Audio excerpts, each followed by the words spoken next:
the fuck?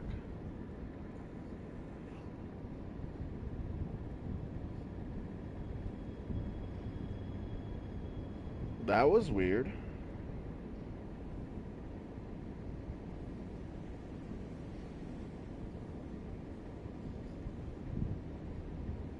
That was some weird shit.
I do apologize, everyone. I don't know what happened. The stream just kind of stopped by itself.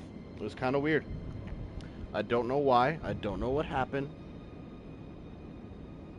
But the stream did indubitably stop by itself.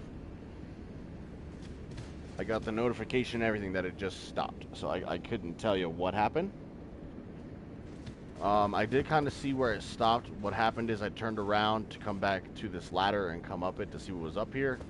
We got ambushed by a fucking meathead, jarhead thing, and then we picked up a new talisman, Stalwart Horn Charm 2. That's all that was done since the stream stopped. Yeah, technical difficulties, man. I don't know what happened. Like, my internet didn't go out. I didn't have a power outage. I didn't get blue screen. Nothing happened. It literally just stopped my stream by itself. It was so weird. I'm sorry to everyone watching. That was just some weird shit. I honestly couldn't tell you what happened.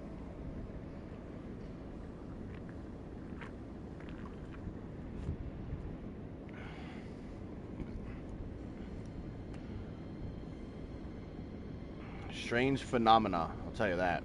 That's what happened.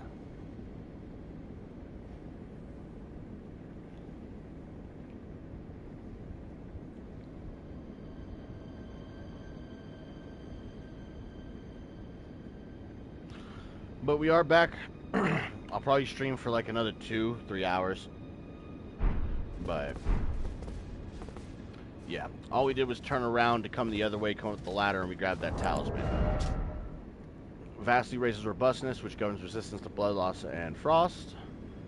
Horns are sublime artifacts. The horn scent and their presence confirms their belief that they are the chosen people. This is the same thing on all those talismans. Anyway, though, it is the better version of the Stalwart Horn Charm +1. So we got the Immunizing Horn Charm +2, Clarifying Horn Charm +2, and the Stalwart Horn Charm +2. Now all we need is the Modeled Necklace +2. But yeah, so this basically gets rid of this now. So that's all we did was we came back up here, got that talisman, and it's also a shortcut back to where we came from. So now we come back this way.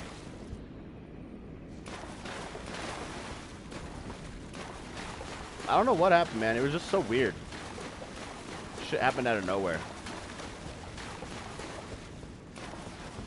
It threw me off severely. I'm like, what the fuck? Look back at my router or my modem. Everything's fine. PlayStation's fine. Capture card's fine. Just stop my stream. YouTube's like, nah, we're gonna stop you right there, coach.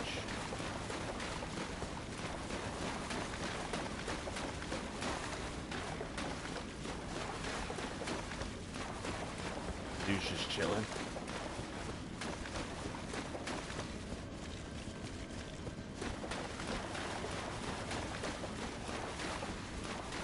I appreciate y'all returning though after that error. Do appreciate y'all.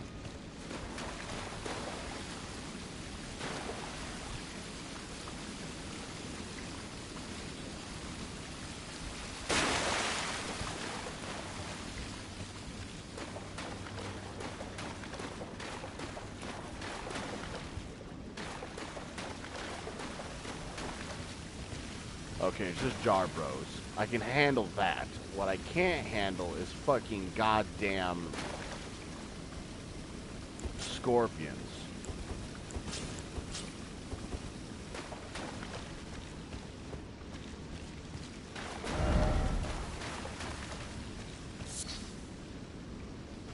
What's up, Jar Bro?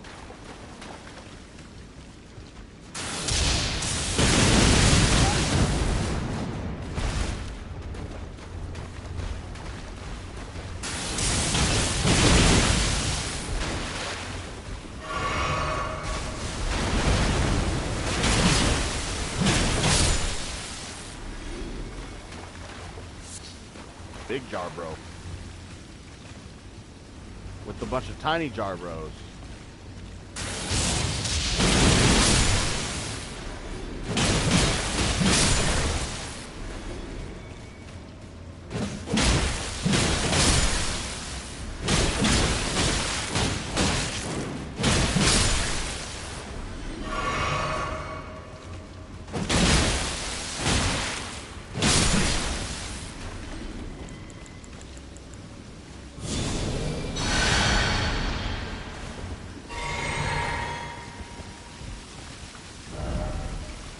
Time for dung rain. Yes. Holy, I didn't even see you, dog. Where'd you come from?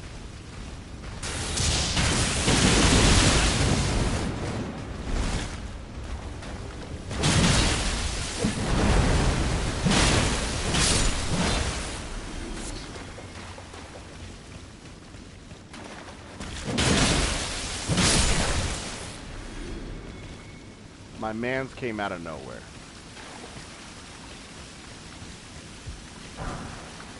I will definitely take that. We've been duping Ashes of War when I didn't think we would, so. You know, we've been able to shoot pots before, so let me just see if we can shoot this one. Because we've been able to shoot pots throughout the course of this DLC and they drop shit, and that one looks a little sus.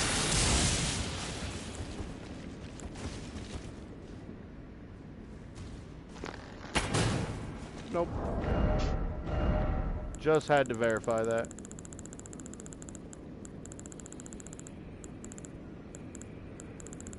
Where's my this?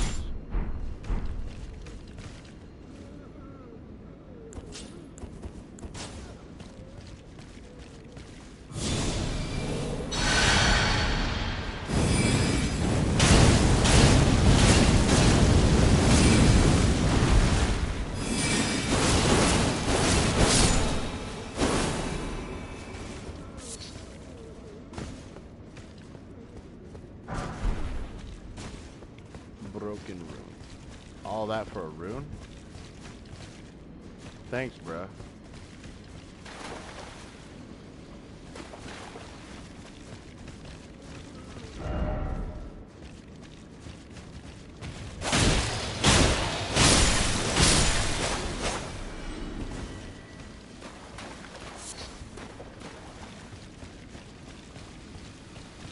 Is that really it?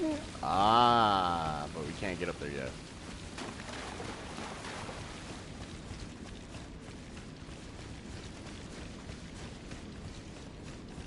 How did he get a message right there? What the fuck?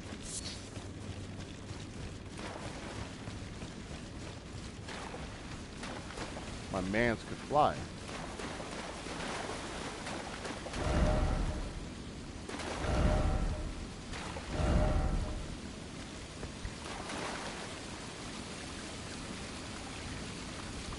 That's a lot of blood spots, bro.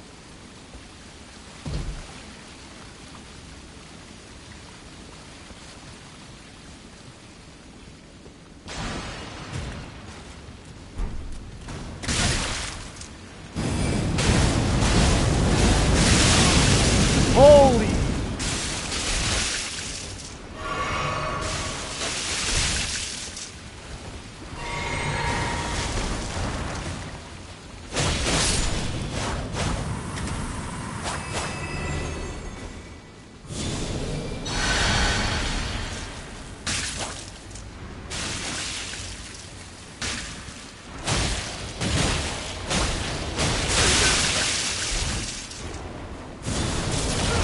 Ah, we're dead.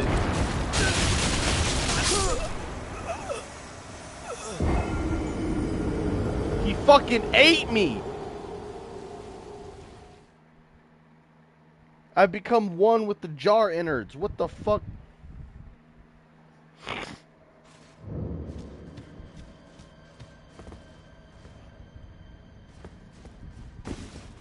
Well, this sucks. That's a long way back.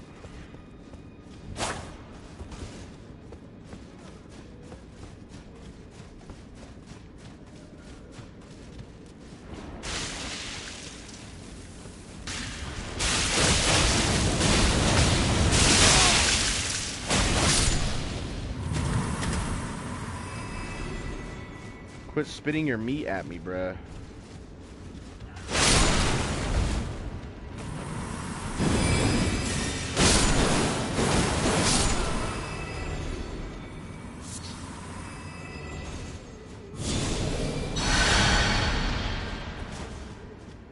Those things just sap your fucking heels.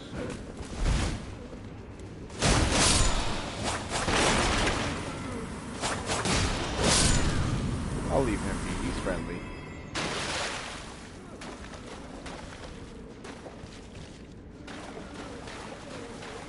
I want to put a message for the talisman.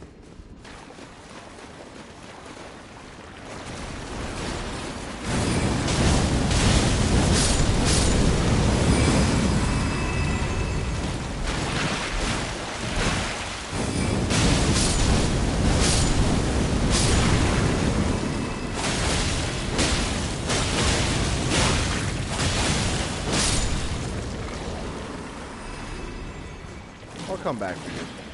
This is not the way for the talisman.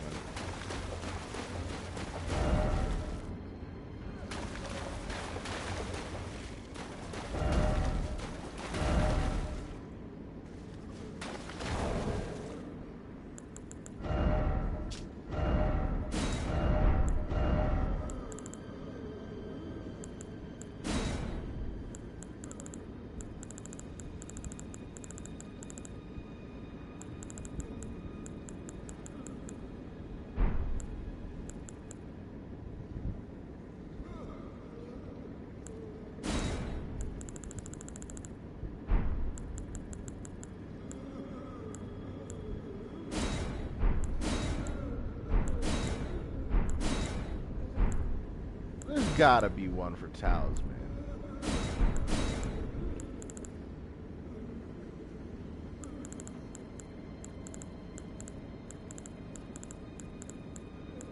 Missed it.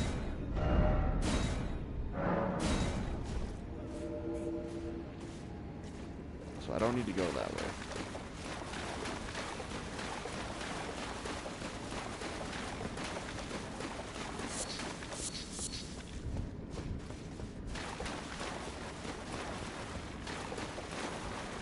I don't need to go that way, I'll tell you that right now.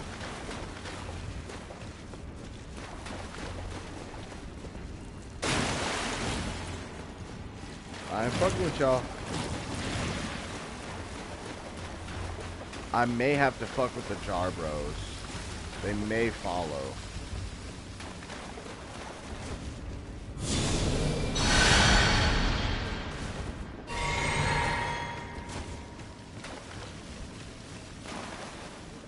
Now you gotta fuck with him.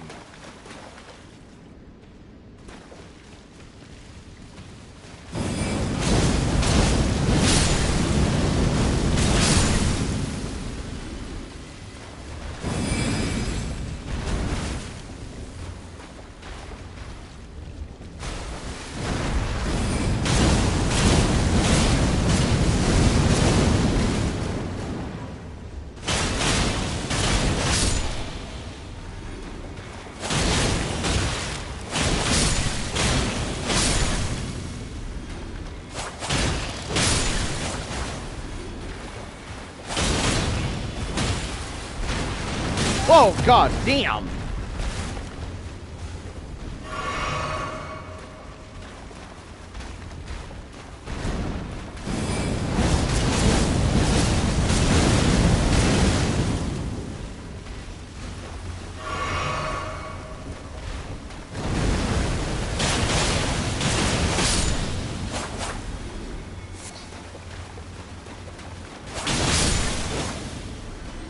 Saw me picking on the tinier jaw, bro, and he's like, nah, dog. You done and fucked with my son.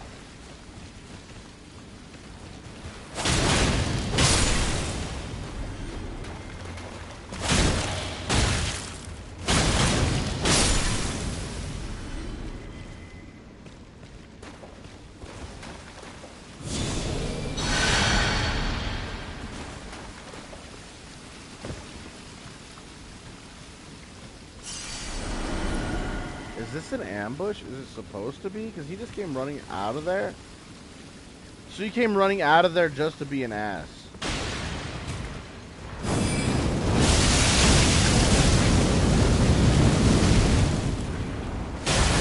Oh, thank God.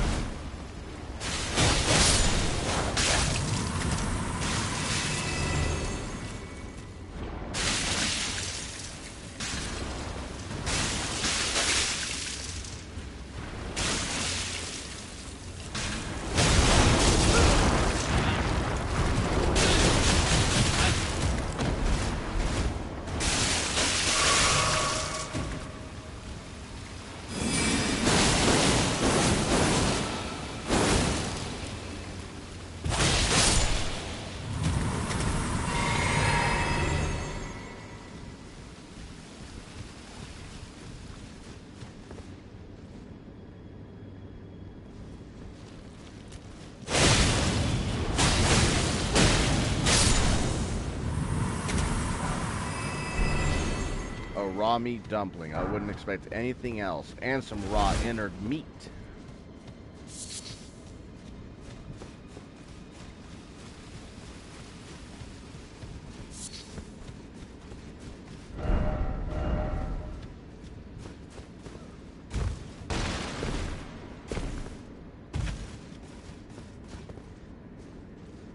That one has an enemy and it's cracked.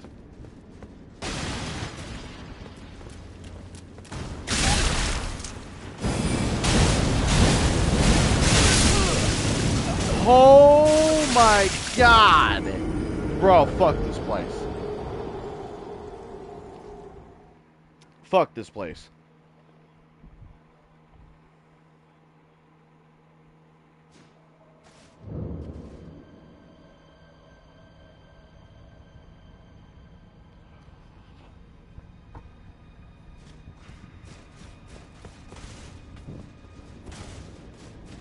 And I have to go all the way down there again. You know what? Make my life easier. Just use this. Blasphemous flames through everything.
not doing it, man. These motherfuckers have pissed me off.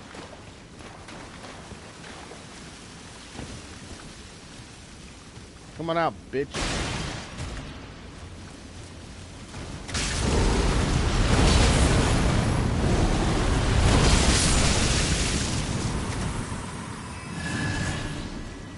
Nah, I don't know where you think you're going.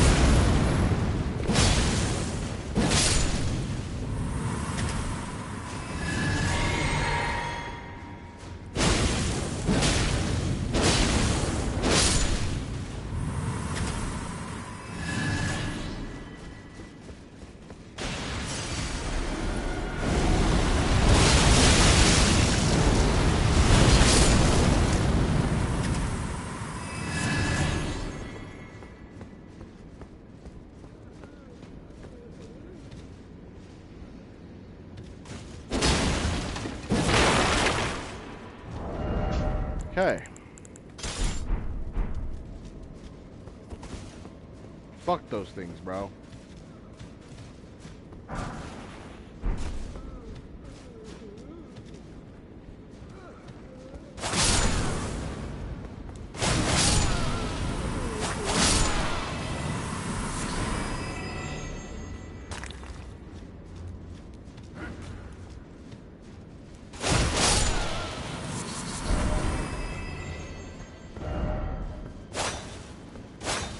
Liar.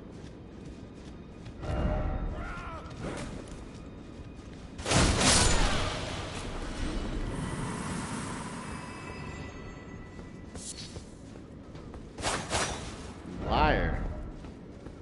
Oh, he didn't say hidden path. I knew that. I just assumed, you know.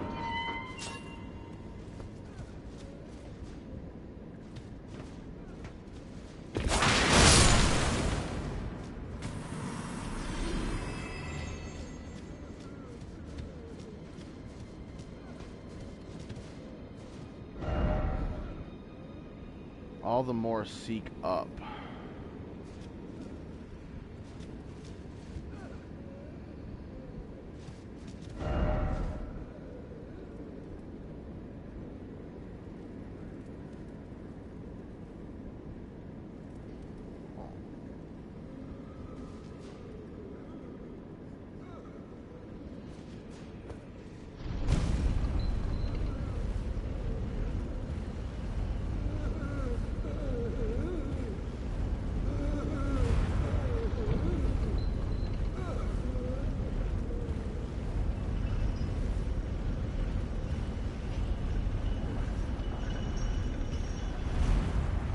Hell yeah.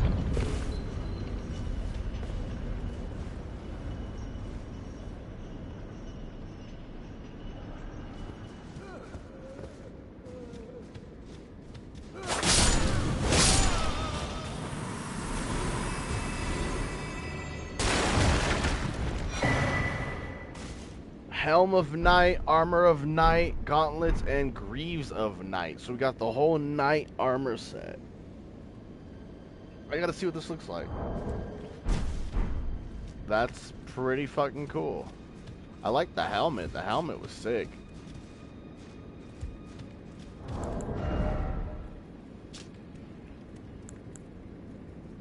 Bottomless greaves, cool to the touch. Flowing lines in the seeming shape of a fingerprint adorn the surface.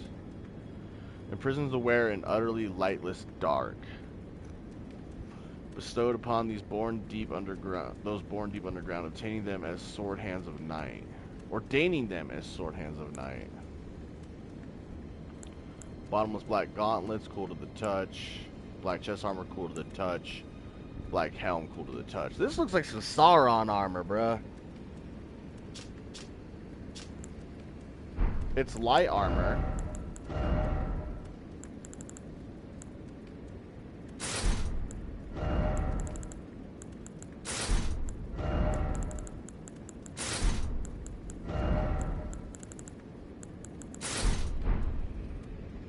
Bro, that's actually sick. That's fire.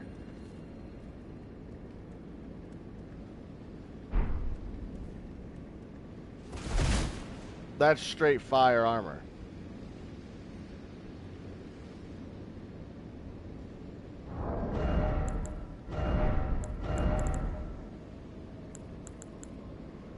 it is lighter and weaker than even the Black Knight armor, but bro, it's fucking sick.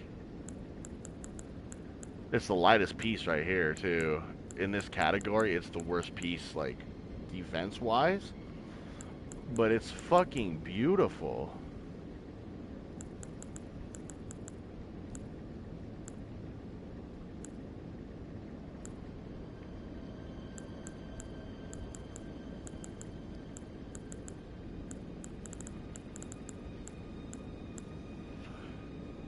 Way weaker than what I had on.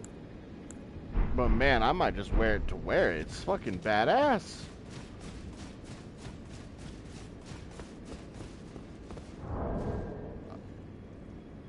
It's rare I like helmets, but this helmet literally reminds me of Lord of the Rings. It's fucking sick, bro.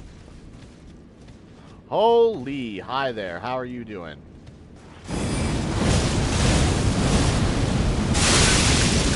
Oh!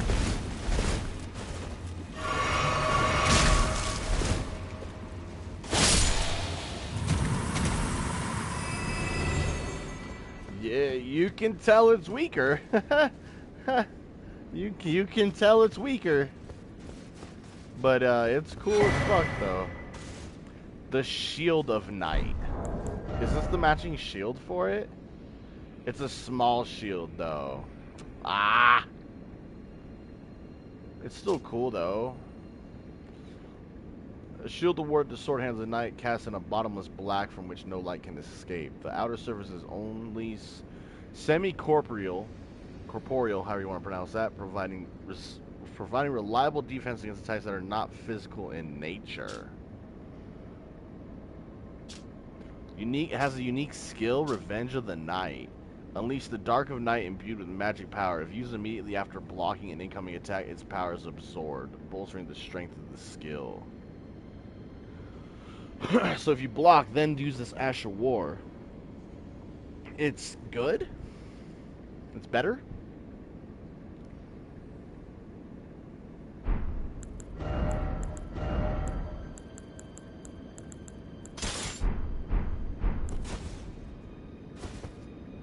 Oh my god, and it gives off like a smoke.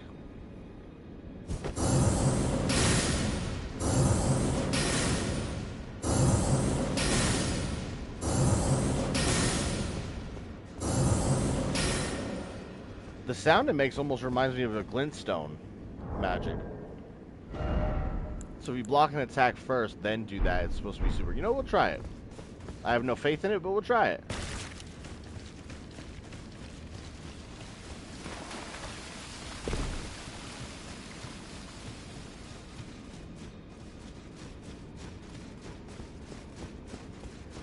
The whole knight armor set. I wonder if there's a sword of night or some shit.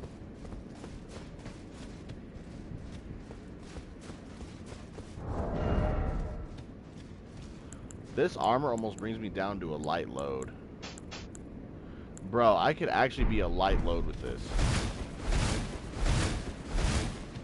Holy fuck.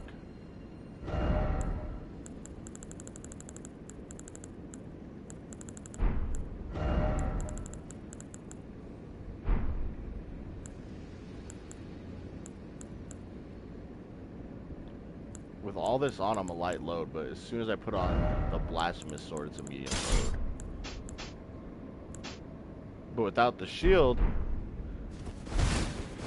that's insane how light it is. Wow.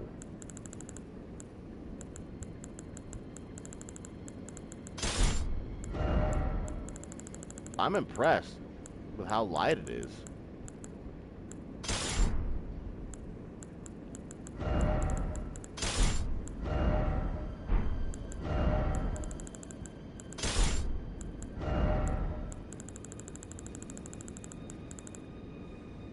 That'll put me to a medium load.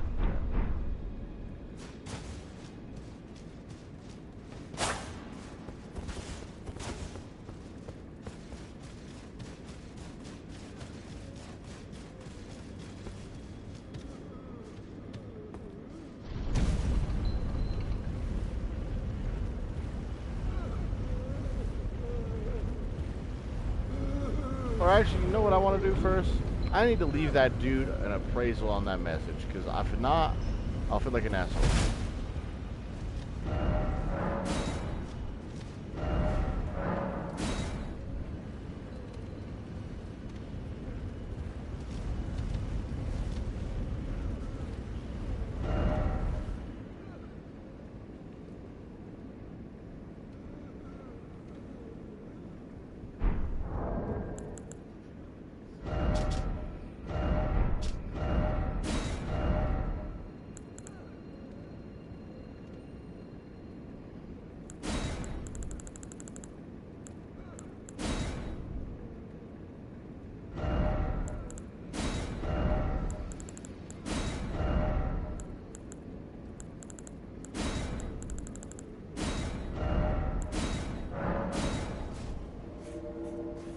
I would not have known.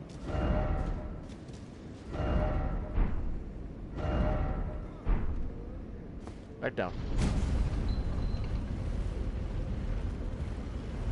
This thing actually, like, goes way up afterwards. It's insane.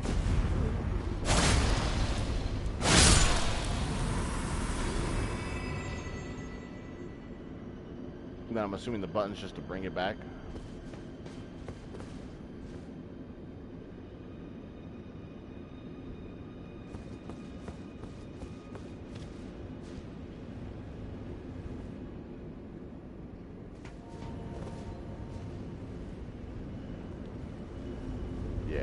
It's crazy that we're using jar elevators, bro. What? It's the second time this has happened.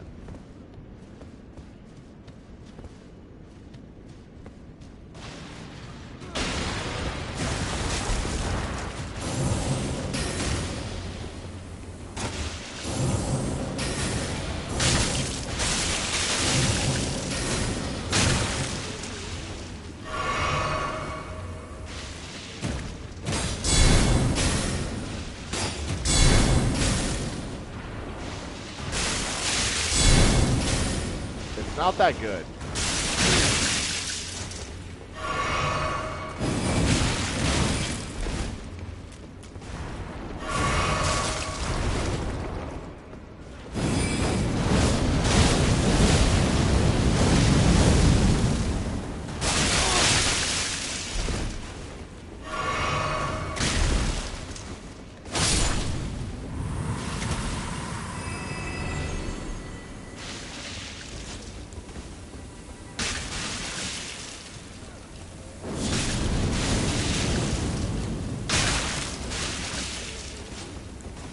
Bro, you're so fucking obnoxious.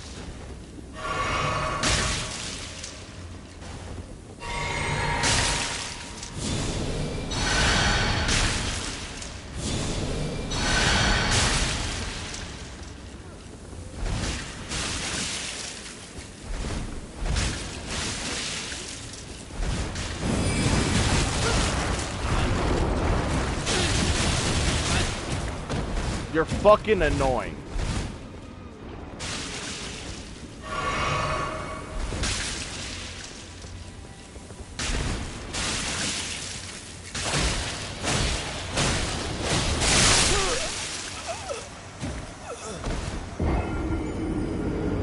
That one's a pussy.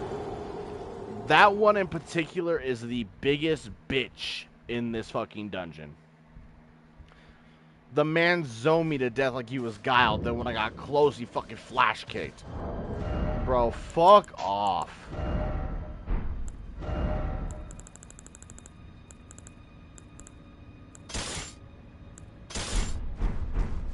That was fucking sickening to see.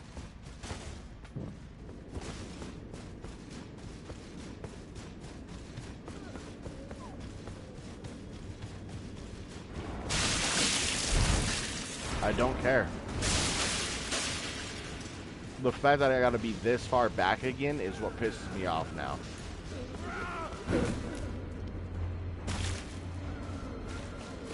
That was so fucking utterly obnoxious. I've never seen one of them do that.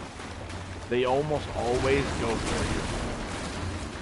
But this one said, nah, I'm gonna throw meat at you the whole time, and then when you get close, I'm gonna grab you nonstop.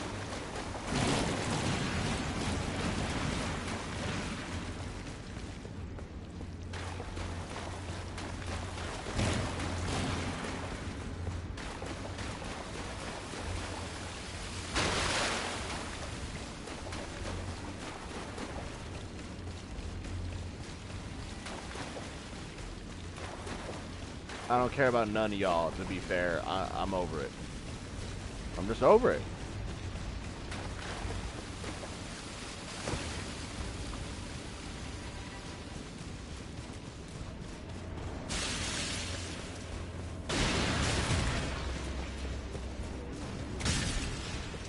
I've killed y'all same motherfuckers how many times? No.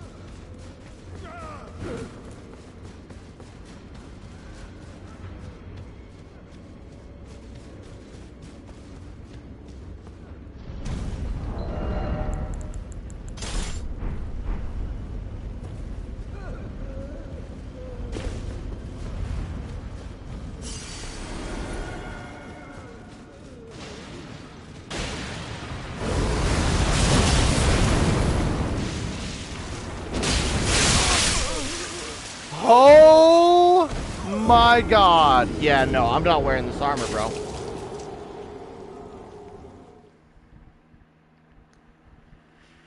I'm not wearing it. The fact that just one shot me, that has never happened. This shit has never fucking happened. I'm good. It's cool and all, but that's gonna piss me off getting one-shotted by a simple mob enemy. I'm good.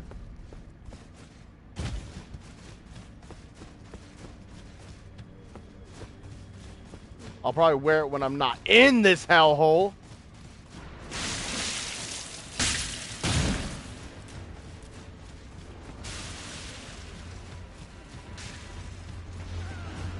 But while we're in here, I'm not wearing it.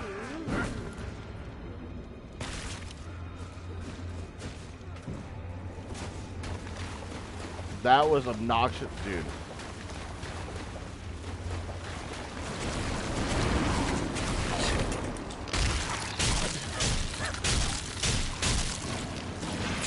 Wow.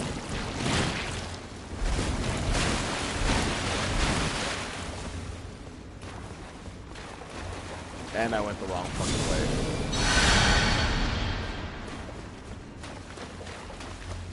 That's how much this dungeon has tilted me. I'm going the wrong fucking way.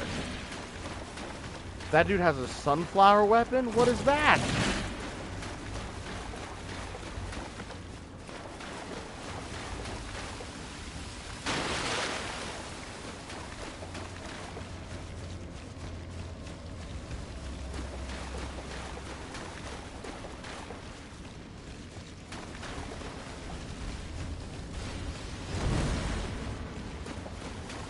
I want a giant flower to bonk people with.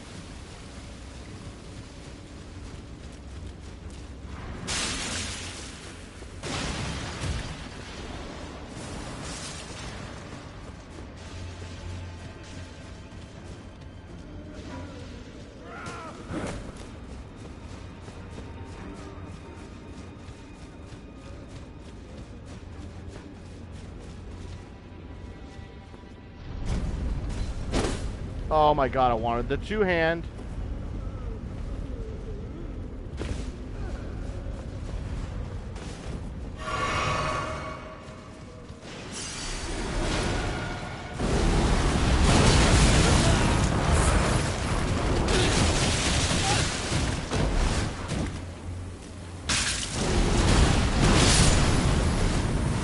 Bro, I'm fucking stuck.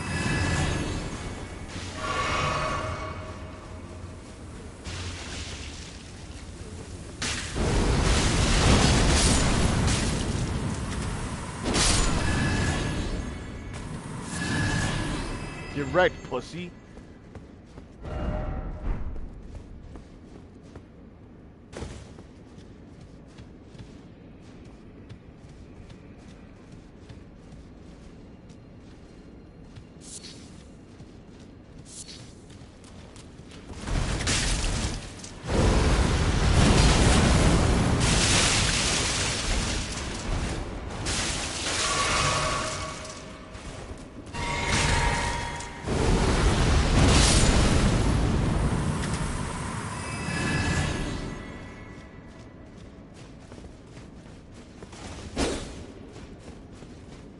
This dungeon, hey.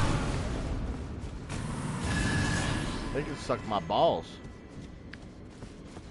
Dude, is there not a Steak America down here? Okay, thank God. Thank God we've reached the end of this shit, bro. Oh my God, I'm done. I'm done with this place.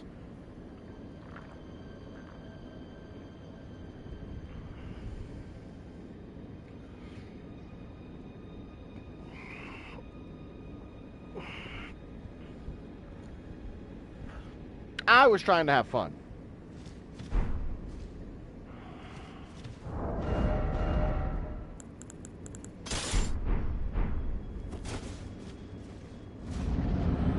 Did I just catch you having fun? Cursed Labyrinth. No, it's one of you?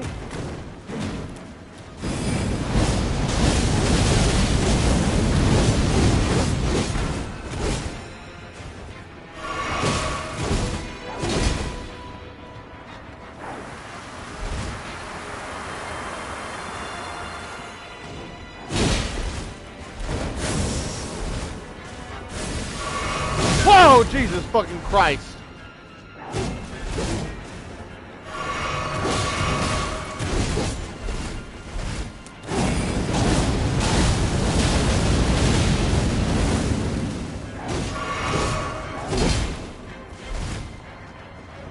This fight is for City.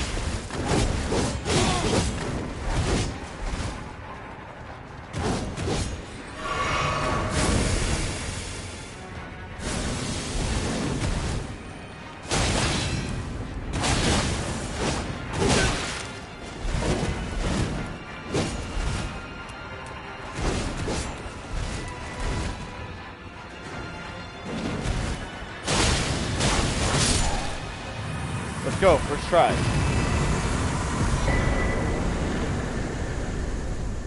Then we got the Ashes of Curseblade Mira.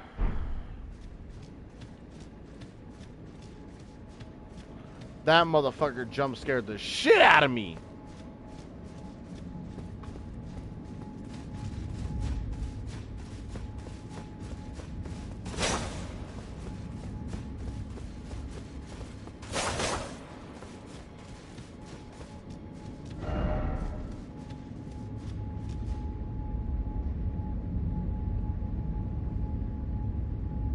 That was frightening.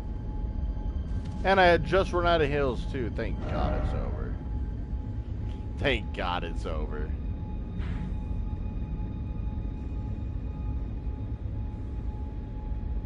But it doesn't spit us out anywhere, so that is a tad bit concerning.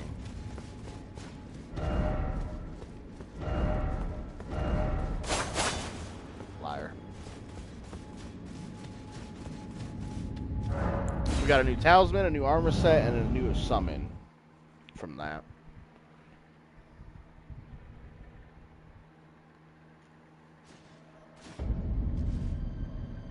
Skidoo Altus. Let me rest.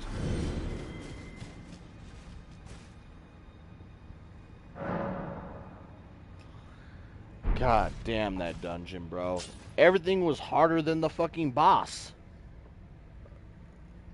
Like, actually, though, like, the dungeon itself was harder than the boss.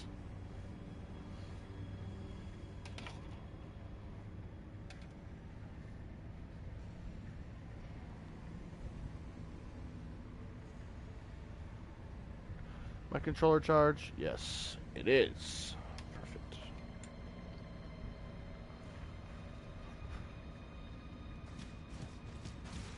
Alright.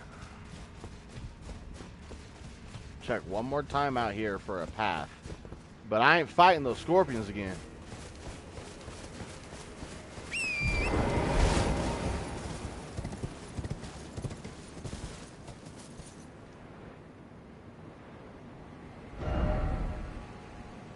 So how the fuck do we get down there?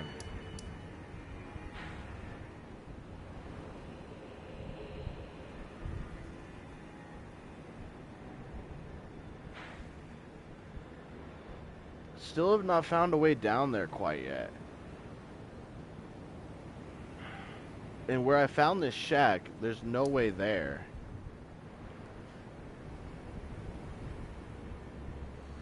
It just leads you up into the fort.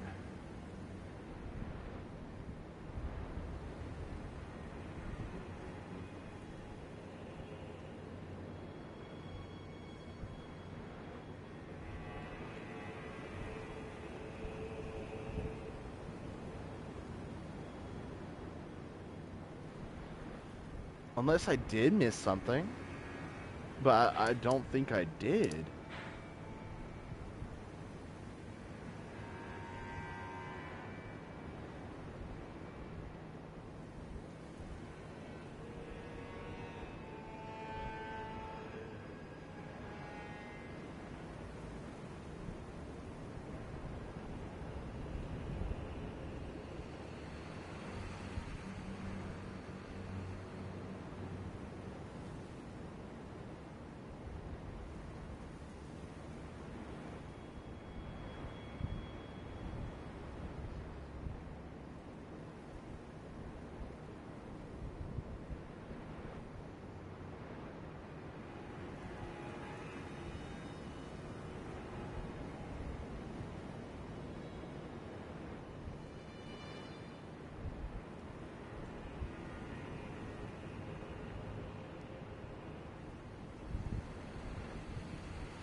Well, I'm gonna try to come back here and see if there's a way down here.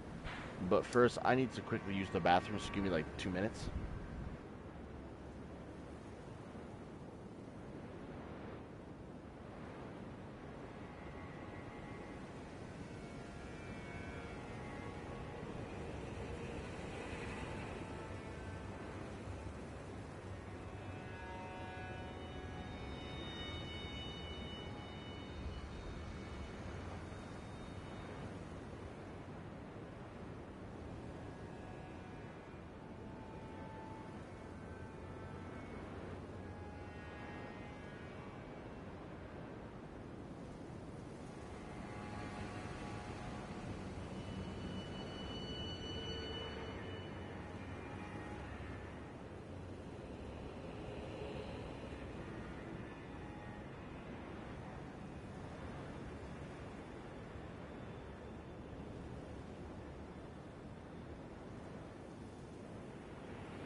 Alright, I'm back. I need a slice of pizza as well. Thank you. I appreciate everyone being patient. I need a slice of pizza in my belly.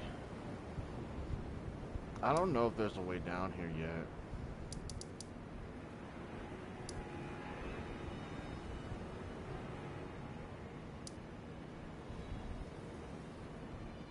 Because I've been everywhere so far. I've been through all this shit. And there has not been a way down here.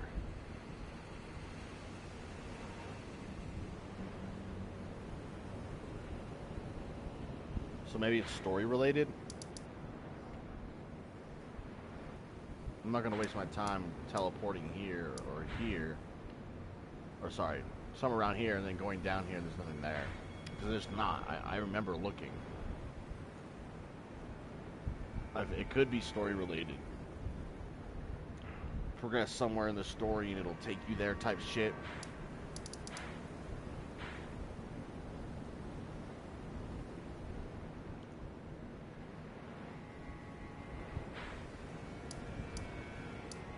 So I guess we'll just get to it when we get to it then. I don't know. I'll continue and progress with the story, but hopefully that'll take us there. One thing I do want to explore though is go up this way into this cathedral. See what's popping up here. And then we have this left to explore. And then Shadow Keep. Otherwise, we've explored everything tonight. Which is pretty good. We've done a lot of exploring tonight.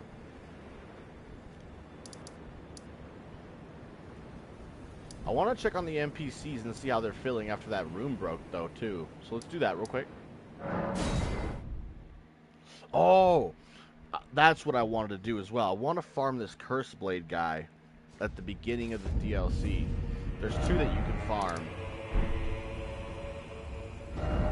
So, like, there's one at the beginning as soon as you get out here. Like, right here. But there's an easier one to farm up here on the stairs. So I want to see if we can farm him for his weapon. I'm sure we can. But let's talk to these NPCs first. Intriguing. What remains there to be said? Do you presume us allies even now? Though Miquella's spell is newly broken, I must profess, the spell mattered little. Uphold his covenant, Miquella shall, and in godhood redeem our rueful clan. Then Marika and vilest Erdtree both will at last be from divinity wrenched. And surely,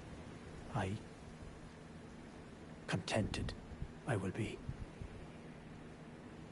But first, clear resounds the call of vengeance. The Impaler, Mesmer, must pay his due. In vengeance for the flames, my blade I wield. How could I allow myself to forget? Revenge alone assures me peace of mind. Think not to hinder me upon my path, lest you too wish to face the reckoning. Hey man, I ain't stopping you. I don't like him either. Think not to hinder me upon, lest you think not, lest you... Okay, so that's all he's got to say. I'm not going to talk to her yet. Let's go talk to these guys. Seems like everyone's going to have some new dialogue. Maybe something's going to happen. Kindly Miquella has discarded his great rune. The fog that vexed my aging faculties has been lifted, and follies better left forgotten haunt me once again. Once, in an attempt to free Lord Moog from his enchantment, I challenged tender Miquella, only to have my own heart rather artfully stolen. I knew not how weak I was. I believed that with sufficient mastery, even an Empyrean would be within reach of my blade. I could not have been more mistaken. Miquella the Kind is a monster, pure and radiant. He wields love to shrive clean the hearts of men. There is nothing more terrifying. Miquela's a monster? I mean, he is trying to obtain godhood, right? Like, that's why it's sealed off up there. That you have to go up there to attain godhood. And he's casting off pieces of himself. And you know what they say about power? To get power, you lose part of yourself. Maybe he's becoming like Queen Marika, his mom. Because Marika was apparently a good ruler, a good goddess, all this shit. But with power, she turned crazy and, like, lost part of herself, waged wars, all this shit. Maybe he's doing the same thing, but since he's, like, the god of love and care, or the Empyrean of God and love and care and shit like that, maybe he's doing it by making people nice, which is scary, because he could turn a hateful person into a good person and command them of what he wants. That is pretty scary. Bewitchment is fucking scary. So it's possible that Miquela could be evil, because to obtain godlike power, you lose a part of yourself. That is very possible. Righteous tarnished. Miquela the Kind makes my blood run cold. I am loath to admit it. But even at this very instant, I wish to run very far away indeed. Righteous tarnished. I am... That's it? Righteous tarnished. Miquela the Kind. I am loath to admit it. But even... Okay. I don't feel it. It's broken. Kind Miquela's light is gone. But I stand tall. Together, we work. Together, for Miquela the Kind.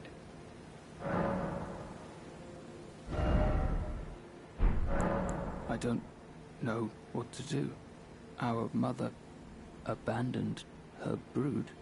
She did not love us. We are her children. What should we do? Must we be sad forever? Ah, shit. I don't know, remain sad forever, put it behind you. I don't know is like the worst choice, I feel.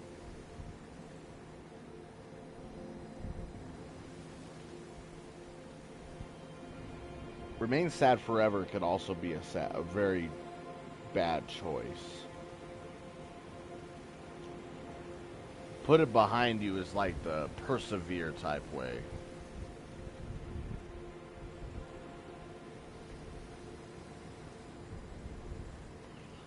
Granted, you can't let sadness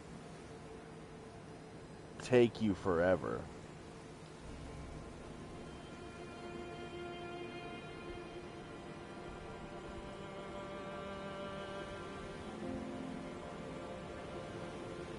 You can't let it do that to you.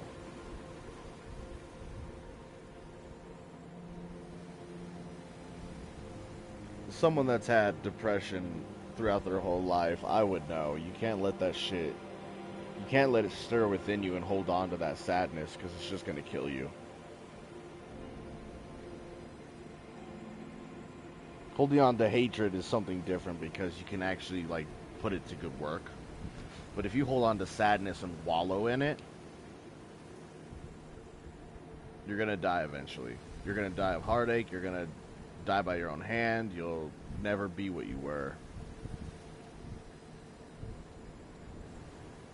You can't wallow in your own self-pity.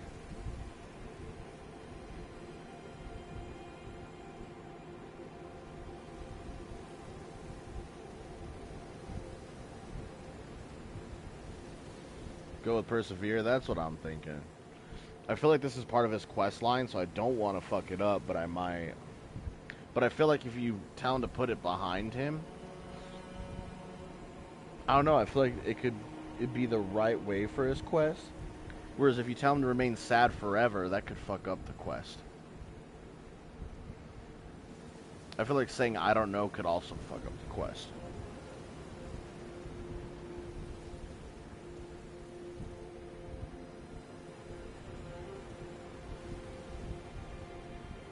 Yeah, I say put it behind you.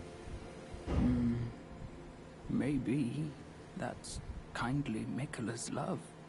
Love for all the unloved. Love to banish the pain. I like for you. I think that was the right answer. Because he's all about kindly Miquella's love. Even with the charm broken, he misses Miquella's love. And he believes banishing the pain is love. Goodbye. So I think that was the right answer. The unloved. Every single one of us can banish our pain forever. I like finding things for you. Things. Goodbye. Yes. Can banish our pain. Goodbye.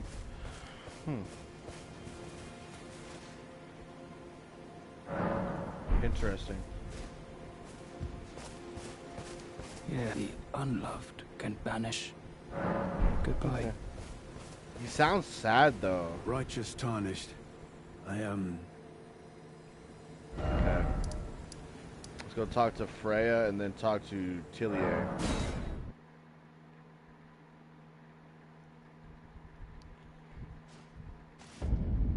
To Lulier, whatever his name is. Oh, there you are. Good. If you happen to see Lady Leda, tell her that I'm striking out on my own. Don't worry, I've no mind to cross any of you.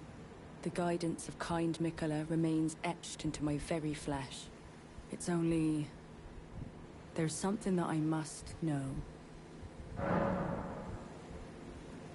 What do you intend to look into? Kindly Miquella spoke of the vow he once made with General Radahn, and it is here the vow shall be honored. I am a Redmane. I must know the nature of the vow. Miquella made a vow with Radahn. And it's here the vow will be made. I'll be out on my own for some time. There's something I must know. But Radahn's dead.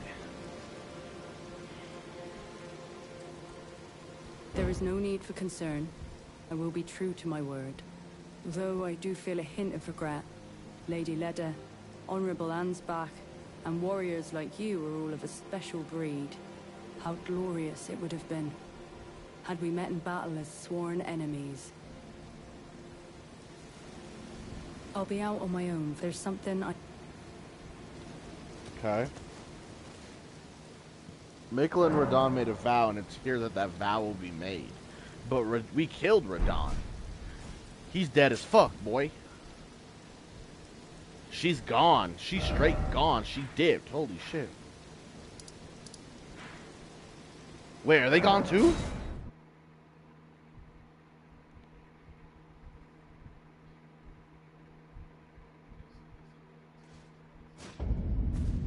Oh my god, everybody's gone. What?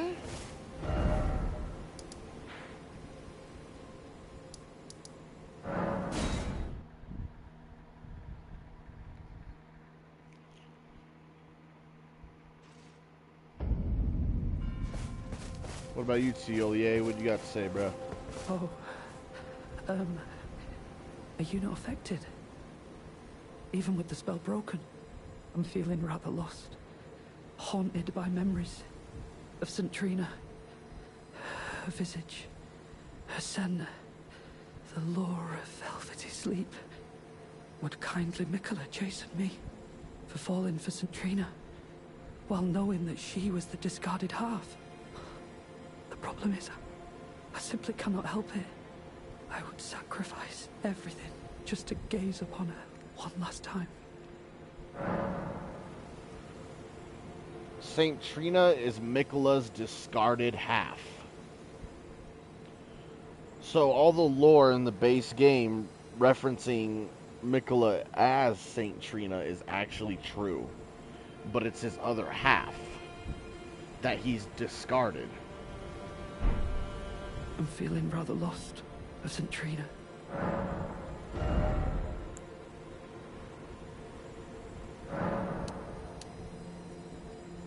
I'm gonna buy a couple of these off you, Chief.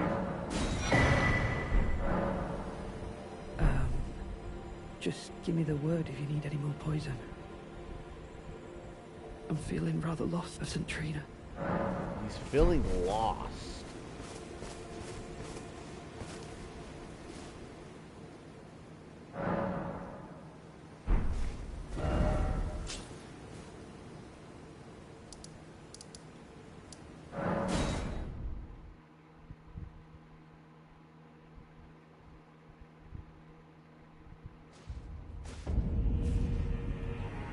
Horn scent is gone.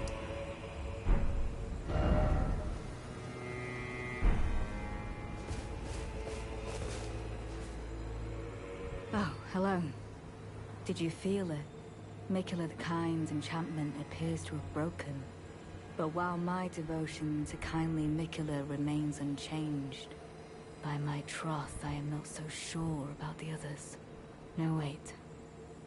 Perhaps this is a blessing in disguise.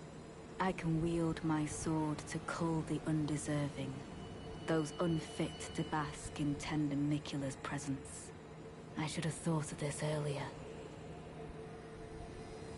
Right. It's time to begin ferreting out those of us who don't deserve to be at kindly Mikula's side.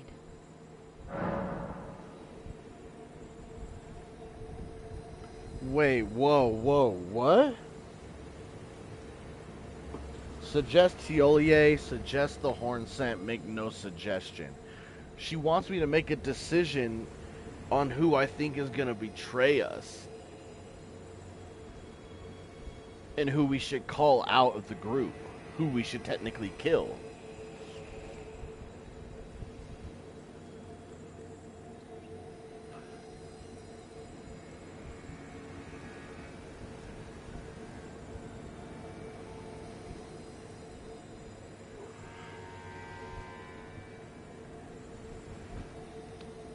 Teolier doesn't seem like one that we should call because his loyalty lies clearly with St. Trina. And St. Trina is technically Mikula's other half, so technically he still worships Mikula in some odd way or fashion. Horn scent, on the other hand, has been weird lately. Like, he's been weird the whole game, like talking mad shit, hell bent on revenge. And he even said that if Mikula doesn't hold up his end of the bargain, he wouldn't have a problem getting revenge on him too.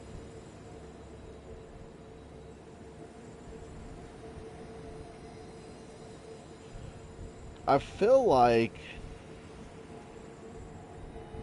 horn scent is the problem.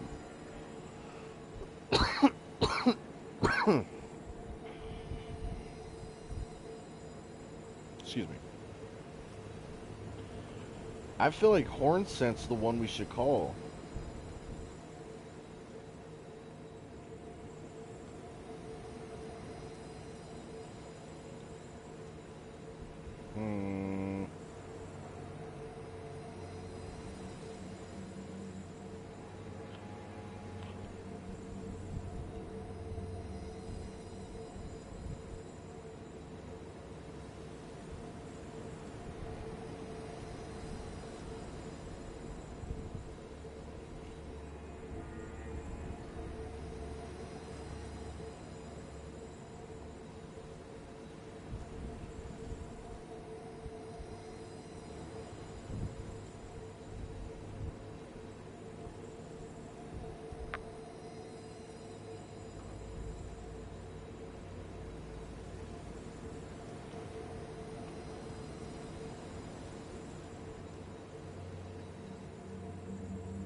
Oh, I don't want to make a wrong decision, man. I'm thinking about it. Because while St. Trina is Mikula, it's not.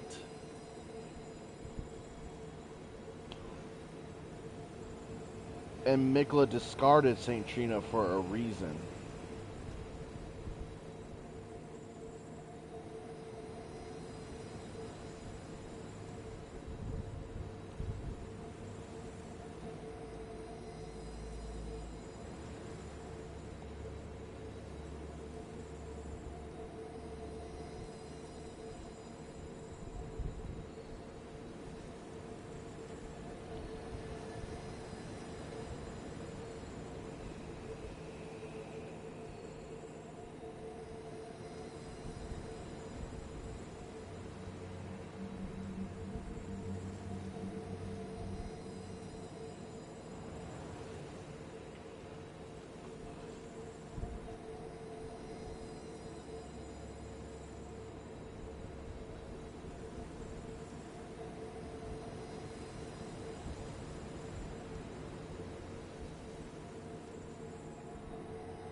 I kind of feel like I've made my decision.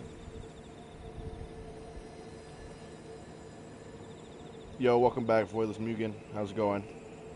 I'm just sitting here trying to decide who we should target. Because she wants us to target somebody.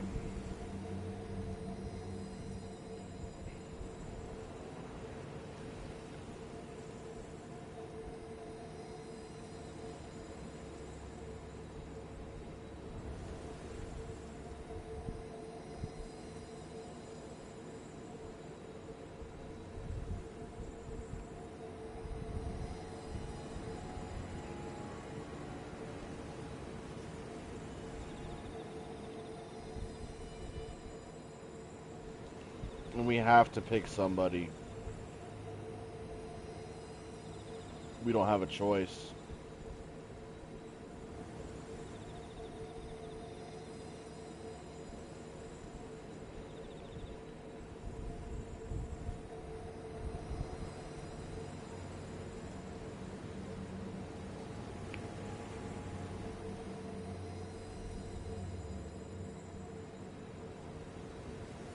I really feel like Hornsent's the one.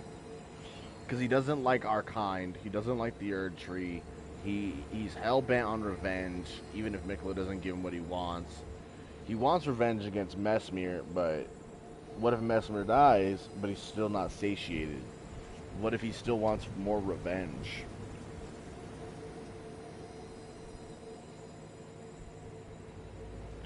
That's the problem.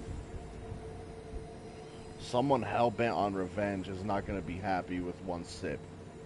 They want the whole drink.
I'm gonna go with Horn Scent.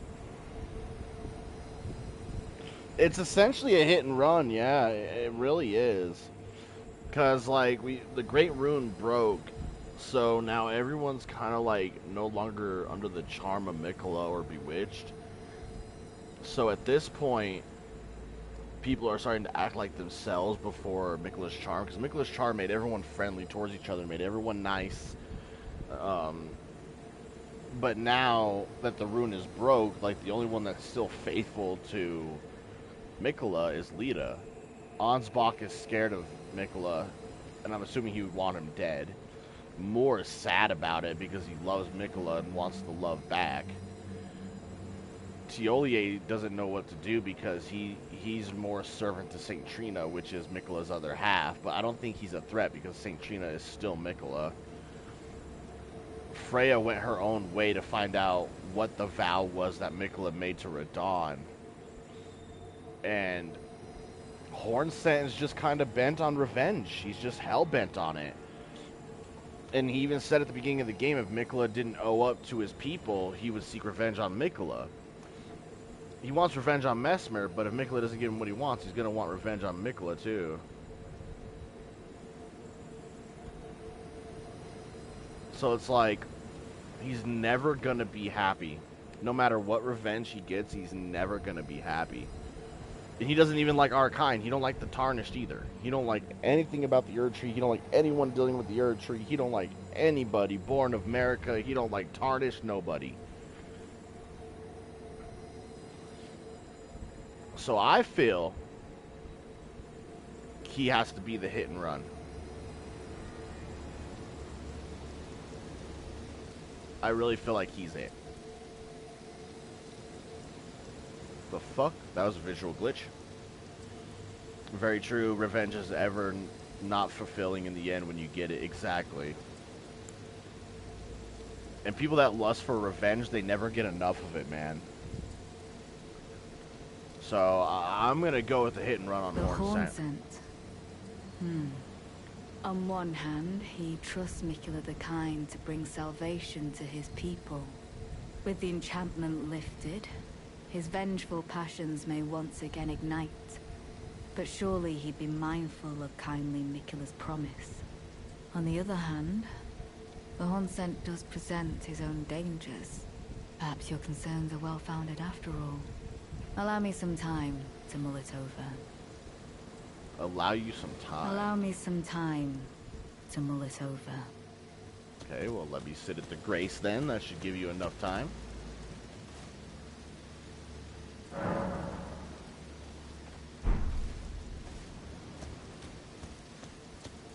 Ah, there you are. It took me long enough, I know. But I've made my decision. I believe it wisest to eliminate the Horn Scent.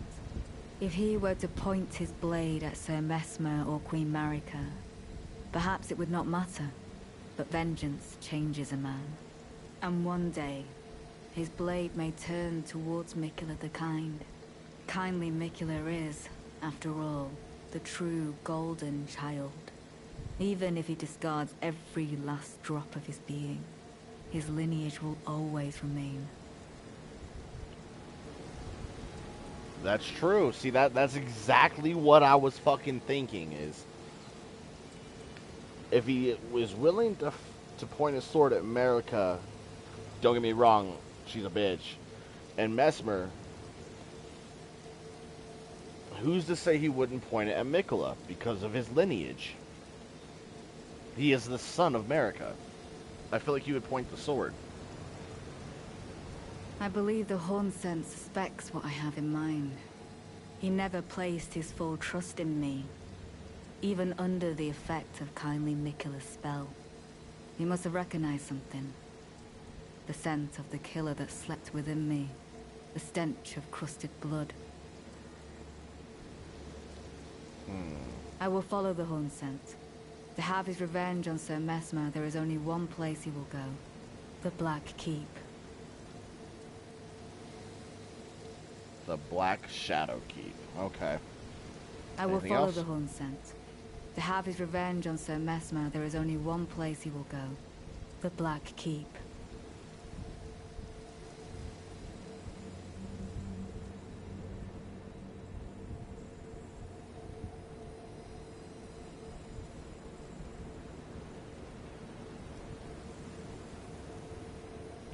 Alright, well, I feel like we made the right decision. I do. I don't feel like anyone else could have been worthy of that, personally.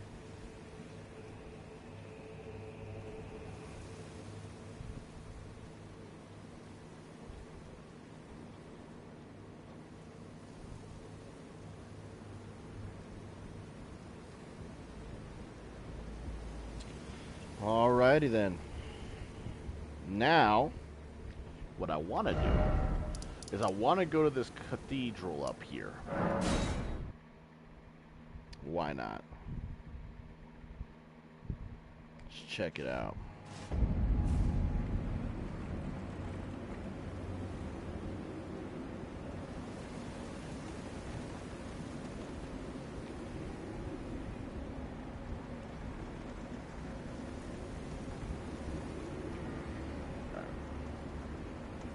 I don't like the way these quests are going, man. I feel like we're gonna end up killing everybody. I don't feel like any... Maybe Lita might live. I feel like she could possibly live, her and Moore. But I feel like that's because Moore and Tiolier, like Tiolier likes St. Trina, Moore loves Miquella. Lita is... She serves Miquella devoutly. Freya went her own way, but I don't think we'll fight her. She just went her own way. She swears we're not going to be enemies. But you never know. And then Ansbach, since the Great Rune broke, he's fucking terrified of Miquella. Like, he's terrified, bro. Like, he's actually scared of Miquella. Because he went to, like, I guess, fight him. And Miquella, like, charmed him and made him serve him. And now that the runes broke, he doesn't serve him anymore. And he's scared of him. Fear can also lead to killing somebody. So I feel like we're going to kill Hornscent, Ansbach, and then Tiolier, Moore, Freya, and Dryleaf Dane the monk are the only ones that aren't going to be killed. I feel like the only two we're going to kill are Ansbach and Hornscent. That's how I feel about it. But you never know. Everyone could turn on everybody now that their charm's broken. I don't know. Alright, let's continue exploring. I'm so into this lore. I'm in depth right now. Like, I'm in there like swimwear. I love these little side quests and the lore and shit, man. It's amazing. I was right with the revenge. That's how I see it, man. Like, once you want revenge, it's never going to be enough. Because people that do end up getting revenge, they're never happy afterwards. The bliss you get from revenge is a fleeting thing.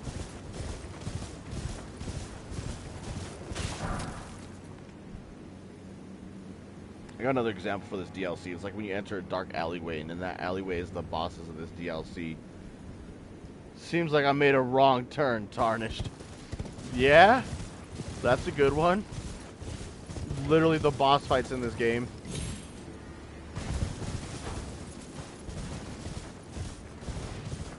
Walked down the wrong alleyway in New York one night.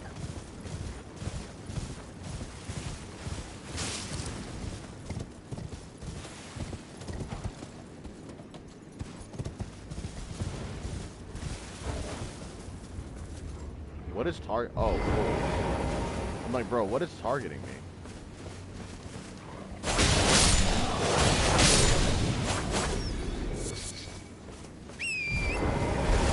Can y'all just fuck off?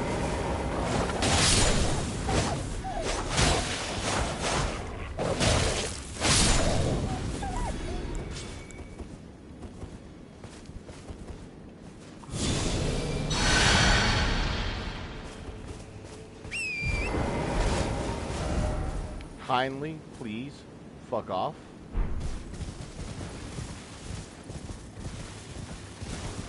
I hear a dung beetle. I do, I do.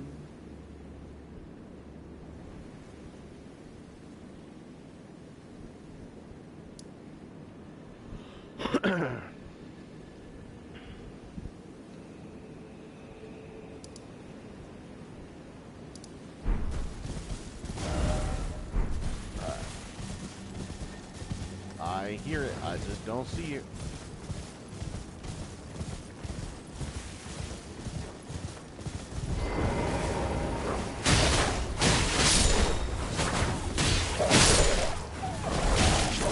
Holy wolf. Yo, chill, chill, chill! The whole pack is after me. Shadow, call off your wolf.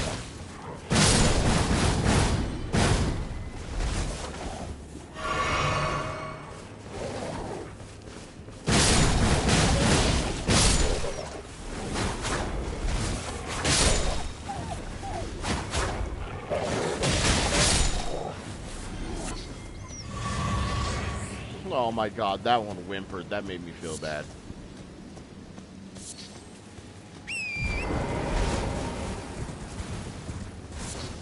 Something just fell off the map.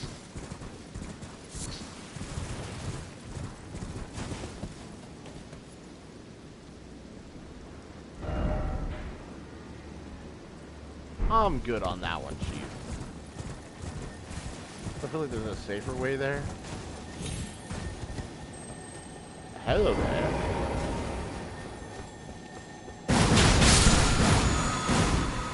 The Raging Beast, Ash of War.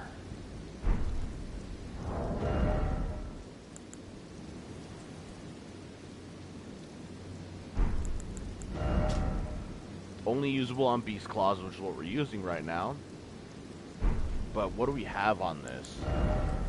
Savage Claws. Raging Beast, step with the swiftness of a beast, leap high and slash foe from above. Initial step can be taken forward, backward, left, or right. Strong attack allows for a follow-up. I'm about to put that on and try that, but I really like the current Ash of War. That's a lot of hits, and you'll most likely get a bleed proc from that instantly.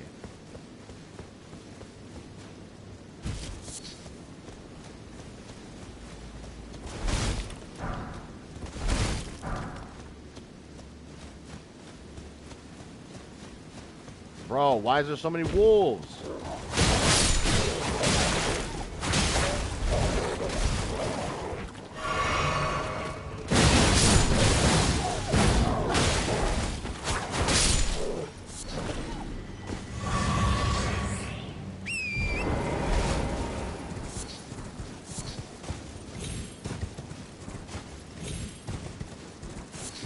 What's up, P?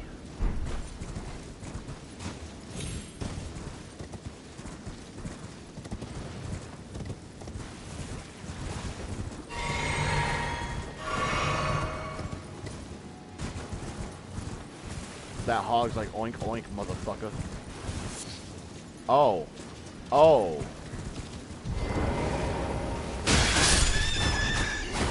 Y'all want some too?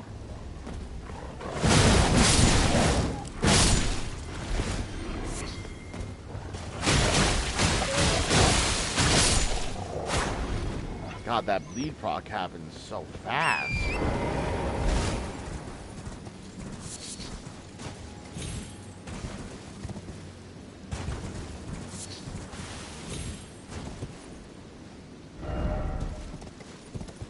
Oh, they're just talking about the dung beetle.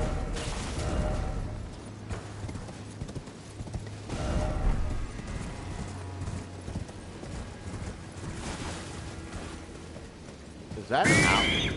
What the fuck?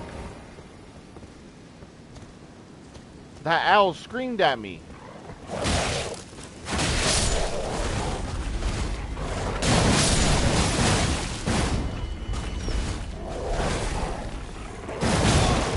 Holy sh!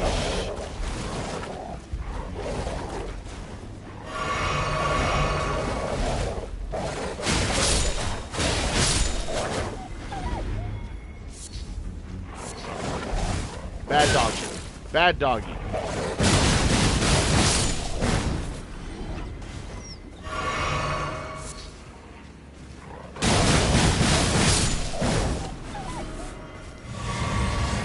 This makes me feel like shit.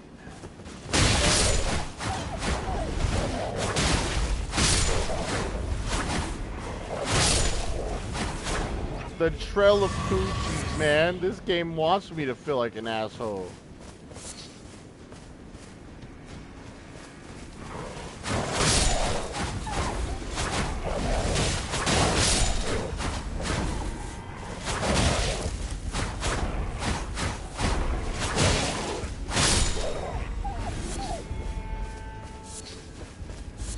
That's fucked up. Got another good one. POV, your co-op partner shows up at the end of the boss fight. Hey, how did it go with the boss?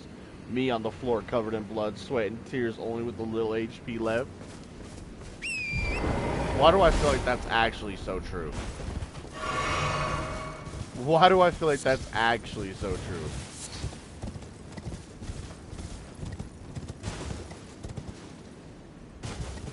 Mushrooms.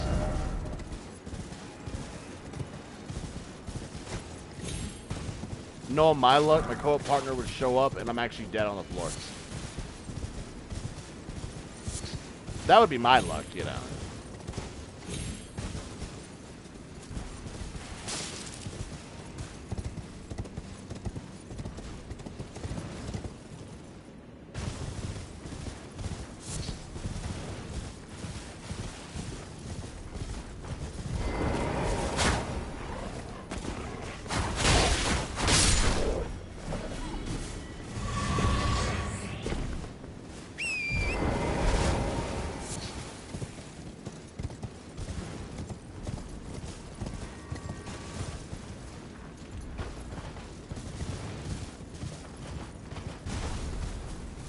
Oh my god, one of these fuckers again?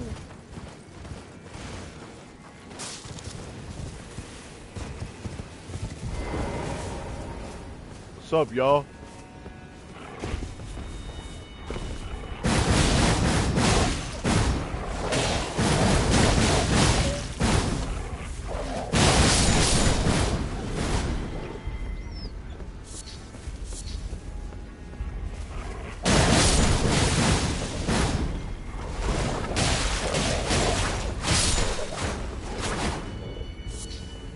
Bro, the pack isn't done. They just won't stop coming. There's so many fucking wolves. Like, what the hell?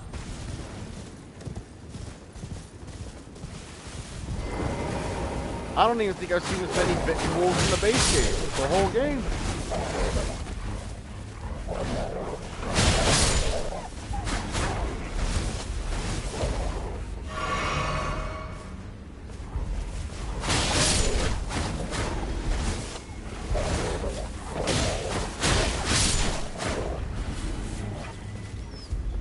We ain't fighting on the cliff, dog.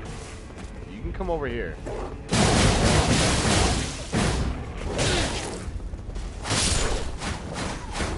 It wanted me to fight on this little ledge. Like, yeah, right. Yeah, right. You tripping on something, and I ain't buying. Jesus Christ, why so many wolves? That's what I'm saying.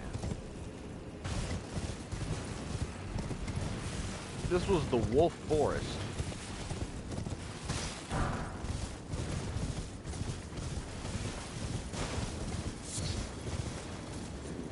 What's up, boar? With the occasional boar. Dude. Can y'all just not?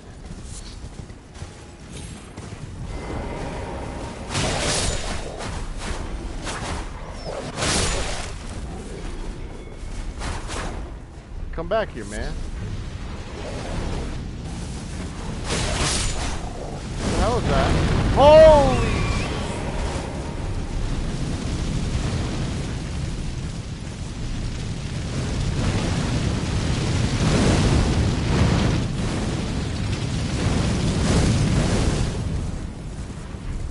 Why is he aggroed already? What the fuck?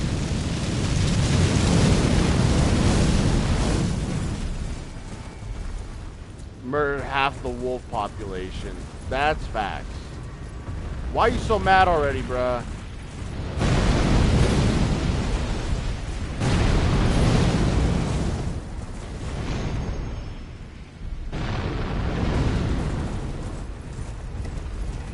I did nothing to you.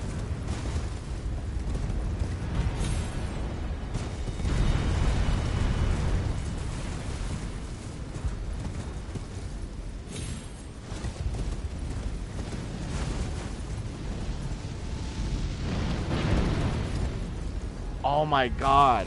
I think I just realized it has leg armor too.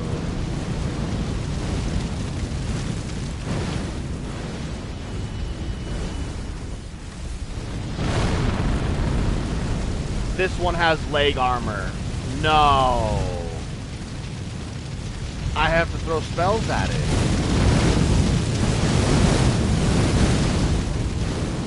The ones that have leg armor, you have to hit them in the face. There's just no way around that.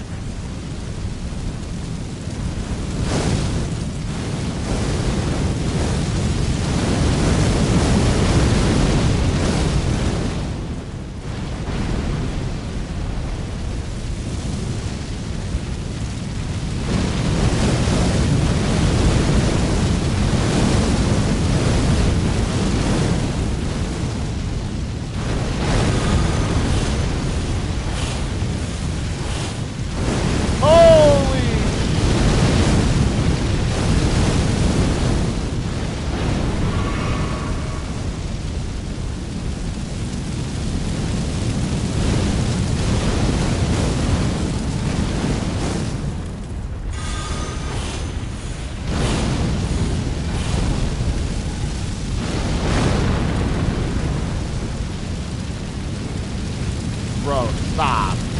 Stop! Stop with the homing fireball.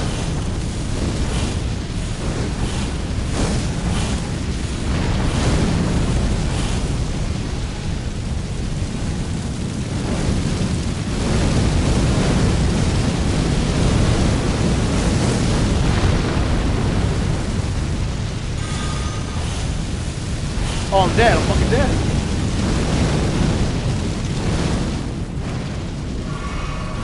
just don't stop.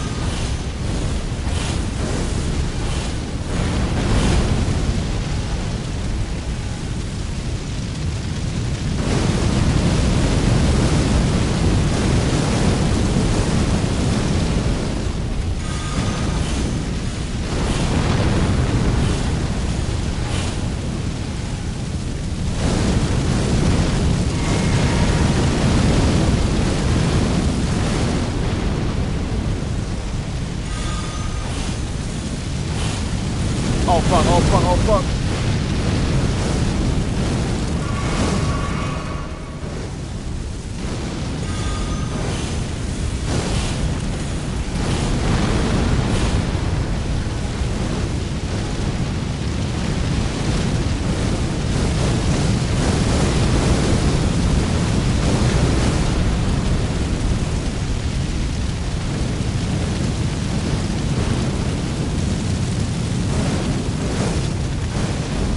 Bro, can you do something else besides throw homing fireballs at me, man?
Oh my god, he's doing it again instantly. Jesus Christ.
Well, fuck.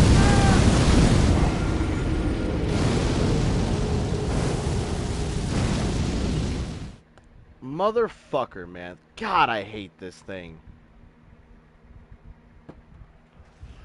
Ugh. What's worse, this or the fire giant? I say this. I'd have to say this. So, like, there's certain ones that have leg armor, and there's certain ones that don't. So, the ones that don't have leg armor, you typically just swing at the legs, and you stagger them 4 times. And then on the 4th stagger, they fall to the ground, you get an execution. 2 executions kills it. Now, the ones that have leg armor, you can't attack the legs at all. You have to literally go for the face. And the only way to do that is with a long-range spell that's cost-efficient, because you do need health and you do need mana, because those fireballs do so much damage and they're homing fireballs. And you also need to be able to revive Torrent if need be. So, for me, Discus of Light only costs 3 MP. So, or FP, sorry. Wrong game. So, it's most cost efficient and it's easy to get the job done on the ones with the leg armor. However, the ones that have leg armor just do this non-stop. They just literally spray homing fireballs non-fucking stop. That's all they do. The ones without leg armor jump on the ground, stomp on the ground to where you have to actually like jump with Torrent, or you can just jump it off Torrent and you won't take damage. So depending on the one, and depending on what build you're using, depends on which furnace is actually harder. But if you ask me, these things have like 10 times the amount of health the fire giant does, and their moveset is just as annoying. And it's really tedious on how to fight them. The ones without leg armor, to me, are easier. They can be done with any build. Easily done with any build. Just jump the fire stomps, attack the legs. Get the viscerals when you can. Easy. Now, those ones I think are easier than the fire giant. But once again, they have more health. The one I'm fighting right now that has leg armor, for example, won't stop shooting homing fireballs, and has thousands and thousands and tens of thousands of health to where it's very tedious and repetitive. And if you get knocked off Torrent, because you have to use Torrent here, because if you don't, you can't outrun the homing fireballs. You just can't.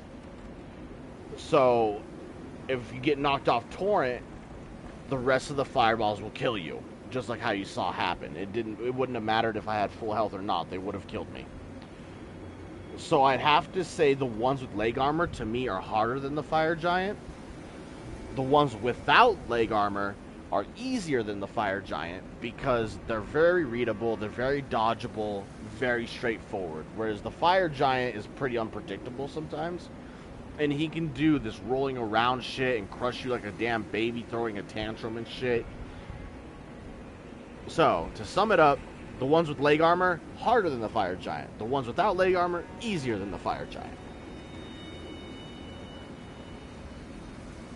God, if that was a spell, PvP would be broken.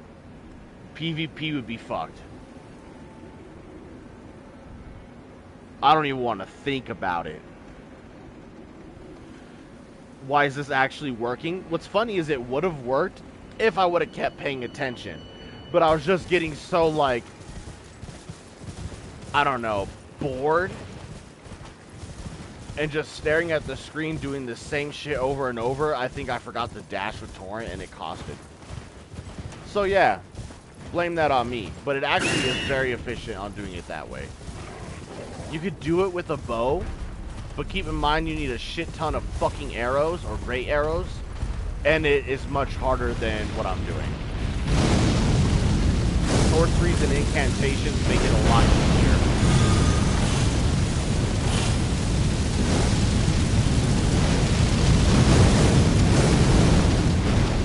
Because you can't use a great bow on a horse.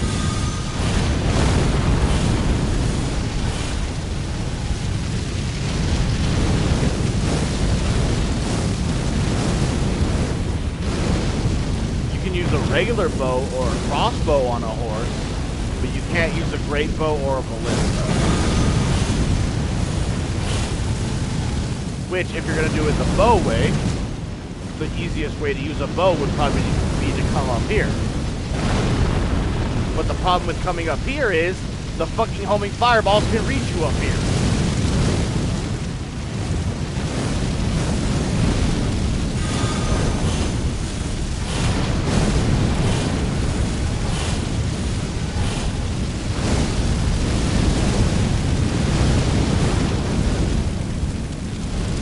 The lightning costs 18 FP, whereas this costs 3 FP.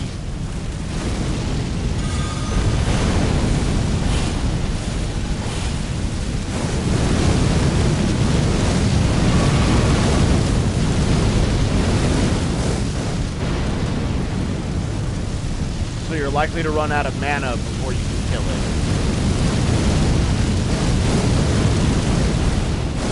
And, surprisingly, the discus has more reach than the lightning bolt.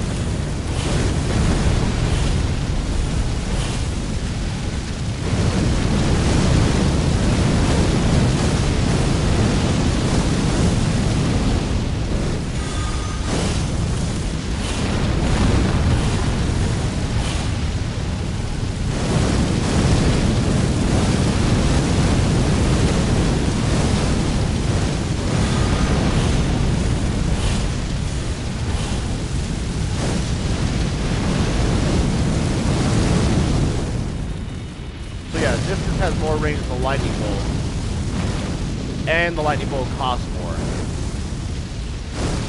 I would not recommend fireballs. Obviously, it's a fire.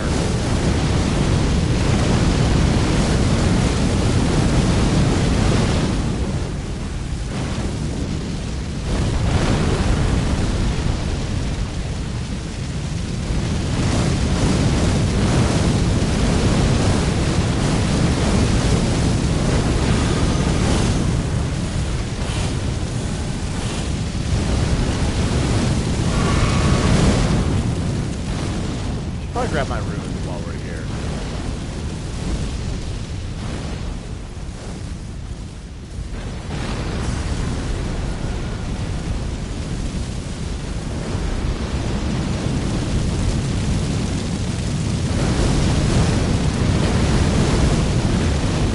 Would the damage be even with cost unless it resisted?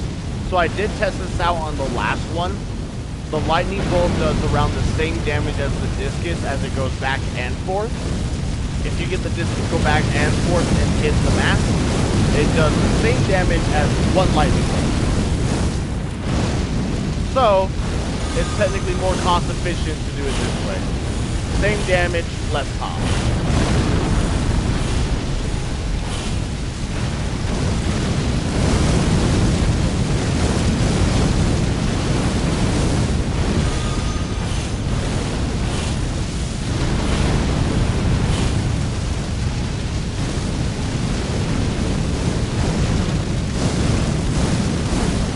There is one thing that does just like 100 or 200 more damage per hit with the discus, and that's the Stone of Garrock.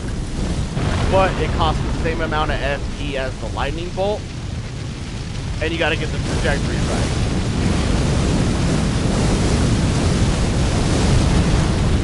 And the Stone of Garrock takes longer to cast, so you're most likely to get hit. Unfortunately.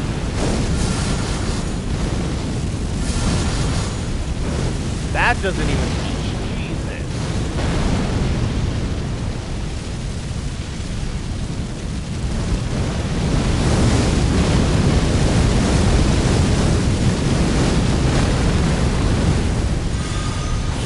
Sorry if I'm yelling, this thing is super loud, so I can't tell if I'm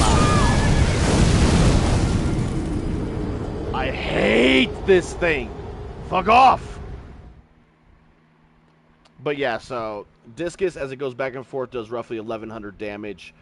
Lightning bolt does around the same damage for more cost. Don't recommend fireballs because obviously it's a fire enemy. And then the Stone of Garrock costs the same amount of FP as the lightning bolt, and it does like 200 more damage than the discus, but it's slower to cast, slower to recover from, so you're most likely to get hit by more fireballs. So as far as a faith build goes, and incantations, I think the best one to use is discus. As far as sorceries go, I have no idea what would be best. Maybe Comet. No, because Comet costs a lot of FP. You might want to go with something a little cheaper. Unless you want to allocate more flasks to FP flasks, which is fine, but just you got to be on point with dodging. And try not to get hit or let Torrent get hit, because if you get knocked off, you're getting hit by all those fireballs. It's okay to take one or two, but if you get hit by the whole barrage, you're done.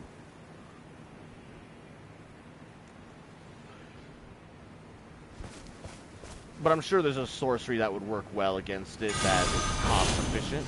I'm pretty sure. There has to be. As far as using like a melee only build, a strength only build, I don't know how you would do these types. The ones without the leg armor, shit, that's going to be easy with the strength build. That's going to be easy cakewalk. But the ones that have leg armor, you're going to have to figure out a way to hit it long range with a bow or something. Or you can use the new throwing weapons that they have out. So like the throwing dagger, the throwing spear, throwing axes. Hell, I even have a backhand blade that is a throwable. So there's ways to do it as a strength build, but it's going to be severely much harder. I envy those with strength builds that are going to take these things on that have leg armor. It'll make you probably regret your life. Gravity arrows could work. Keep in mind, though, you can't use a great bow on a horse. So, if you're using a great bow, you'll have to get off the horse. But if you're using a regular bow, I don't know if there's gravity arrows. I think there's just gravity arrows for great bow, unless you're talking about the Ash of War. Ash of War could come in handy there. But once again, you're going to need to stock up and buy a fuck ton of arrows.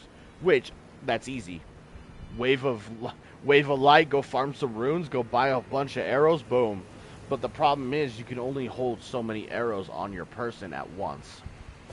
That's the only problem. But if you can kill it within the amount of arrows that you have, you got it. I mean, you could use all arrows except fire arrows, honestly.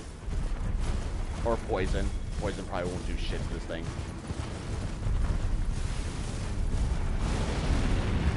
There are ways to do it as a strength build. I just feel like it's going to be a little harder. Thankfully, I'm a faith build. I ain't got to worry too much. I feel like faith and sorcery builds are going to be a little bit easier. Just because you can. And stay on horse. Stay on horse with normal bow and combo, though. It has to be doable with the strength build. It has to be.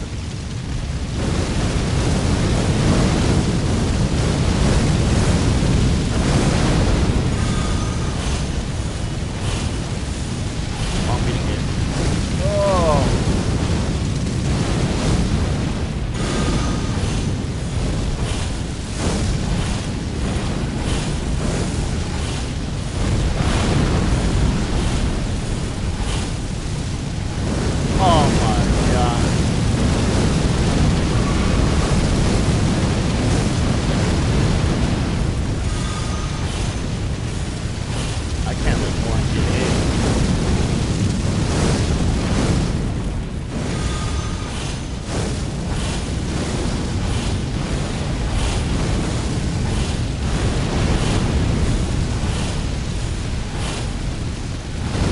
Run!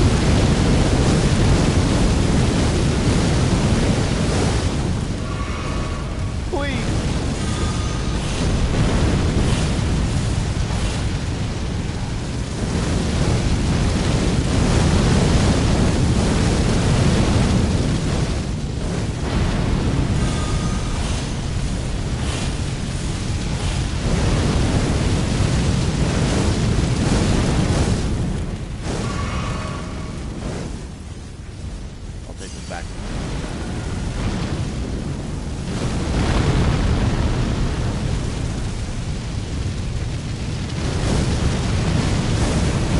Austin Blade wouldn't be a bad idea. Or riding lightning lance, also not a bad idea. But keep in mind, when you ask for war, you gotta be off your horse. Keep that in mind. That could be a little scary. But still doable.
Oh my god, I got fucking talk. I wasn't paying attention. I was not paying any attention. Holy shit.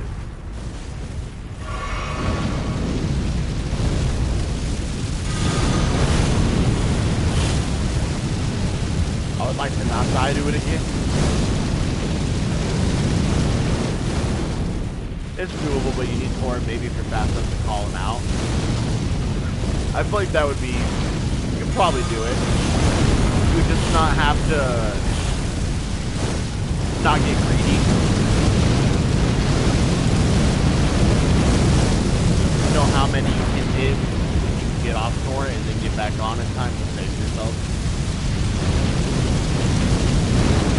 I feel like it's going to take more patience and more time.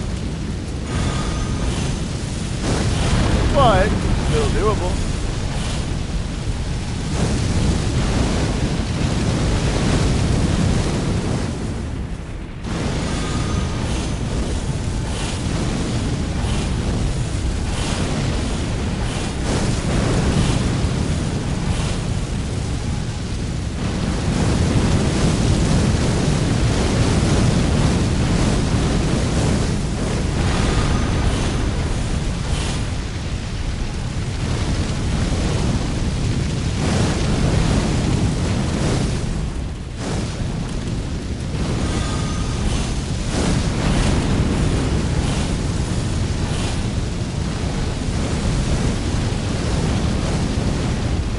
Builds are gonna have a field day with this guy. I agree.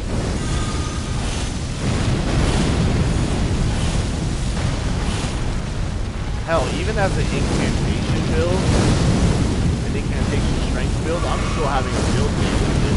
If I can stop getting hit by shit like an idiot.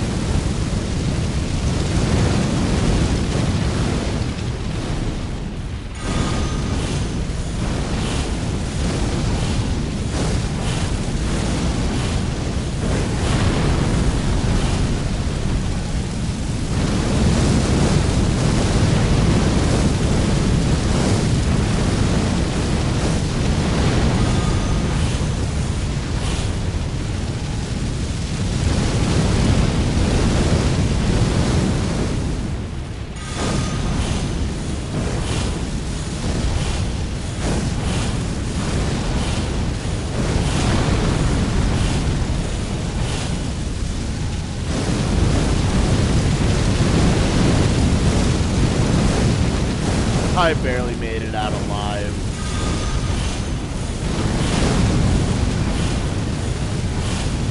True, plus you can do the infinite mana treatment here. Good idea. I did forget that.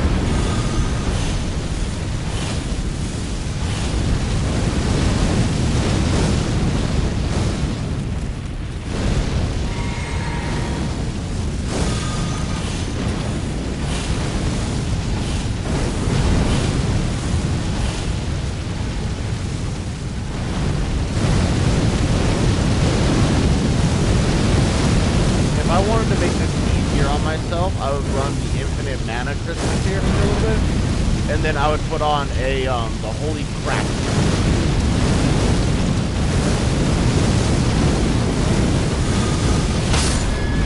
Oh no!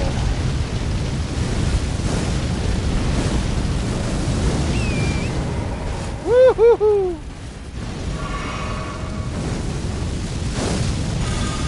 The skin of my teeth.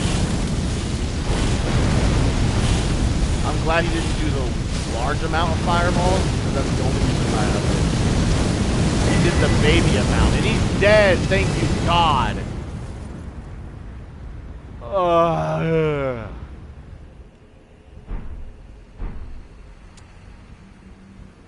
Thank God he's dead.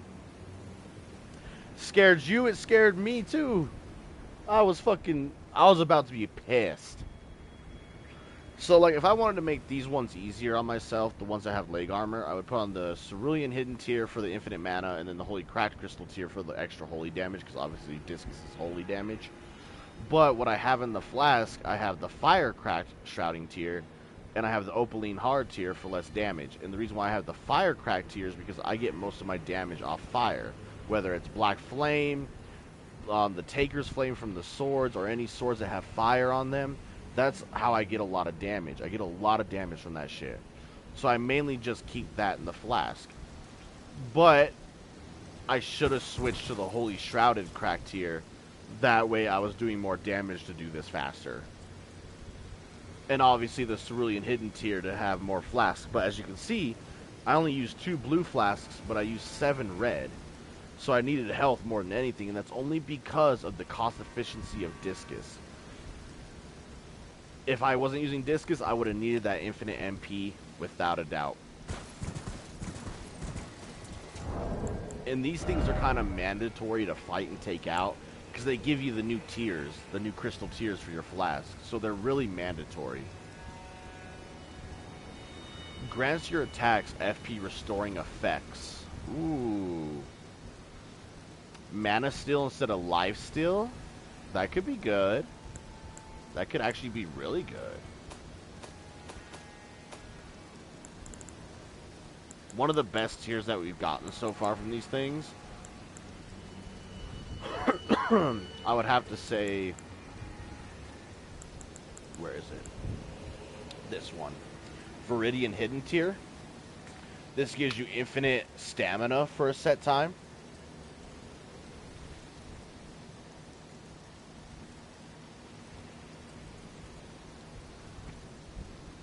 Kind of like the blue one gives you infinite mana. This one gives you infinite stamina. So for strength builds, this is crazy, crazy good.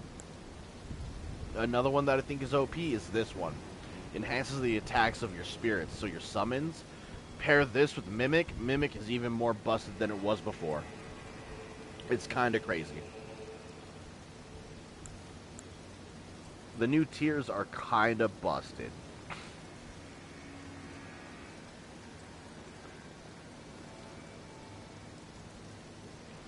It's funny how they're cracked tiers, so you're technically drinking glass.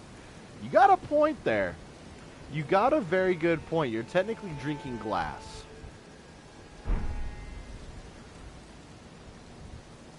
That is a very, very, very valid point.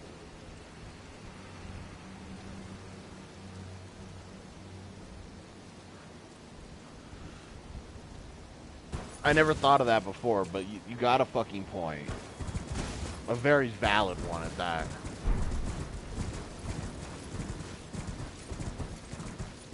Thank God that's fucking over, man. Damn.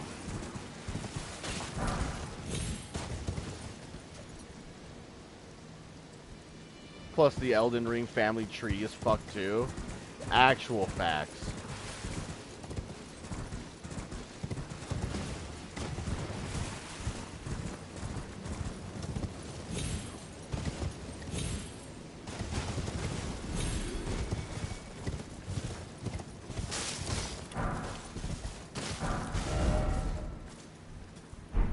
Is that really it?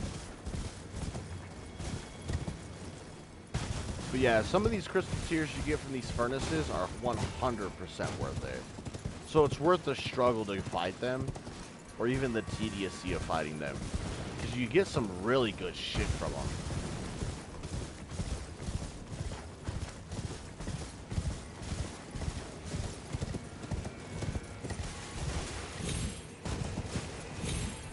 The furnace visages, those are just crafting mats, so they're not really important, but the crystal tears are definitely good.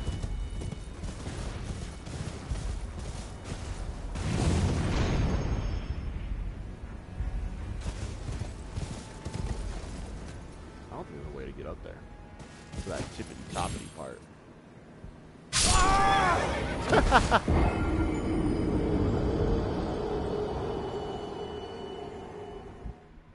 Thank God those things don't respawn. Thank you, God. I just wanted to see if there's a way, but there's no fucking way. No way to get up there. Like, when I read the lore, I was like, oh, they did incest, like some House of Dragons type shit. Actual facts. Actual incest. America and Radagon are the same person, so you're technically fucking yourself. Some weird shit. It's cool, but it's fucking weird.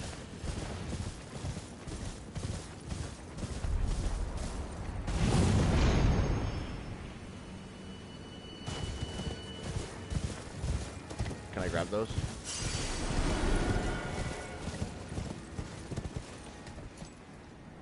Yeah, I don't think there's a way to get to the tippity-toppity part, so I'm getting the fuck out of here at this point.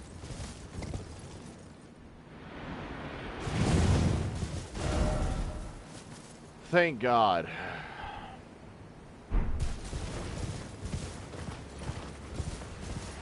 Thank fucking God.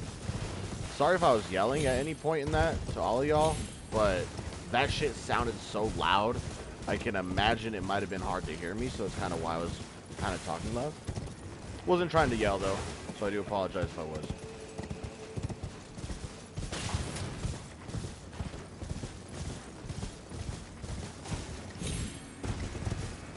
That's not even a joke. I think one of them is a dragon. Facts. Like, actual facts. Because the Elden Beast is definitely a fucking dragon.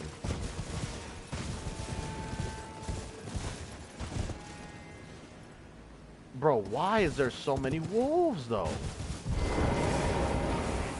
We're back to hunting wolves.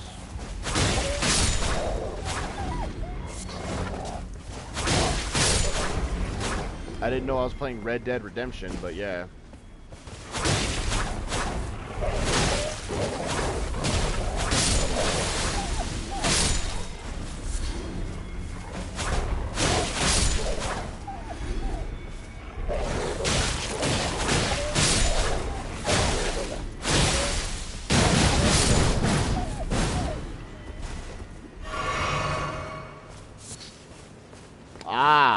One of these is up here.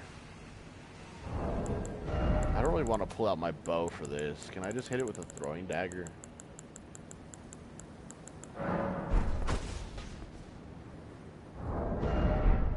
Evidently not.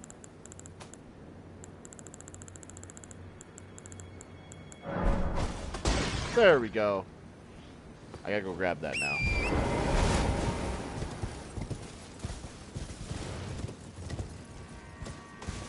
Welcome to Wolf City, actually.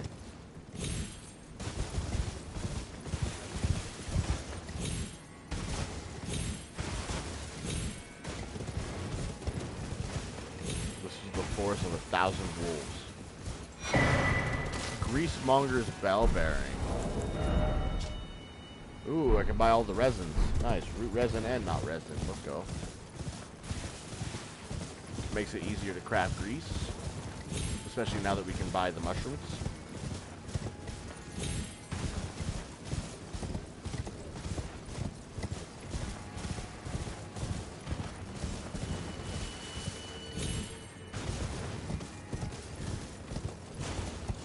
I bet the alpha's just like, he's just one man. How?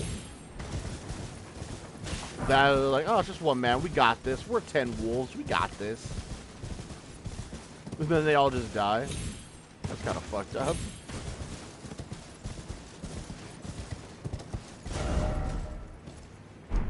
fucked up, but true.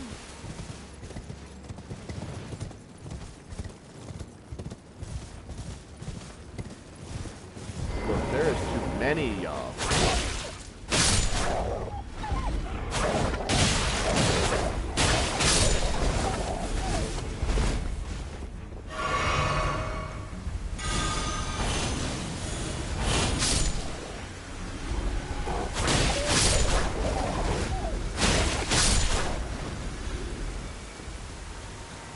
You know, I could have put on the Holy Crack tier, and I could have threw on the Holy Scorpion Charm to make my life easier. Just not thinking, evidently. No brain power.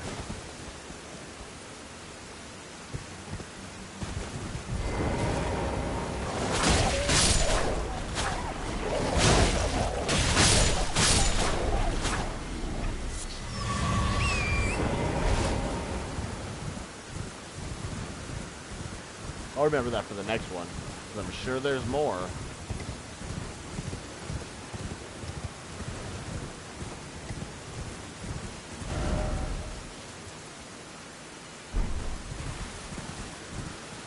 Holy, why is there like 8 of them on that one cliff?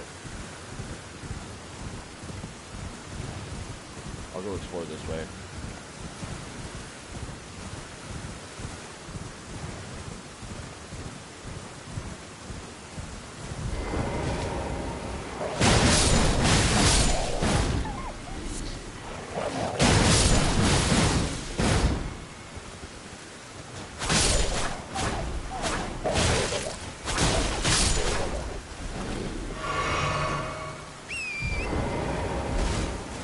Has it ever occurred to you how the boss was fucked up by leaving us alive or somebody reviving us that was part of their family?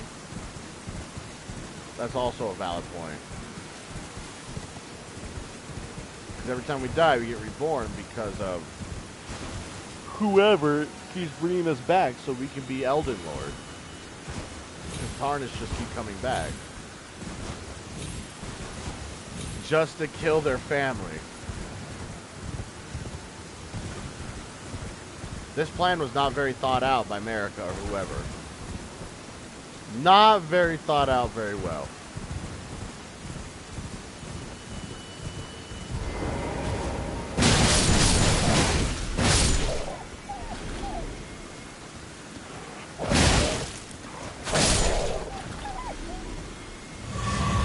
I fucking see it great.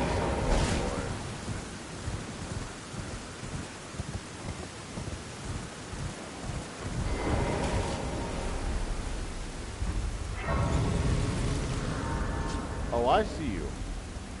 Don't think I don't.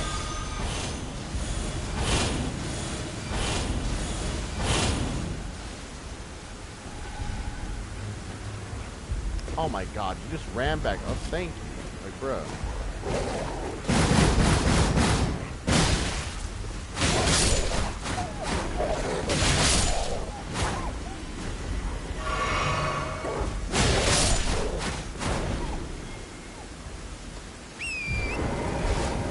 Die already, man. Like, can y'all just bug off?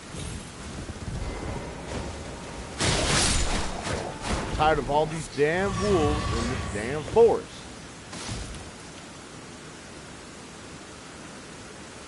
Because we end up being the most powerful of all? Actually, though,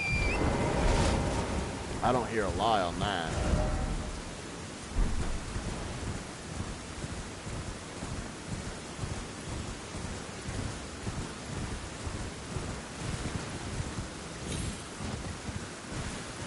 I love the lore of Elden Ring, but it's so convoluted and weird sometimes.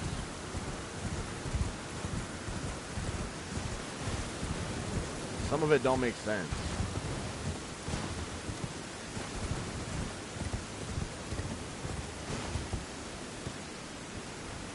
One, two, three, 4 wolves. Yeah, I'm not fucking with y'all. I'm good. I've had my fill of wolves for the day. There might as well be a wolf boss at this point somewhere in here. There actually might as well be. The King Wolf.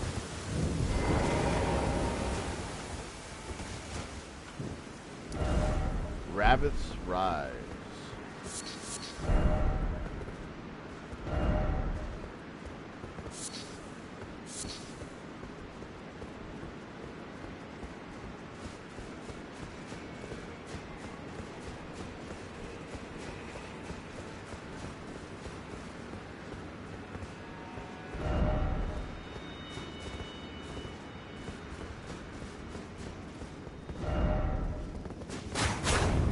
It's actually a hidden fucking wall.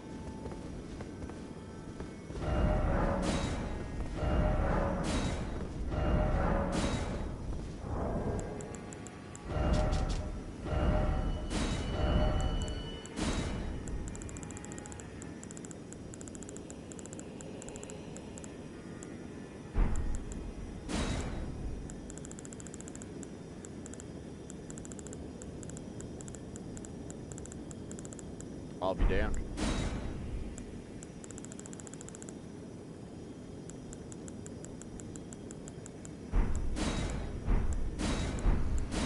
They were right. Or the king of the forest, something, something. I can see that. Something. Like, fuck.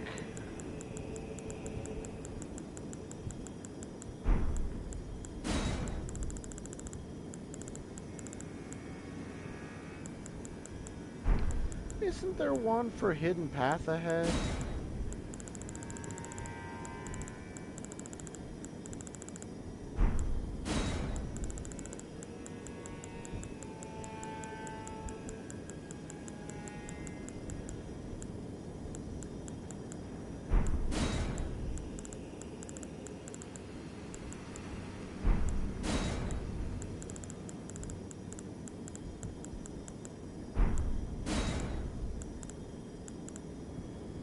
There it is.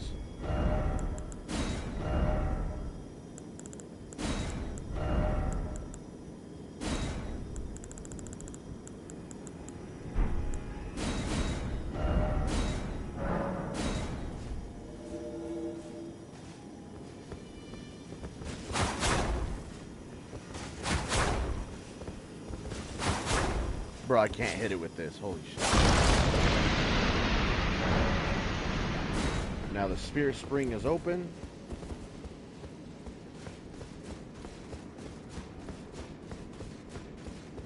Okay, well, yeah. That happened.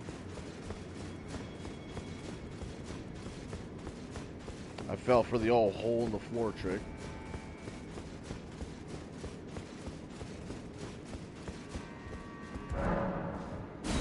The contraption does not move. Okay. You know, that's fucking fair enough. The Spirit Spring works now anyway, so...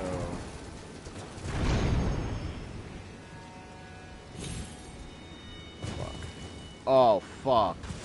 Oh, thank you, God.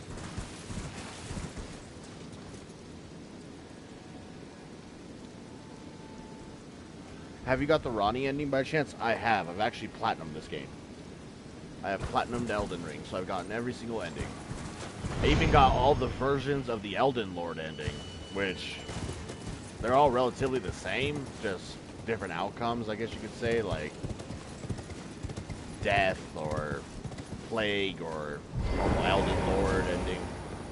Like, you got the Frenzy Flame, got the Ronnie. Ronnie's my favorite ending, though.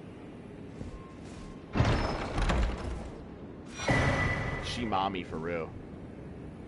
Rabath's Cannon. It's a new ballista weapon. A new ballista weapon? A type of jar cannon used to fire great bolts. A masterwork of Special Machinist Rabith. Power the glint stones that encircle the barrel, imbues bolts with magic damage, and guides shots towards their target. Wait, you're telling me this thing is fucking homing? And it does magic damage. That's busted. It doesn't scale with int though. It still scales with strength and dex, but it does magic damage, physical damage, and from what I'm understanding, that shit homes in. Guides your arrow to the person?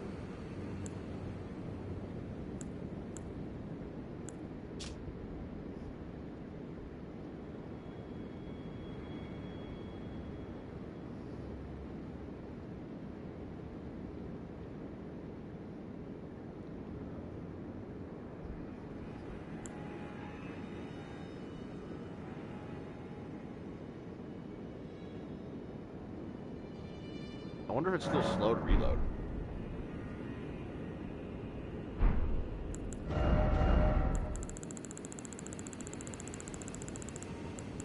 Okay, see, now with the strength dex build, you get this thing and it homes in. That could be a little easy to take the furnaces out. A wee.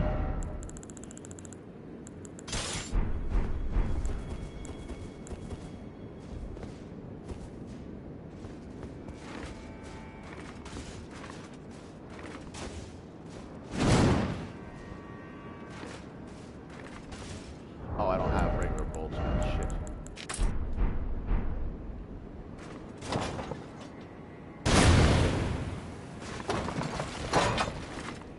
Yeah, it's still slow to reload, though.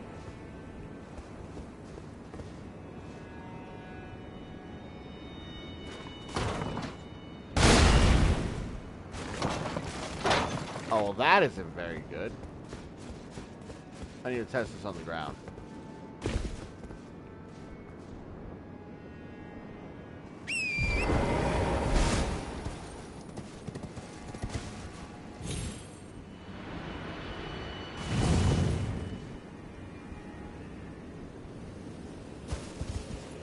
Wait.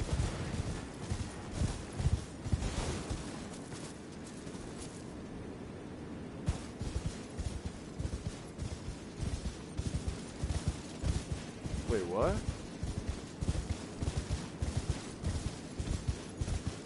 There's another layer of this place? So we got halfway up there. But there's an even higher part up there that you can only get to when you get on this mountain. What? That's the tallest tower ever made. How crazy would it be if the child is like a god when born, because we are technically a god and really good at magic too? You know, that could be very possible. I can see this being a thing.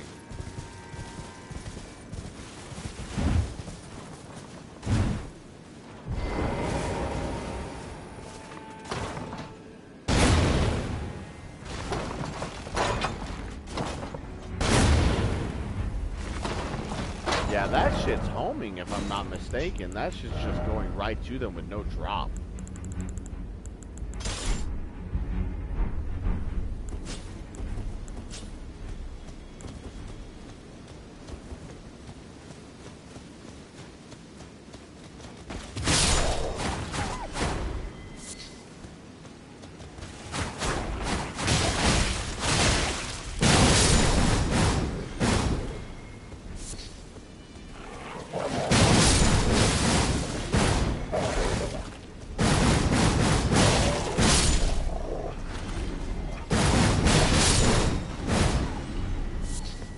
No, more wolves. Gracias.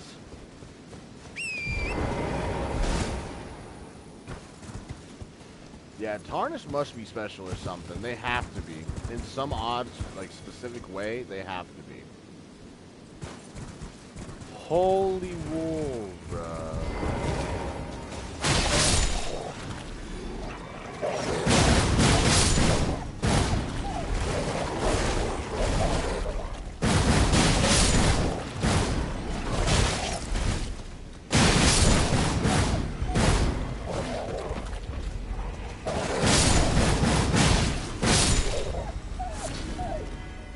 Done?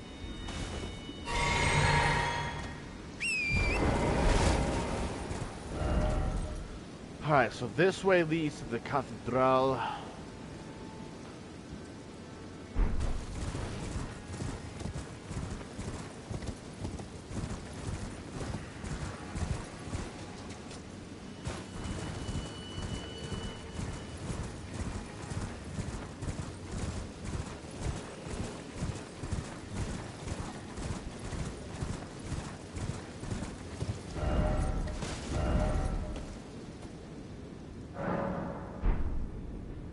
This does seem familiar. It's almost like when you're walking up to the Margit fight.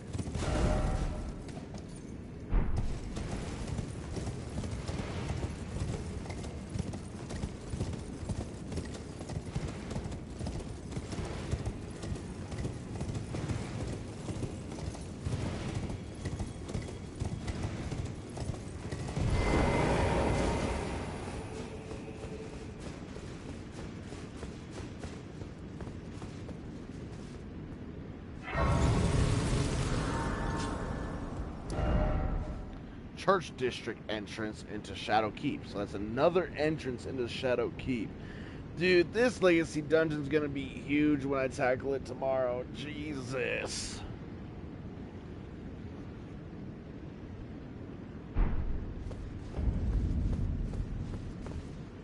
This place is gonna be huge when I come here tomorrow. But once again, I'm not doing it tonight. I want to finish exploring what little I need to explore before we move on with the story a little bit.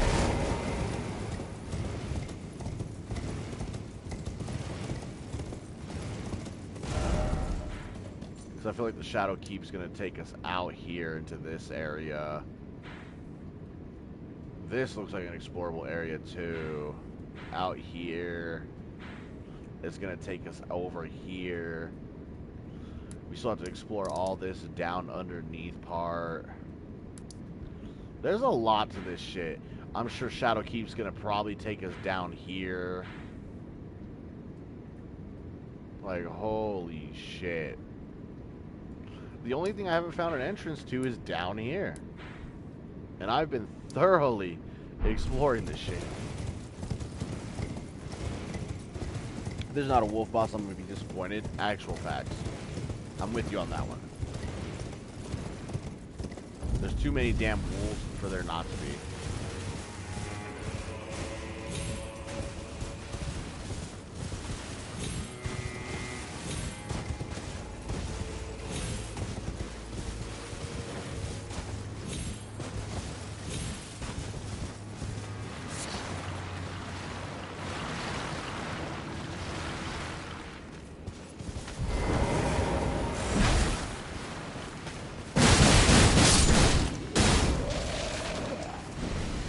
What are you doing? Holy sh...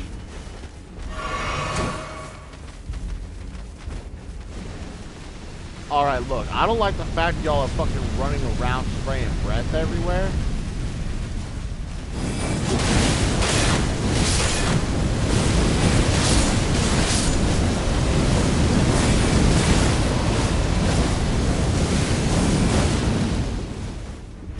How about we just knock it off?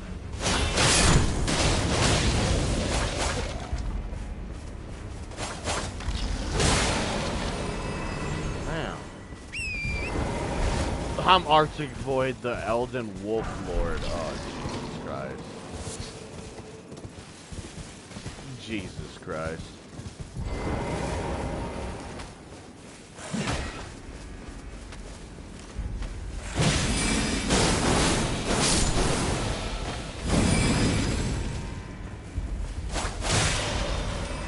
Cheese and rice.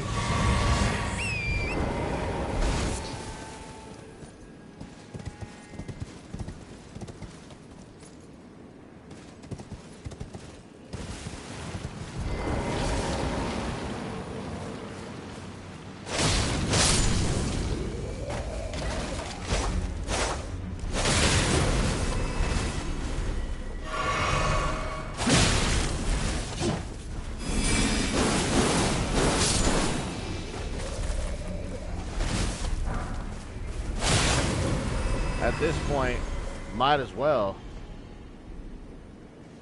Your comment literally said how I was thinking for real. Might as well be at this point considering all the wolves we have killed.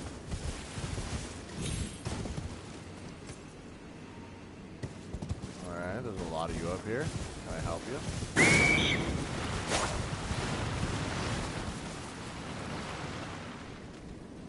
The owl just summoned these fuckers?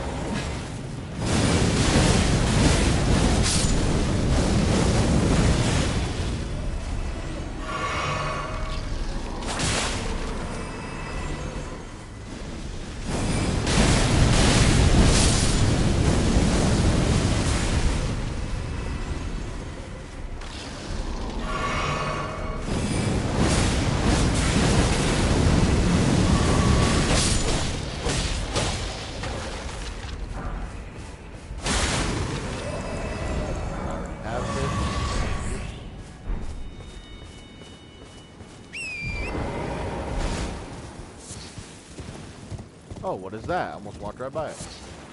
Oh, it's just a bloodstone shard. Jesus. Disappointing.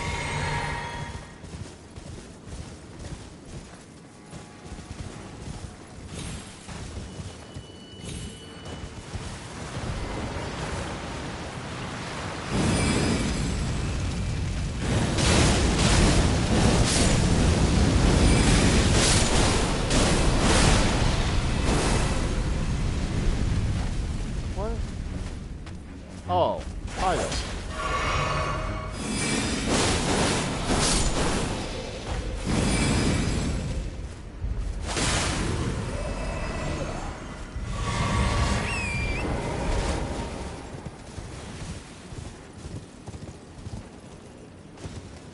So we went from killing a bunch of wolves to killing a bunch of undead. God, I love that weapon. I'm so gonna use it and max it out. Yeah, this weapon is fucking amazing. All you gotta do is kill Rolana for it.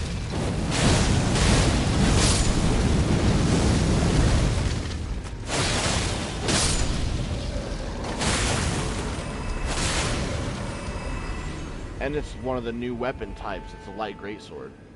And you get a 2-for-1 weapon, essentially. And it does really good damage. Mine's maxed out completely, and it's fucking amazing. Because with her remembrance, you can either get these swords, or you can get the twin moon bomb sorcery, which I duped, so that way I could get both. And it's worth it. The sword and the spell is worth it.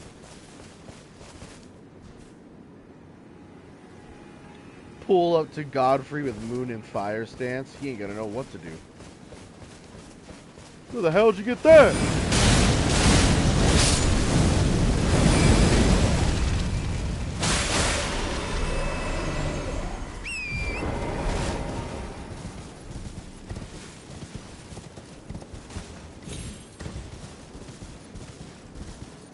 That's cheating, man.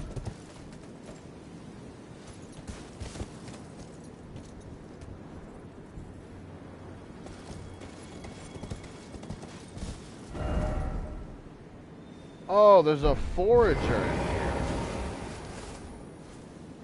He's buried underground. Look at him. He's stuck underground.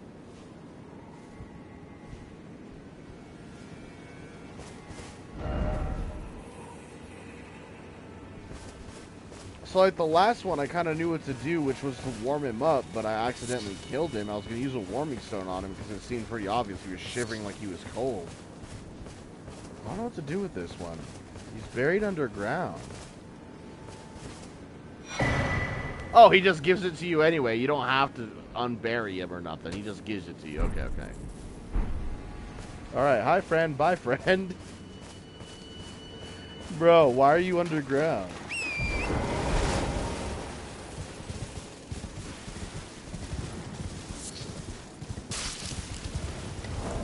What can I make with this? Well-pickled turtleneck. Hell yeah. Hell yeah. We like those, coach. We need a scorpion liver. Found by hunting spider scorpions. Man, I've killed so many of those scorpions. Ain't none of them ever dropped a fucking liver.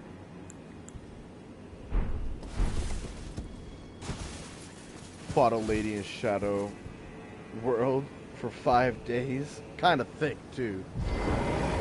Actually.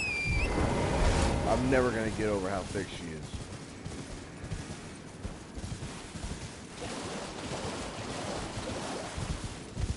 And she can fight? Oh, yeah. Oh, yeah.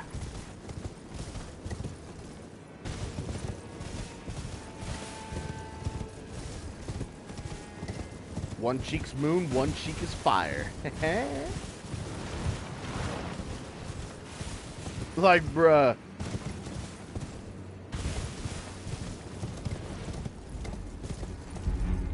Hey, it's just facts, alright? Like.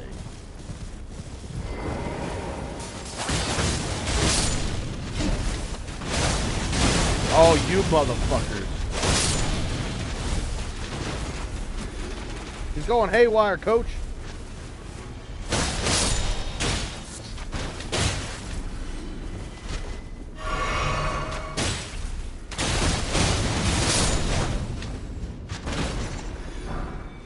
Don't mind me, just got a couple of huge arrows sticking out of my chest. We're fine. Everything's fine.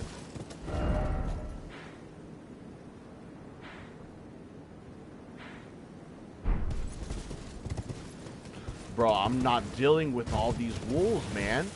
I have killed too damn many.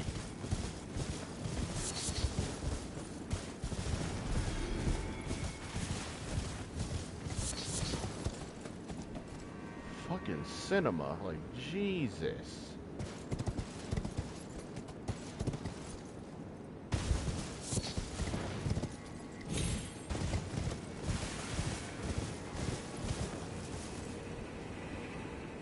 Amazes me how we go toe to toe with as tarnished with gods and monsters and be like, yeah, it's just another Monday. Actually, though, it do be another Monday through Sunday. There's nothing but wolves throughout this whole area. What the Look, I'm not fighting all you, alright? I've had enough.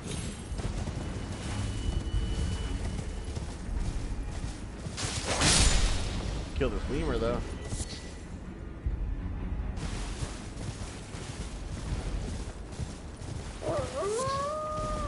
Oh my god, there's a fuck ton.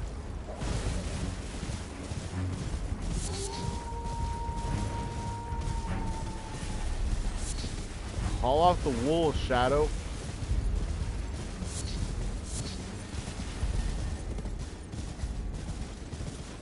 This is why I love this game. Actually, though. It's just such a beautiful fucking game. Like, god damn, man.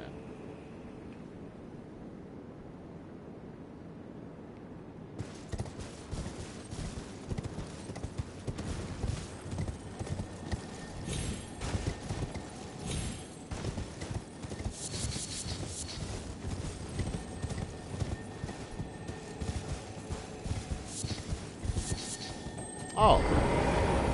Hello there.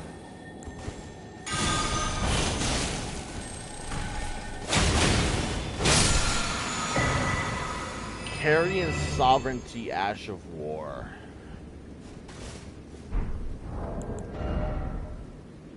Carrion Sovereignty.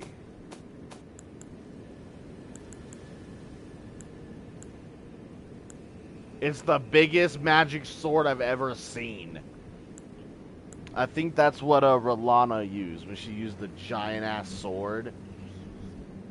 It had to be the Sovereignty, because you have Carrion Greatsword, then you have Carrion Grandeur, which is even bigger, and can be charged by up to 2 levels. And then you have Sovereignty. Skill passed down the Carrion Royal Family. Transform blade into a magical greatsword and bring it down. Additional input follows up with a horizontal sweep. Charge either attack to enhance potency. So, yep, this is Rolana's other move that she used in the boss fight. When she would use the big sword, smash it down and do a horizontal swing, that's what this is. So now we have her Ash of War as well. Hell yeah.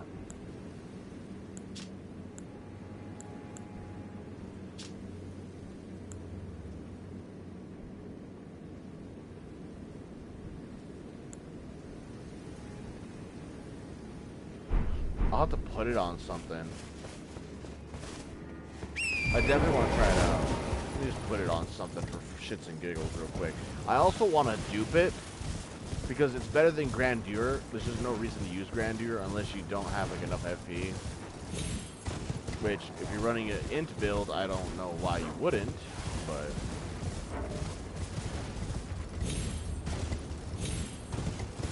Because to use magic, you should be using an int build, so...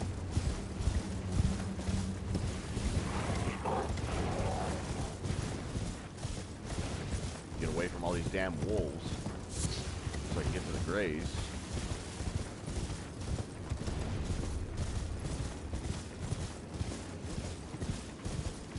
Oh, sweet. I'll take this free respec item. Why not? Thank you.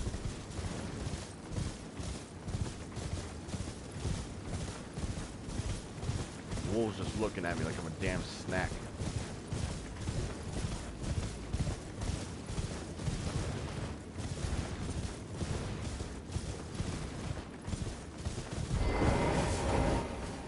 What's this usable on? Everything except colossal weapons.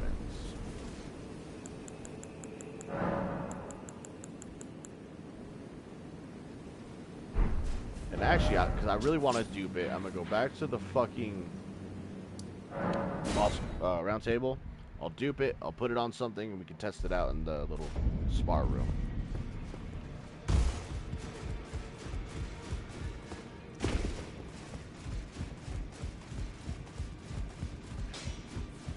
Well, I took you for no matter it's lay out your arms then.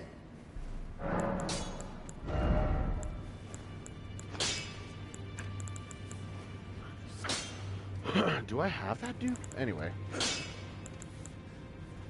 I would like to dupe Divine Beast Frost Stomp as well. While we're here. Carry Sovereignty.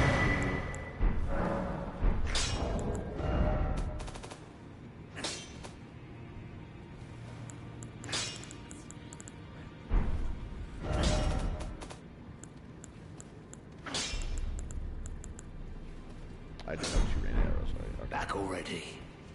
No matter. Thank you. Come again.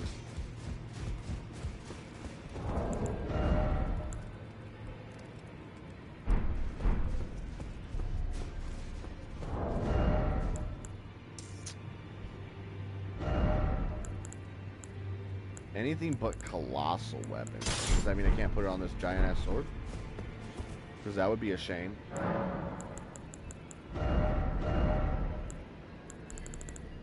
Damn, really though? It would be perfect on this thing. Motherfucker, okay. Can I put it on just the flambers then?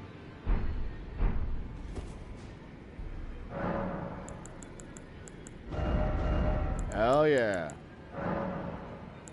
And you can make it do frost buildup. Oh, that would be gross.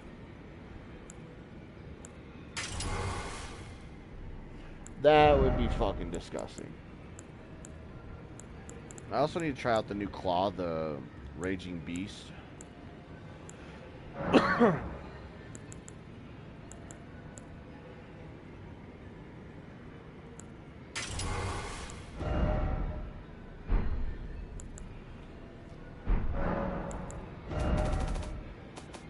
So that makes 3 types of Ashes of War for this. Because you have Carrying Greatsword. Can be charged once to increase its power. Just slam it down. Carrying Grandeur is the same thing, but you can charge it up to 2 levels. And then you have the Sovereignty, which can be charged up to 2 levels, and it does 2 attacks. That's insane.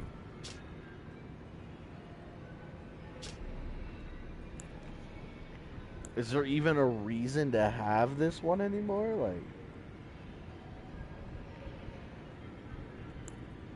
I'll still keep it in my inventory, but I almost don't feel like there is a reason at this point. Same with regular Lion's Claw.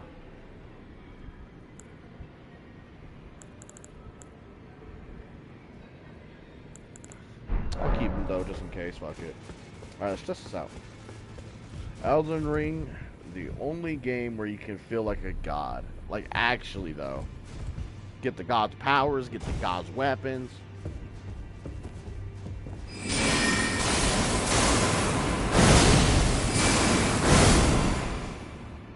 Oh, yeah. That's beautiful.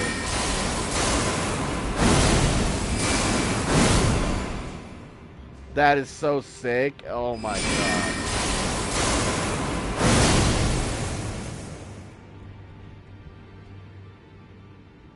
The Grandeur, all you would get is slam down.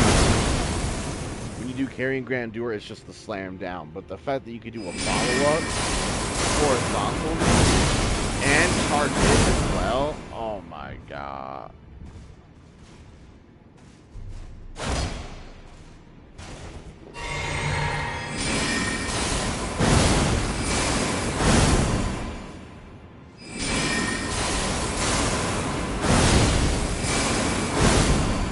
And it has insane fucking reach.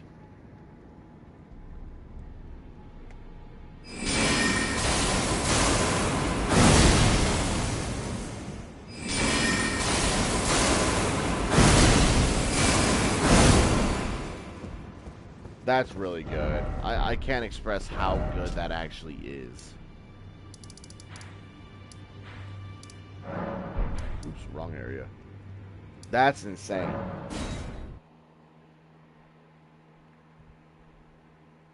Actually insane.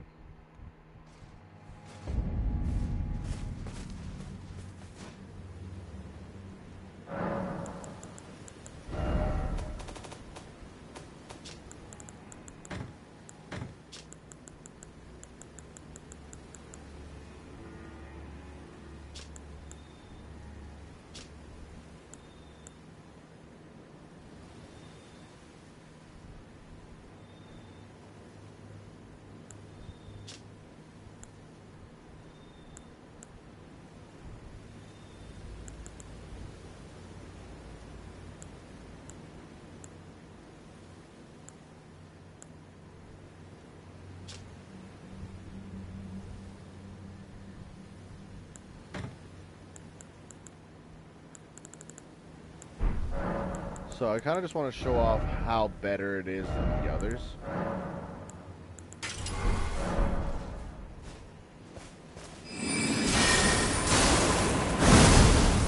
That's the carrying greatsword. Nothing special.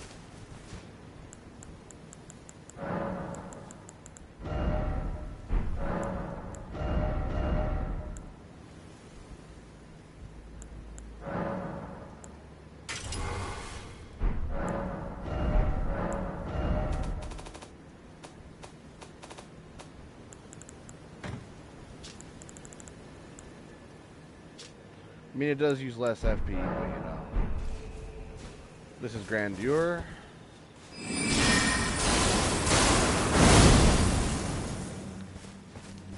And then the Sovereignty is the same thing, except you get the horizontal charge /2.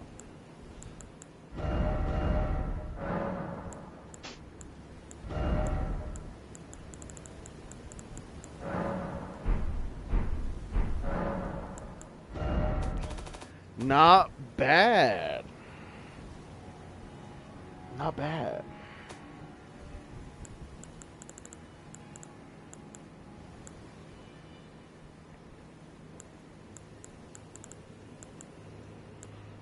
Savage Lion's Claw is badass, man. It's so much better than regular Lion's Claw. Jesus. So regular Lion's Claw, y'all know and love.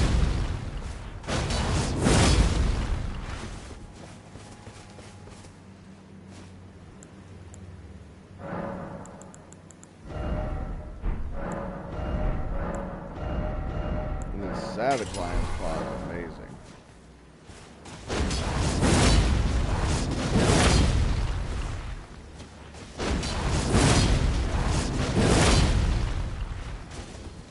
Which hits 3 times. Nice.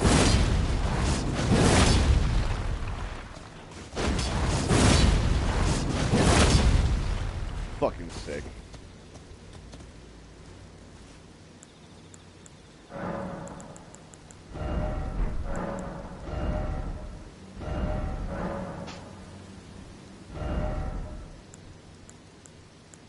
Yeah, there's just no reason for normal Lion's Claw at this point.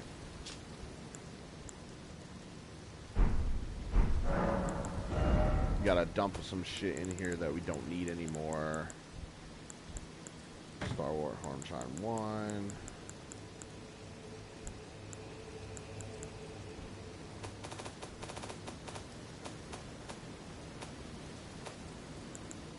You don't really need Lion's Claw anymore.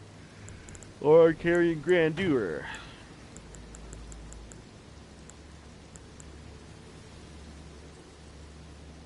I really don't even need Hoarfrost Stomp anymore because we got Divine Beast Frost Stomp.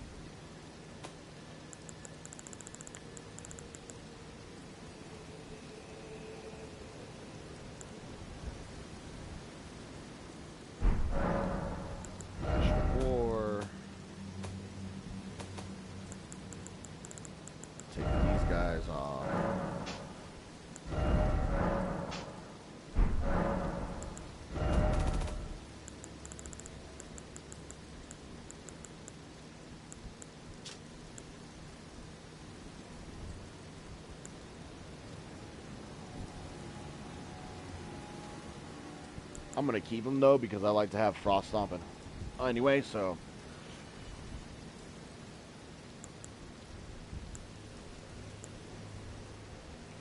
let me try it out. I shall spite thee. I remember one time I had Radagon's whole armor set with his sword. Melania PTSD with that fight? Actually, no.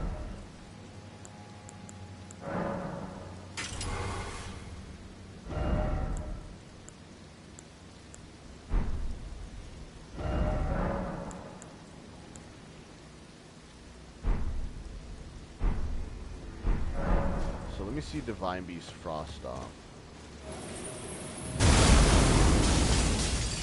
Oh, wow. You can charge it?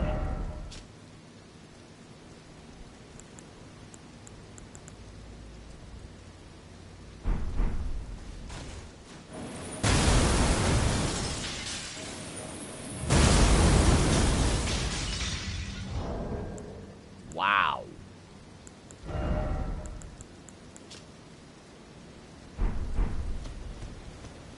Yeah, there's no reason for Hoarfrost Stomp anymore. Jesus. When that's that good, Jesus.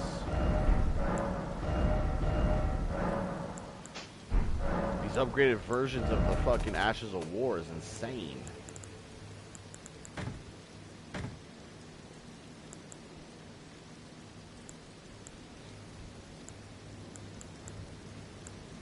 Actually crazy.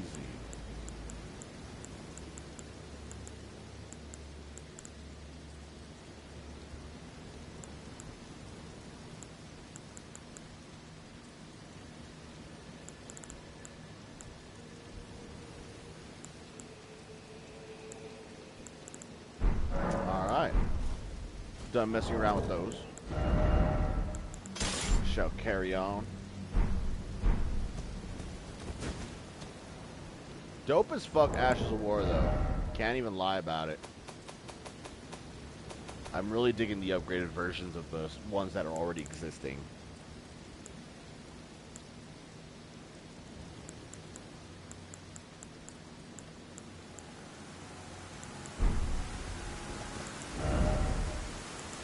Oh, yeah.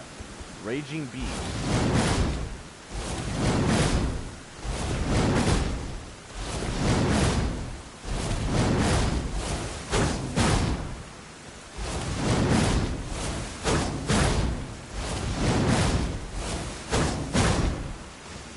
I don't think that's going to be as good.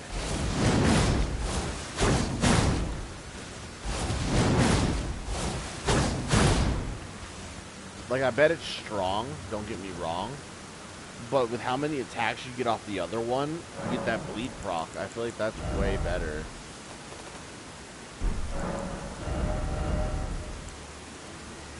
The Savage Claws, yeah.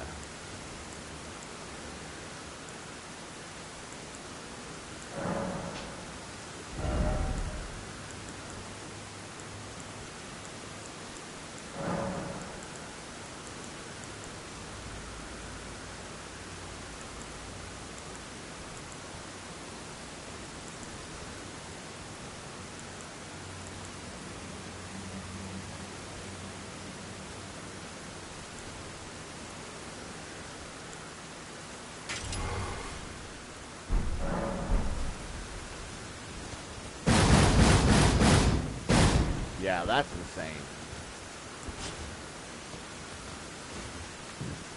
Okay. Back to what we were doing.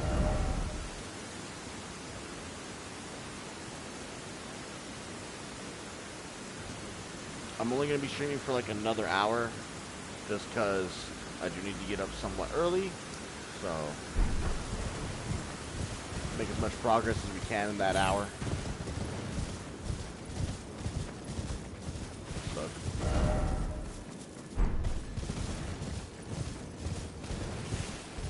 you guys are assholes hiding in here like this.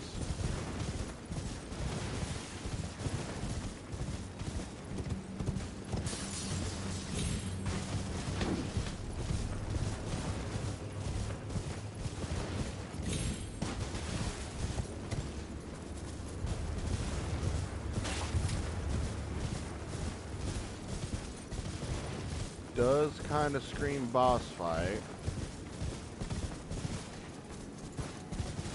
Let me circle it to see if there's anything on the outside. God, fighting Melania and Radon's armor. That brings back memories to my first playthrough. Potentate Cookbook number 4.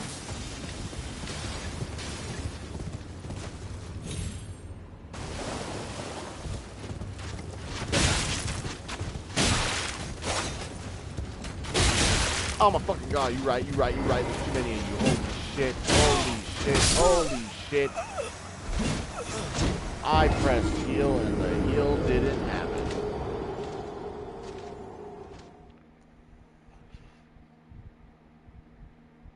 How dare you say nope, Shadow. You call off those wolves this instant, bruh.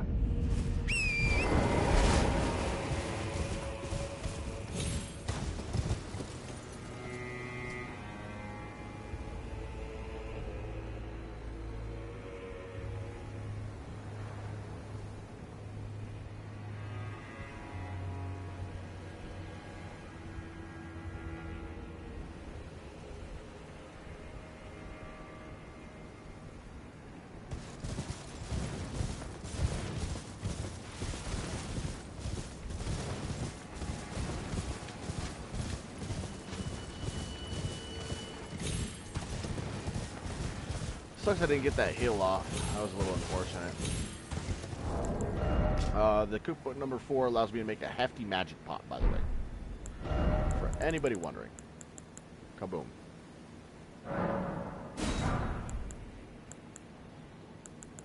Hefty oil pot, hefty lightning pot, hefty red lightning pot, hefty poison pot.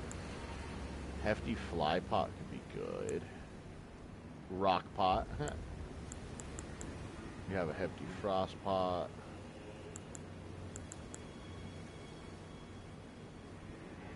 We'll take a blood pot.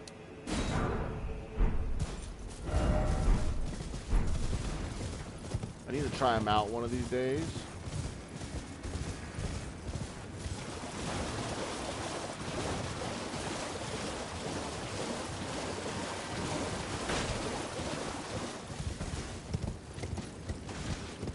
Hey yo, hey yo, hey yo. Leave me and my horsey alone. What is it? Just circle back to the front.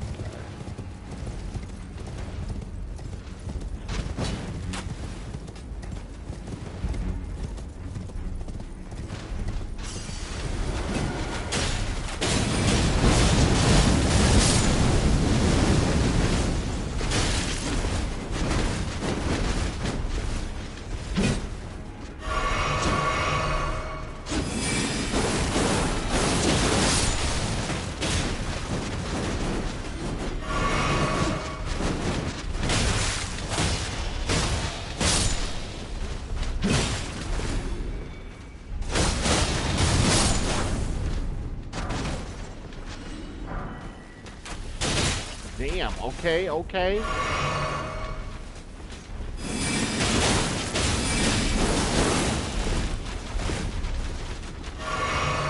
Y'all mean some serious fucking business, I see that.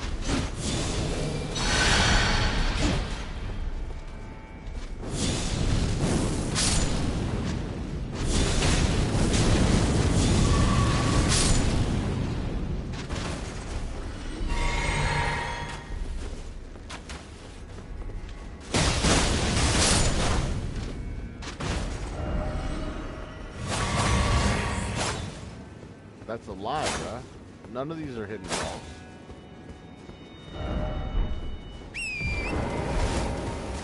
He's a liar, liar. Pants on fire.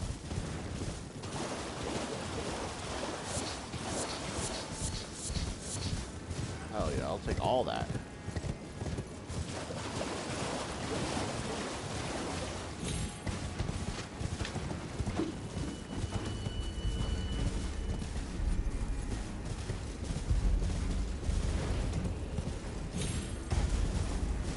Bro, the wolves.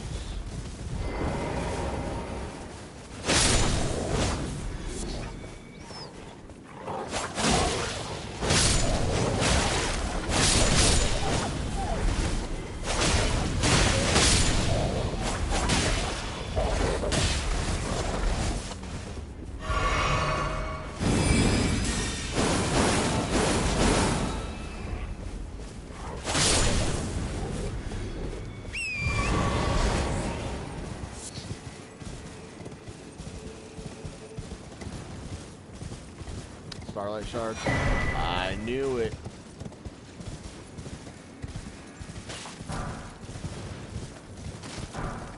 I'm not doing all these wolves, bruh. I am not fighting them. I have fought so many already. I don't want to fight anymore.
That's gonna be helpful.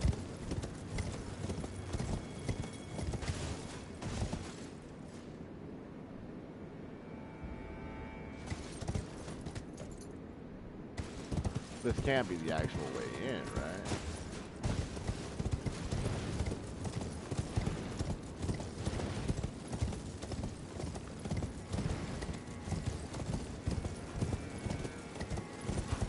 Nah, there's just multiple ways.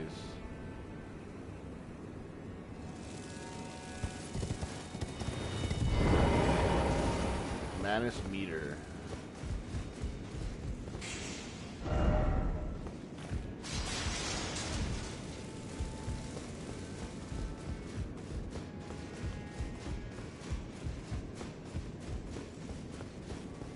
Manus material, whatever.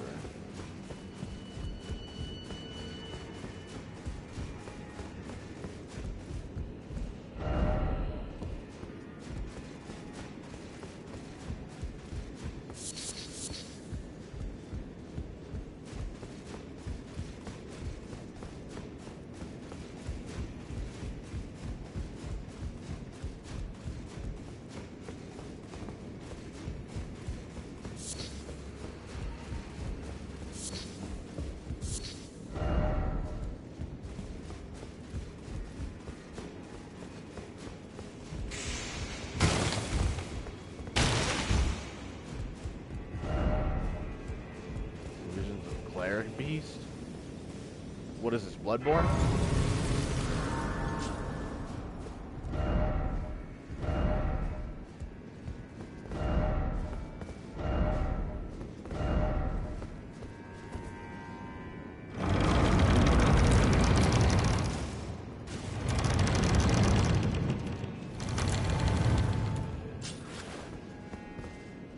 I wasn't expecting that to open, to be real.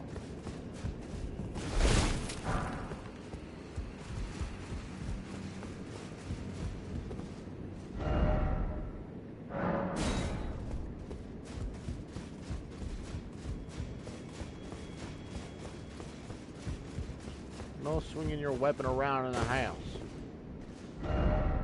Ladder. Wait, how did he die in here?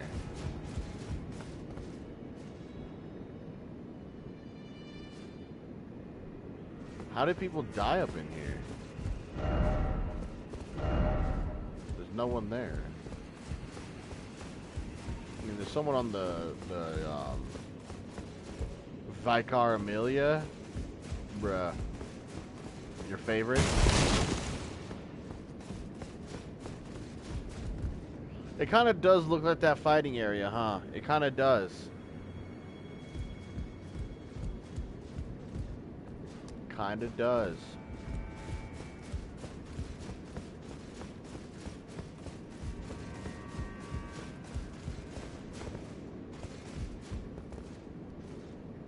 Why do they look so nice?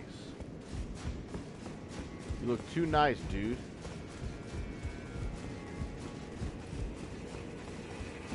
do be right, because I remember seeing you fight her, and it kind of does look like that kind of arena. Obviously, I've never played Bloodborne, but I have watched you play it, so...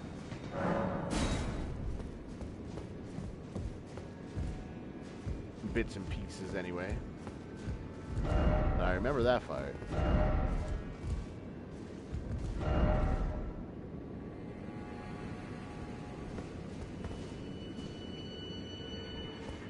Cellar ahead. Is she gonna trap us? Hold up. Let me continue exploring outside. If she's gonna trap us, I'm gonna explore outside. There's still more out here.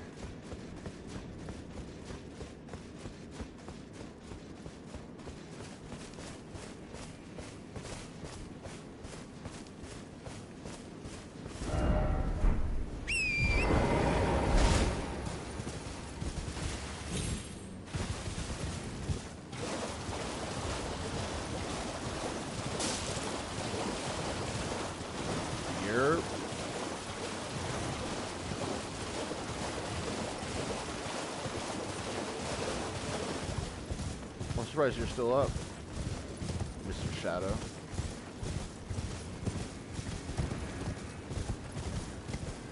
Usually you're in bed by this point.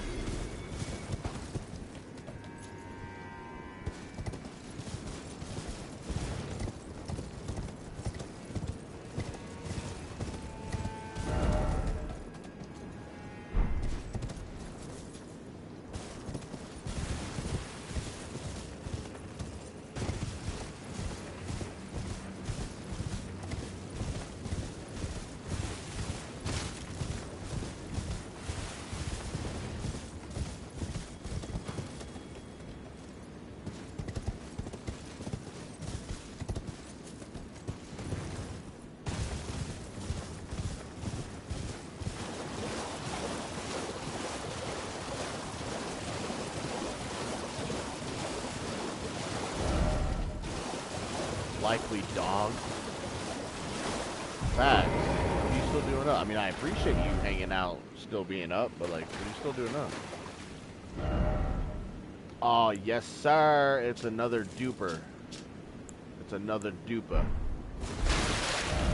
Which we haven't used the other one yet, so we can place. Oh, not that. We need, what do you use? Diamond for that? Yeah.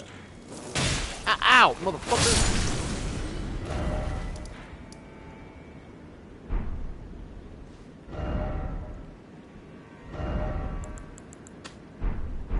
There we go. So when we need to dupe a boss or two, we have 2 in this realm for free. So I don't necessarily have to go find a mausoleum. But we probably still will have to use mausoleums for some more bosses.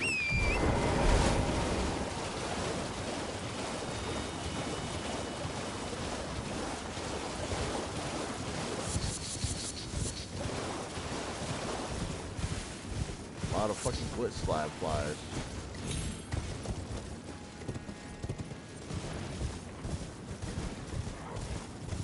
Hi, wolves. Unfortunately, Voidless Mugen, there is no wolf boss.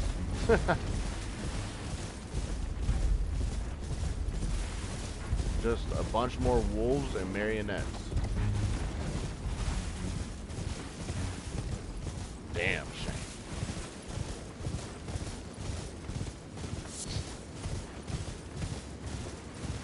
Alright, time to go inside and talk to this chick or dude.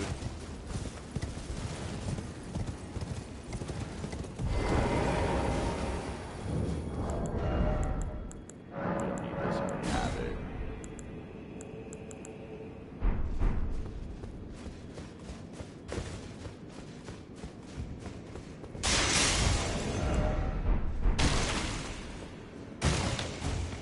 How's it going? Well, we don't often receive visitors. I am Ymir. Welcome to Manus Meta. It is a pleasure to have you. In lands so forsaken as these, chance encounters are precious indeed. Seeing that we have convened here on this day, allow me to mark the occasion with a modest offering. His name is Ymir, but it's spelled like Ymir, like the frost giant from Norse mythology. That's cool. Hole-laden necklace. And a ruins map. Map to old ruins received. Check inventory. Simple old map, faded and dirty, indicates the location of a hollowed ruin. I only wish to be of service.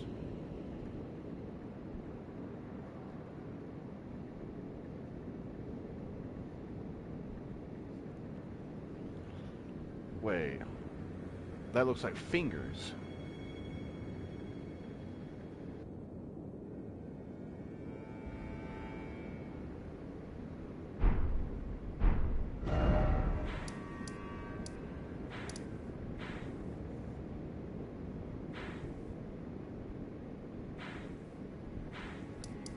So there's two areas with fingers. This one and the one down below. And I know this one I needed a key item for it. You probably need it for this one too.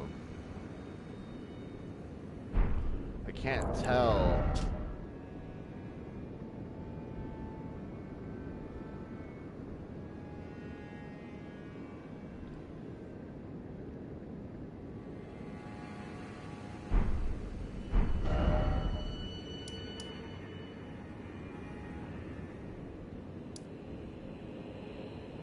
This one is up, so this makes more sense to come there, whereas this one is down. So I think we have the key now to go to these fingers. Use at a hollowed ruin to sound a hanging bell. A pale blue necklace made from a thin, elongated stone hollowed out from the inside. It was a teaching of Count Ymir. The fate of the one who sounds the hanging bell would be guided by the stars.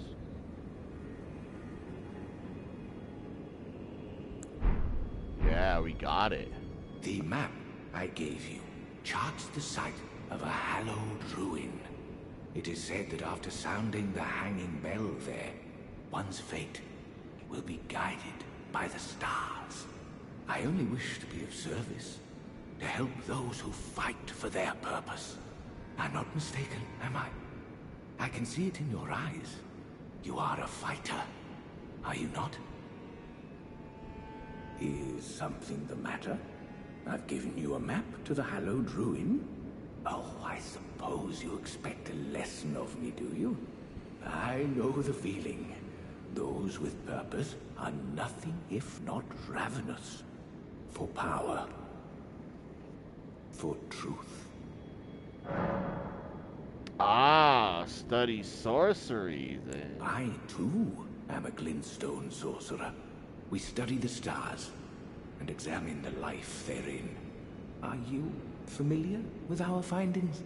Long ago, we began as stardust, born of a great rupture far across the skies. We, too, are children of the greater will. Is that not divine? Is that not sublime? And yet, none can fathom its implications. Its utter brilliance. Alright, Shadow. Get some rest, buddy. I hope you sleep well. I will definitely see you in the afternoon. Join up when you're free.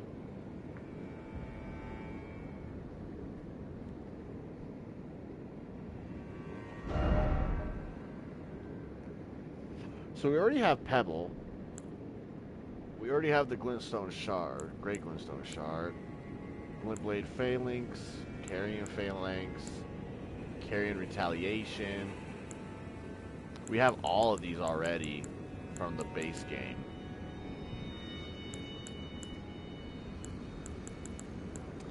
Miriam's Vanishing, we don't have that. Conceal self in a glintstone haze.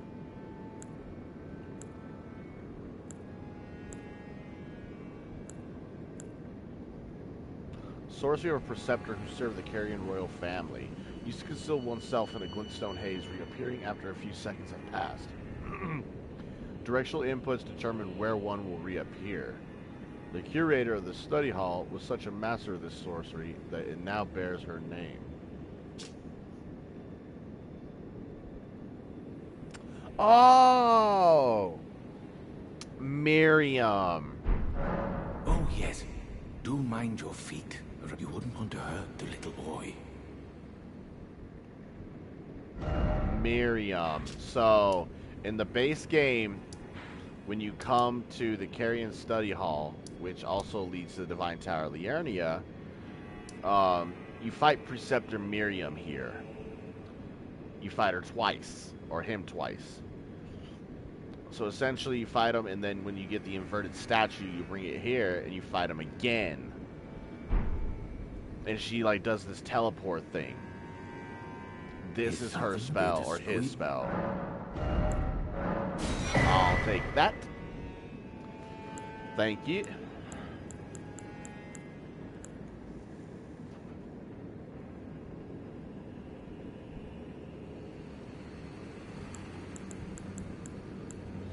Thank you for the new sorcery, my dude.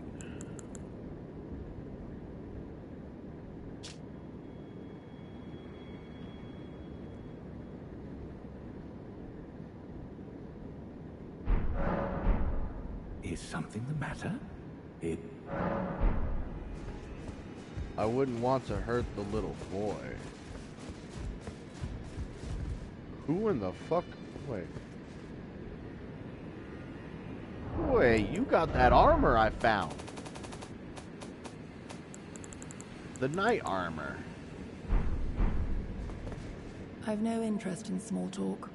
My only concerns are the concerns of Count Emir, and you are not among them. I'm sorry. Yo, she's got a sword of knight. So there is a weapon to go with this armor set. You get the armor set and the shield in that jail, but there's a weapon and she has it. So there has to be a quest related to getting the sword from her. Only, there is one thing I will say. Count Emir's kindness is a gift. Should you cross him, you will sorely regret it. Be gone. There is nothing more to say. And it's a girl? Be gone. There is nothing more to... You got a sexy piece of armor, a sexy sword, and a sexy voice? Oh, Be gone. Shit. There is nothing more to say. Alright, well, I'm sure we'll talk soon, girl.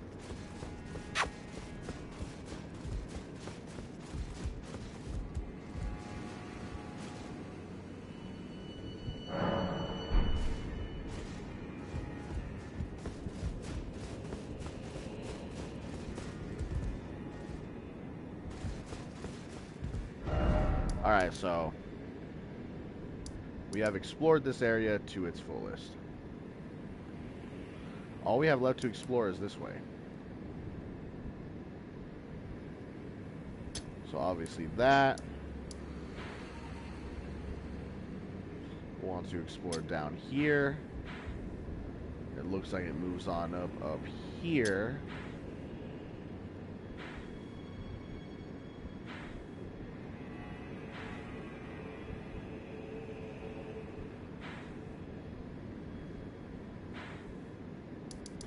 Still have not been able to get this map, though.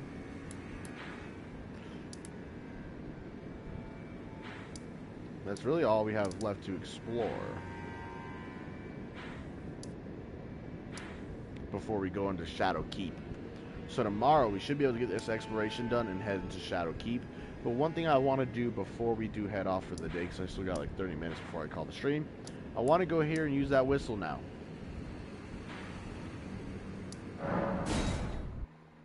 I want to see what it does.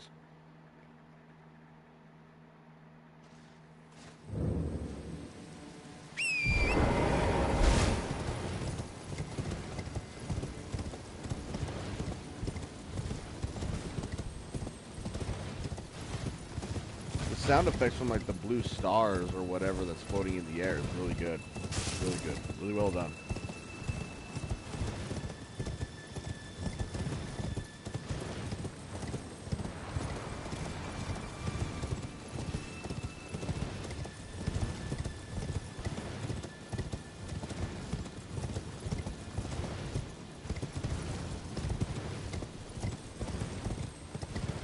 I'm taking the way around because I don't feel like having myself binded in 8, so.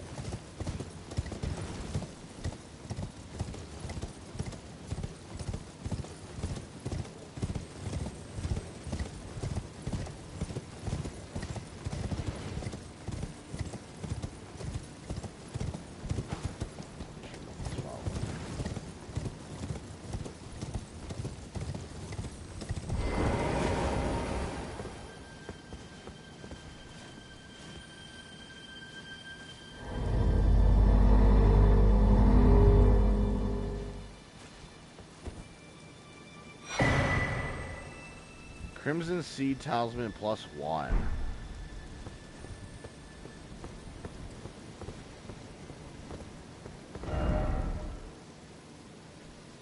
Offer head, then try rump.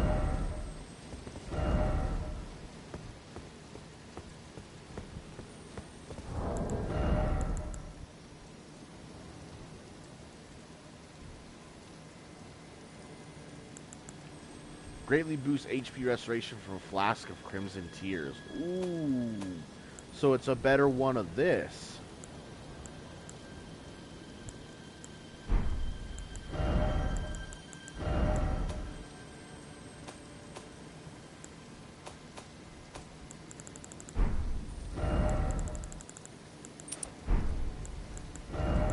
You can only have one on at a time, so it makes this one useless.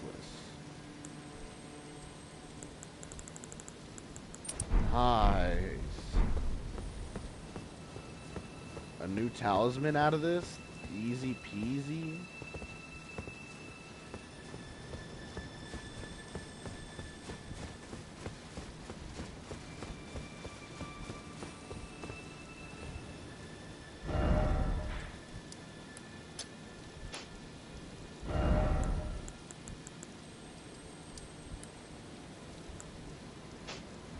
Remove that now because we've actually got what we want, what we came for here.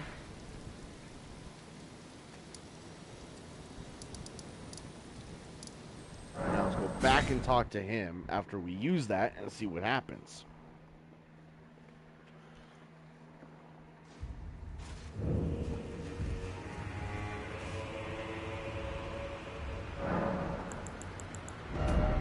Let me put the old one away.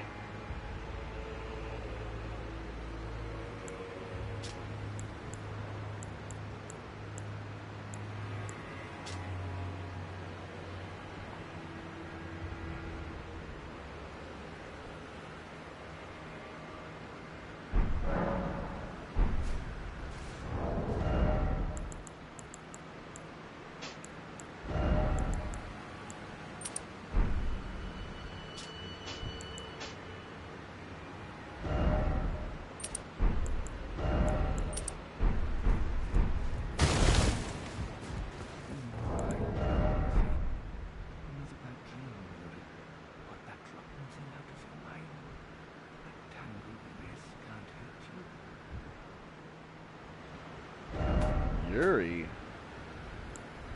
Not to be mistaken with Judy, right?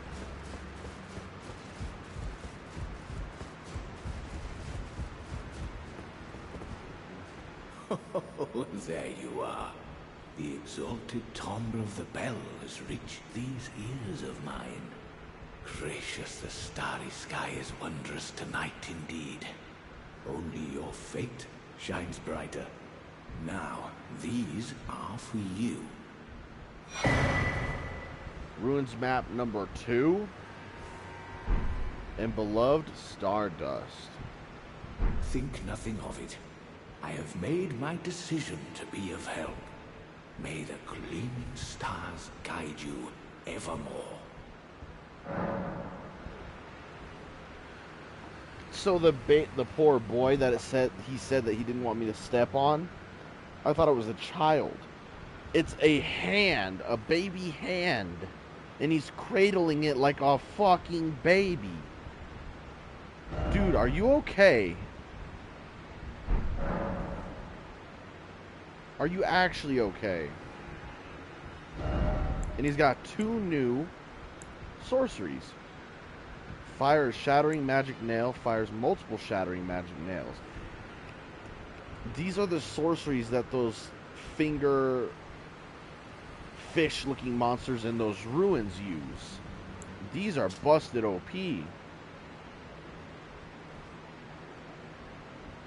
At least this one is, because it does so much damage. Glintstone sorcery of Count Ymir, High Priest, one of the finger sorceries said to have been discovered in a hallowed ruin. Flings a magic nail that crumbles during flight. Charging increases the potency. Count Ymir boasts that this is a mere child's play, an echo of a greater truth.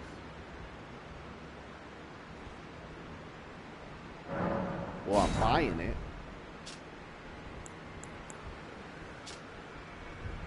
This is the same thing, although it flings multiple magic nails that crumble during flight. Charging increases the potency still. Count Ymir boasts that this is mere child's play, an echo of greater truth.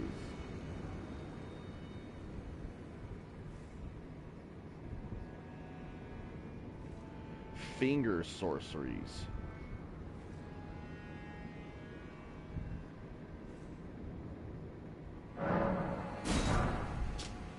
Alright, we got 3 new sorceries out of the deal.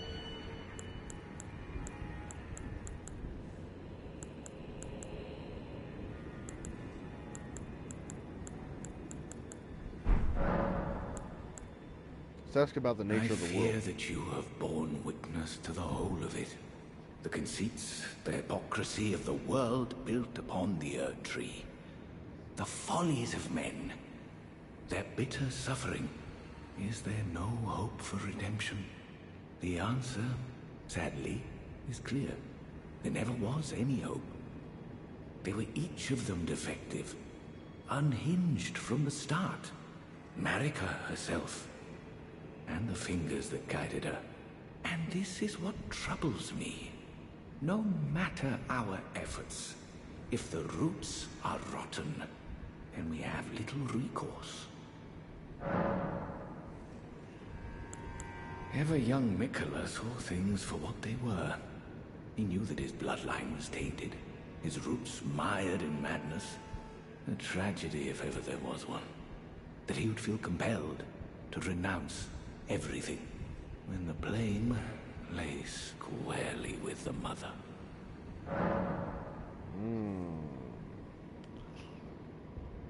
Mikola found out the truth about his roots. His parents. The madness. Interesting. Keyword is madness there. The status buildup, Frenzy Flame. Interesting. But I don't think that matters any. But he found out about the roots of his lineage, found out where he comes from and how bad they are. Ah, you met Yulan. Well, I hope that she behaved at least. The poor girl has overcome grave misfortune. Her tongue can be sharp at the best of times, but don't think that makes her a bad person. It's no surprise her little sister too has a heart of gold. Yeah, but where's May your the sister? gleaming stars guide you evermore.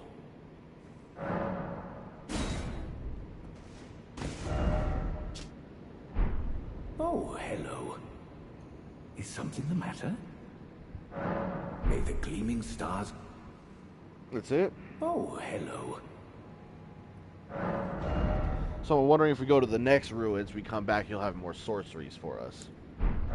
May the gleaming star... Okay.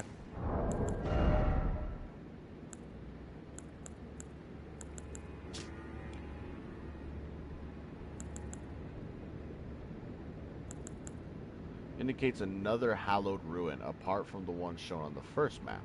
May the gleaming stars guide you evermore. And this one is clear as day. This one up here, which we don't have access to yet, but it looks like once we get done with Shadow Keep, we might be able to come out here in some form or fashion.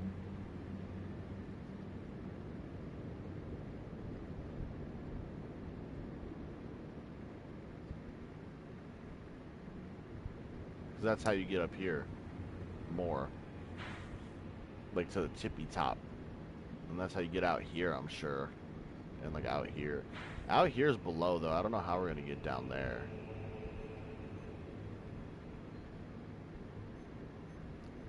Maybe it's really related to the Shadow Keep as well.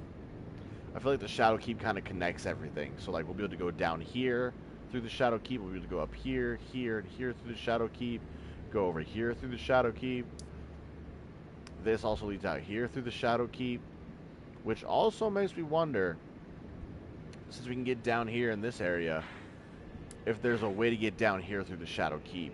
Maybe a coffin? Are we going to go coffin riding again? You know? We rode several coffins in fucking the base game. So, I mean, we took one from the Scarlet Rot area down to fight Estelle, Natural Born of the Void. Then you ride one up from the Gargoyles to go to the Deathroot place. So I'm wondering if there's going to be a coffin here somewhere that'll lead us down there.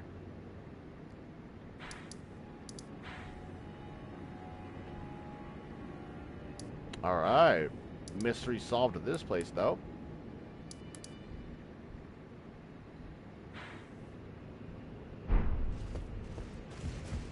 I want to know why he's cradling a hand. Like one of those hands that fucking attacks us. How they have the small one and the giant ones. That one's a baby one.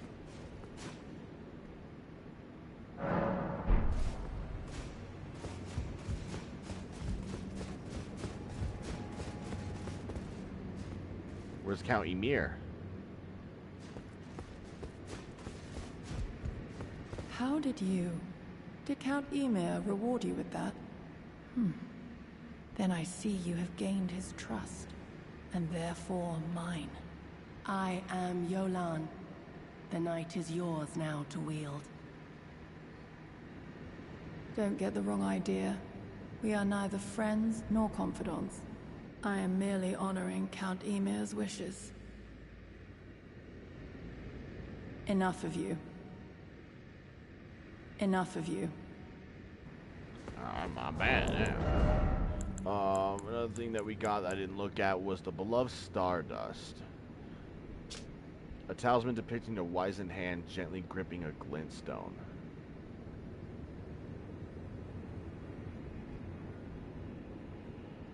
Shortens casting speed for sorcery and incantations by the utmost, but increases damage taken. Count Ymir was known for his recitations. One need only envision the romance of the stars above with adoration for Stardust in one's heart to become a great sorcerer. Do so, and you will know love. Shortens casting speed for sorcery and incantations by the utmost. So hold on a minute. Because the Radagon icon shortens casting time of sorceries and incantations. It's a better version of the Radagon icon. It shortens it by a lot, but you do take increased damage. Oh my god, the damage is insane.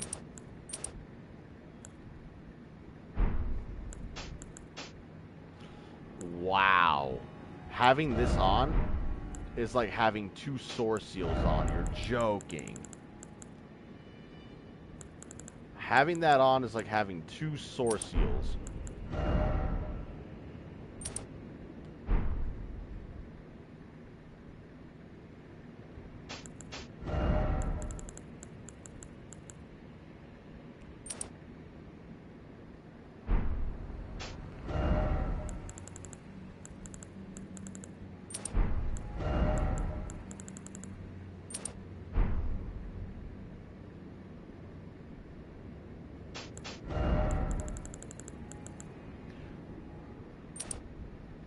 So you get 1 plus extra damage. So with 2 Source Seals, it goes 44, 43, 44, 43, and then 38, 37, 38, 37. Whereas with this, it's 45, 44, 45, 44, 38, 40, 39, 39. So it's almost as bad as having 2 Source Seals. It might as well be. But by the utmost. I have to see I have to see what this damage negation, how bad it is. Yikes. But we have to see how short the casting time is. We kind of need to see. Forgive me. I failed you. Failed to birth you whole. I was not ready to be your mother, but I can still stay here. Nice and close. For now, my dear. Sleep soundly. What the fuck is he talking about? Hold on, Emir. I gotta test something.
Definitely fast.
So you can definitely tell it is faster, but it's not by much.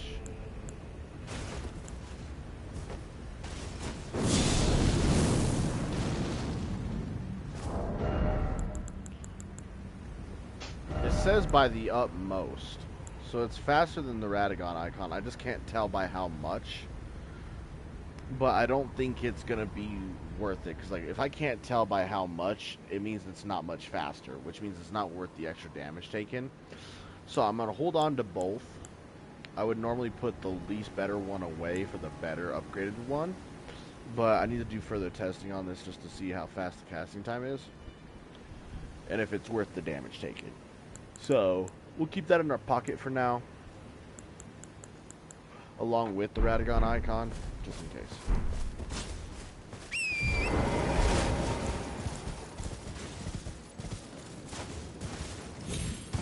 Emir, you alright here, bro? I will return shortly. Please, allow the two of us a moment alone. I will return, please. Okay.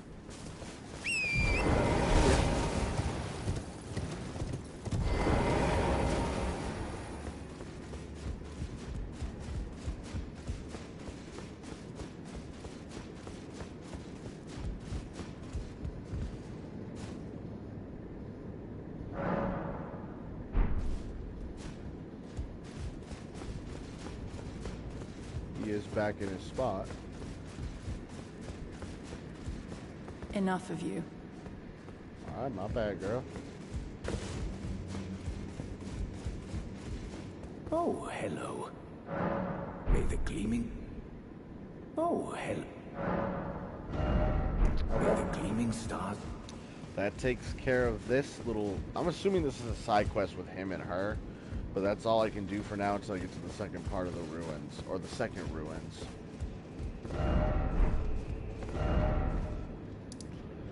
Alright.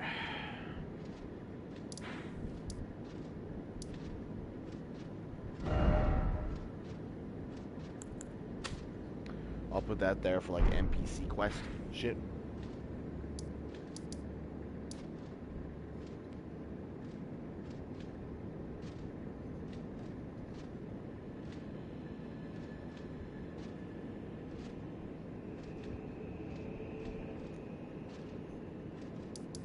Wait, who's over here now? Hornset Grandum is... Oh, no. That's the old lady. That's not who I thought it was. I thought it was the Hornsent, but it's just the old lady.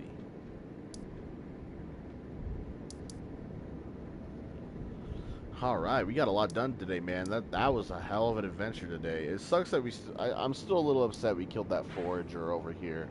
But I plan to do several playthroughs of this DLC to make sure I have everything in the DLC. Kind of like how I went and got everything through several playthroughs on the base game on this character. This is my main character, so that's kind of why I want everything on him. The other characters don't matter too much. Like my Mage Knight, she's just a sorcery build for fun. That was my first playthrough, so I don't want everything on that one. And then my other one is a strength build, so I don't necessarily need everything on that one. Just the important shit. So, my main character, though, where I can do any type of build, I want everything. So, we will be able to get this Forager cookbook on the next playthrough, which will obviously be on my own time, not stream. Unless I feel like streaming it with a different build, fuck. But I don't think I will. Alright, so...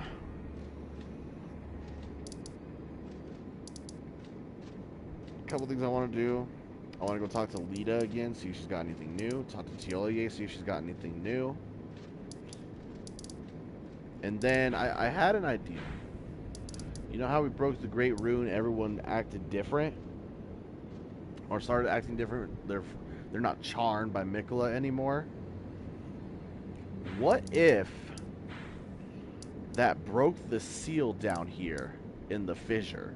Because when we made our parkour way down in the fissure, there was the seal that was placed there by Mikola. We couldn't go any further. I wonder if now that the Great Rune is broken, we can go down there.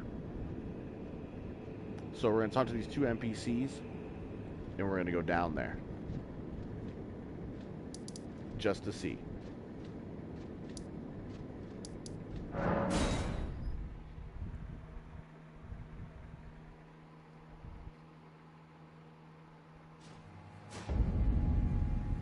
Dark as hell out here.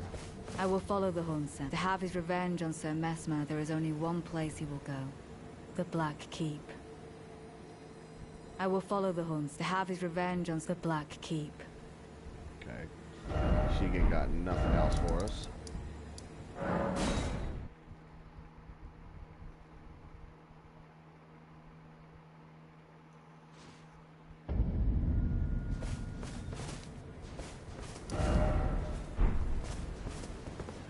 I had something. I'm heading south.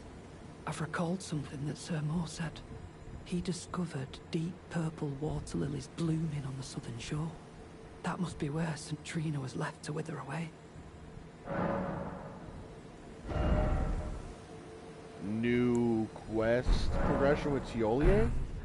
Just give me the word. I'm heading south to the shore Sir Moore mentioned. So if I rest, are you going to be gone? He is indeed gone. Quest progression, boys and girls.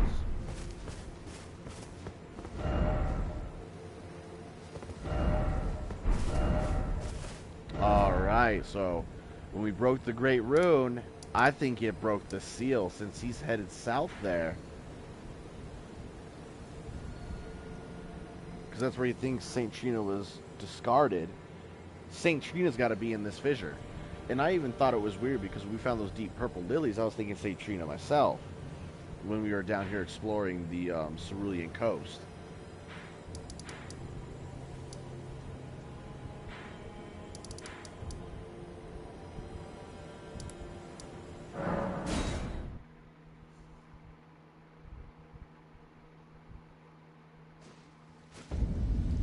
Oh, baby. The seal is gone. Yes. We're not going to explore that tonight, but it is gone to where we can go down there now. So, this is where I'm going to end the stream, but before I thank y'all and give a game plan for tomorrow, I kind of want to go over what we did do today for anyone watching this. So, today, we did a lot today. So, we started here at the high road. We went over this ledge. We went into Fog Rift Fort. Did some stuff there. Got the shield. Got a talisman. Some good stuff there. Another weapon. And then we went into this little waterfall area. We did get the 2 items that we were missing here because you have to come into this waterfall area to get back into Castle Ensis where these items are. Which was a Starlight Shard.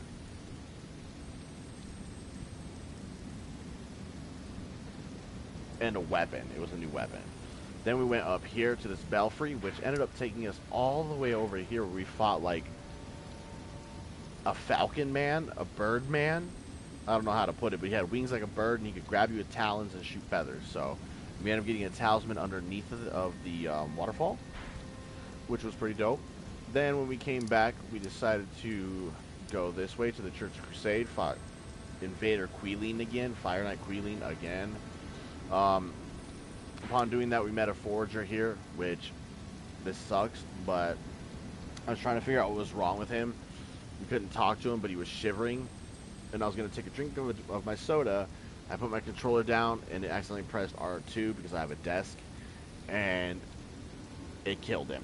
So, but thankfully he was upset, but he wasn't pissed. He didn't try to attack us or anything, so we missed out on this one forager cookbook, which we can get on a second playthrough, so no big worries. We went over here to this little lake where we fought Ravla, the Great Red Bear, which was insane. Fun to do, but insane. Got a cool headpiece for it. Then we took on the Furnace Golem here. Cleared out all this area. Got some items. Got a new crystal tier from the Furnace Golem. We went up here. Got the Twin Blade of the Black Knights. Pretty dope. We went over here. Got the Perfumer Ash of War, which is also dope. I might try to make a build around perfumers with int. More on that in a second.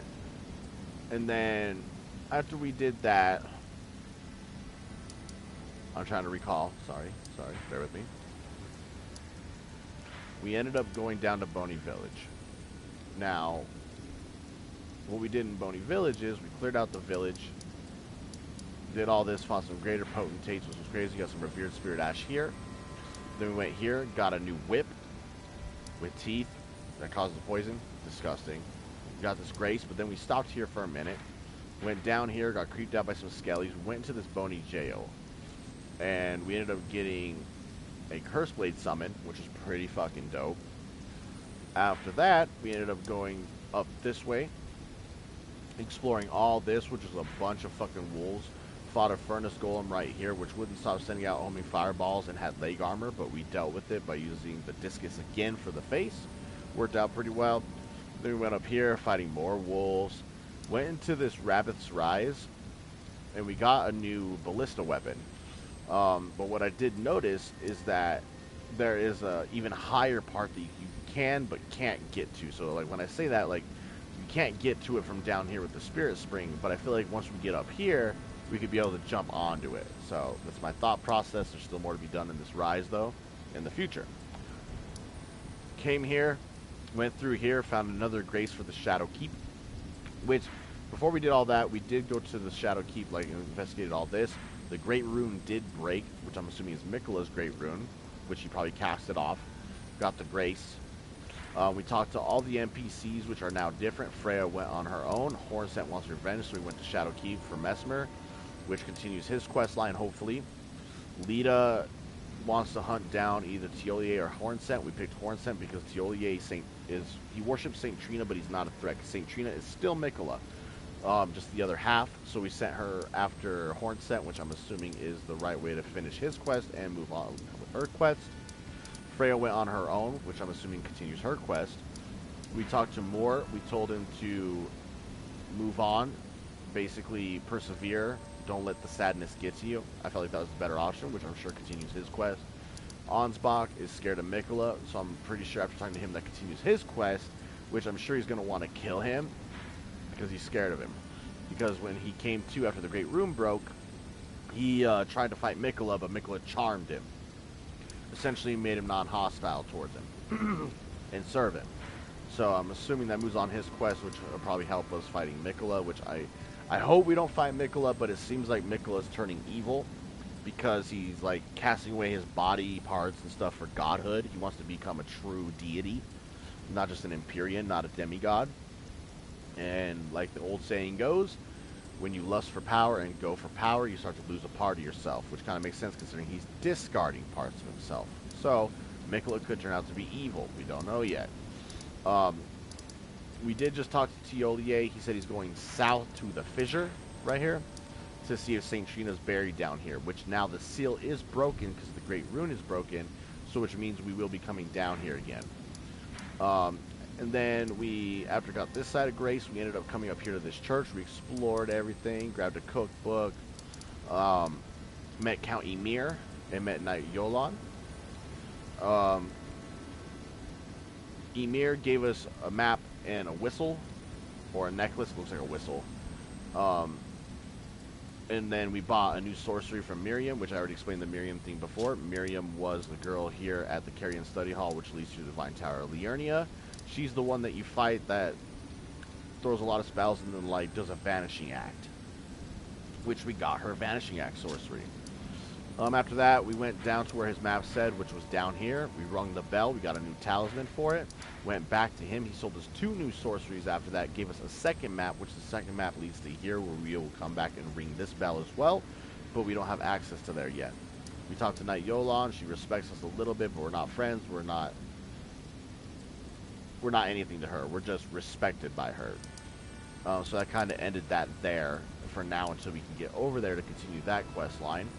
Also found there's another remembrance dupe thing here, so we'll be able to dupe another remembrance here. Just kind of like how we have the one here that we haven't used. We still have not found a way down here yet, so I'm sure we'll be able to find a way. It looks like Shadow Keep connects to down here, up here. It also looks like it connects to up here, and also connects to over here.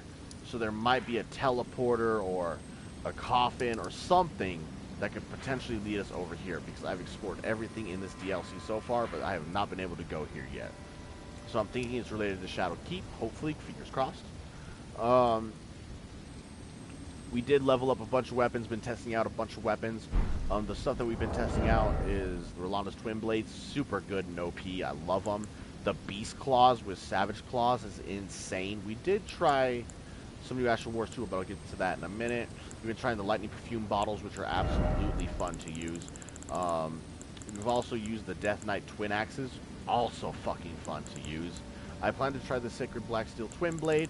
I plan to try the Meteoric or Great Sword. I would like to try Moonrithel's Night Sword when we do respec to Int, because that we will be respecting to Int probably in the next stream or two. We have tried out the Great Sword of Solitude. We haven't tried into throwing weapons, which I do plan to try. I also want to try the backhand blades, but we haven't tried them yet. That is on the list. Which, speaking of which, when we start the next stream tomorrow, we'll be going to farm another backhand blade from the Cursed Blade in Belrat Tower. I thought this was it, but it is not. So we can probably farm them for us. We're going to try that. We still plan to try the Starline Sword when we respec to Int. We have tried both these katanas. Amazing. We'll be trying the new Twin Blade tomorrow. We also got a new Butchering Knife, which is different from the regular Butchering Knife. It's a bony one. You can sharpen it with a stroking motion, so you get more HP recovered from it, so it's like an upgraded version. We have not tried the Flowerstone Gavel yet, which is on my list. I would like to try this hammer, maybe. It's not that big of a deal if we don't, but the twin blade is a must. I want to try the anvil. We're still going to try this. I want to try some of the throwing weapons, so like the smith script spear, the smith script dagger, and I'm sure we get a throwing axe if I'm not mistaken from what we saw from the trailers and shit. We have tried the Kung Fu fists. Those are very, very fun. I am enjoying that a lot. I haven't tried the new whip. I don't know if I'm going to care for this too much. I haven't tried any of these two new fist weapons yet, but I might. We have tried the Fire Spark perfume bottle, but I honestly prefer the lightning one because I'm a faith dex strength build. But if you're purely a strength dex build, this will probably be better. When we switch to int, we will be trying some crazy shit with these chilling perfume bottles. I want to see if Terra Magica works with these or not. So we'll see. Maybe we can get some crazy damage racking up for a crazy build. Who knows? Someone's probably already discovered this, but who knows? Maybe I can discover it on my own. We also got the Ash of War for the perfume bottles. Really good. Got the new ballista weapon. Got a new... Oh, we also got the whole Knight's Armor set plus the shield. We also got the Black Knight's Black Steel shield. So that's kind of the stuff that we've used, and then the stuff that I plan to use. I don't know why I'm missing a talisman here. We got a bunch of new talismans. We got Crimson Sea Talisman +1 today. We also ended up getting the Stalwart Horn Charm +2, so we got all +2s of these except for the modeled necklace. We ended up getting a new Arrow Soaring Sting Talisman. It increases attack power and range of arrows and bolts, but you can combine the old attack power one with the new attack power one for more attack power. It just won't allow you to have the other range one, so that's why it's not in my inventory. We got the Beloved Stardust, which reduces sorcery and incantation spell casting time by the utmost, but you take way more damage, almost the equivalent of 2 Soar Seals. And when I was testing these, I couldn't tell which was better. Like, I couldn't tell if this was actually faster than Radagon, so that's why I still have both in my inventory. We ended up getting the Vertigrad Discus, which raises defense with a higher equipment load. Pretty cool. I'm pretty sure that's all we've gotten today. As far as new shit, that's all we've gotten, that's all we've tried, that's what I plan to try, and a build that I plan to try. We will be respecing into an int strength dex build, either next stream, which is today, later on today, or tomorrow. So Thursday, yeah, so either today, Thursday, or Friday, we will be respecting for the rest of this DLC into an int strength and dex build, just to try all the other int stuff that we got, and the new sorceries. As far as the incantations and Ashes of War, so these are all the new sorceries we got: Glint Blade Trio, Rolana's Twin Blade, Twin Moons, sorry, Miriam's Vanishing, the 2 Glintstone Nail sorceries, and Rings of Spectral Light. I would like to try all these. As far as incantations go, we haven't really gotten much yet, but I would have an extra incantation, but from what I understand is I fucked up the Dragon Priestess quest line, because you can either get a sorcery from her, or sorry, an incantation, or you can get her summon, which I was not able to do because I fucked it up, but I will get those for sure on my next 2 playthroughs of this DLC. We have gotten Heal from Afar, heal HP for distant allies. I don't see this useful unless you're doing co-op PvP or trying to heal your summons. That's just me though. I'm looking. We also got these 2 new incantations, Watchful Spirit, which is kind of like a cast and forget. You cast it, you start attacking your opponent, it'll cast 4 or 5 spirits out, which do about 1,000 to 1,200 damage. It's not bad because it's cast and forget. You can cast and start attacking. Really nice, honestly. Golden Arcs. I'm still trying to figure out if this is good or not. The charge version is obviously stronger than the regular just cast version. It casts really, really fast, so you can go back to back, but it just doesn't seem to do a lot of damage. Kind of underwhelming, if you ask me. Another thing we got was, upon beating Bale, I chose to take Bale's Flame Lightning, because this seems to be more useful against single targets, whereas Bale's Tyranny was good against AoE. But I will be getting Bale's Tyranny, obviously, on my next playthrough of this, so I will have both eventually. So that's kind of why we're going to be respecting into int, is because it seems like sorceries, int builds, kind of got the best. They ate the most in this DLC. Strength and Dex and int kind of ate the best.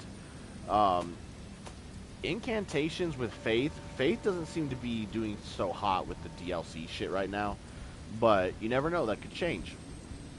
We could end up changing back to int once we find our faith build once we find something of interest. But for now, like, we got like some cool like twin blade, the hammer, which get better with holy grease and shit like that. We got a few incantations that are cool, but not really too many cool faith weapons.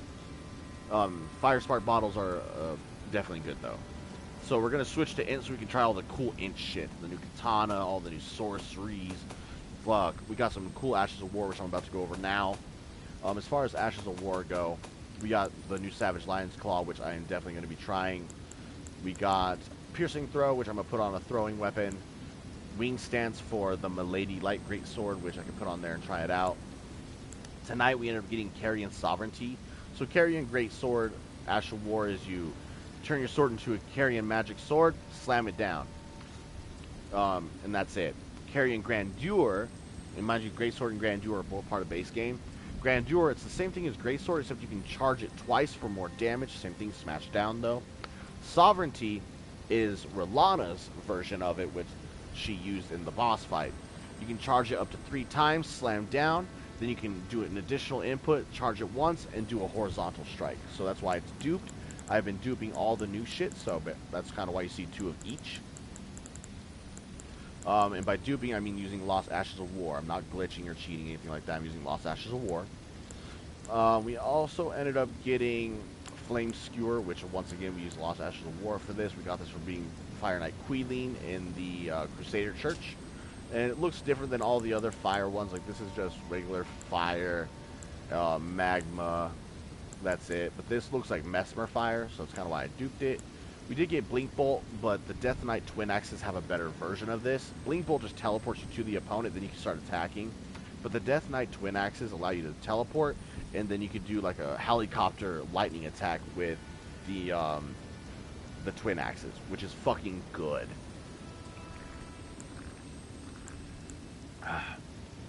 We also got the Divine Beast Frost Stomp, which you can...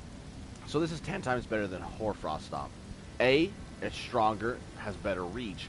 Then you can charge it to increase the power and reach even further. So we're going to be trying that as well. Igon's Drake Hunt. I should probably put this on his bow. Oh, it's already on there. It's already on there. So, we have an extra one, actually. So I duped these because I found it. So this didn't have this to begin with. So I duped it. We have it on that for now. I could always put it on the Grey Bow, but I like Rain of Arrows. So we will be trying that as well. And that's all we've gotten for the new Ashes of War. We do plan to try quite a few of these as well. So that's everything that I've gotten, everything that I've used, and everything that I plan to try so far that we have so far. Like I said, we'll be respecting into an int strength dex build in the near 2 streams. That way we can try all the int shit, because we have a lot of int stuff that is fucking amazing. We will keep a little bit of arcane, because the only thing that we got for arcane so far is this sword. It takes 19 arcane, but it does magic damage, so this is gonna be really good. I have tried on a few enemies. It seems to break posture really well and stagger them pretty well with the ability, so I can't wait to try this out a little bit more. You can use this sword. I will probably try this on when I switch to an int build. You can cast glintstone sorceries while with your strong attack button, and your light attack button is just your light attack. So it's a 2-for-1. It's a staff and a sword, but only for glintstone sorceries. So that's everything that I have, everything that I've tried, everything that I plan to try, and the plans for trying a new build, and especially with the perfume bottles. I want to see if we can make those OP, because I really feel like we can. You already know all the other talismans that we've gotten already so far in the past streams. We've gotten, obviously, the Better Crimson Emerald Medallion, 2-headed Turtle Talisman. Can't believe this is even a thing. We got the 2 Flame Drake and Spell Drake Talisman +3s. I really hope there's a Bolt Drake and Hallowed Drake one +3, and maybe a Pearl Drake +3. I'm really hoping. We've gotten the Horn Charms +2. The only one we're missing is the Model Necklace +2. We've gotten the Ailment Talisman. We've gotten the Arrow Soaring Sting Talisman. We've gotten the the Beloved Stardust Talisman. We've also got Rolana's Cameo, which I should probably be using this considering I'm using her sword. Sometimes I maintain the stance for a second, and this could make it even stronger. Shattered Stone Talisman, Smithing Talisman, Engraved Divine Beast Talisman, and Talisman of the Dread. And like I said earlier, we got the Vertigo Discus tonight. We've also gotten the Blade of Mercy Talisman, the Crusade Insignia Talisman, and the Dryad Bouquet Talisman. And that's all the new talismans we've gotten. We got lots of new armor sets, just to kind of go over this just really fast. I don't know if I have one of these. I'll have to see if I have one of these in my thing. We got Dane's hat, but we don't have the full armor set. This is obviously part of the base game. I just don't know if I have it. We got the new Great Jar Helm, which raises throwing pots power of all sizes. So the regular jar head increases throwing pots, just small pot damage. This increases all throwing pots, all sizes. Hefty, ritual, regular. We got the whole dancer's gear. We've gotten, I think, all the common soldier gear now.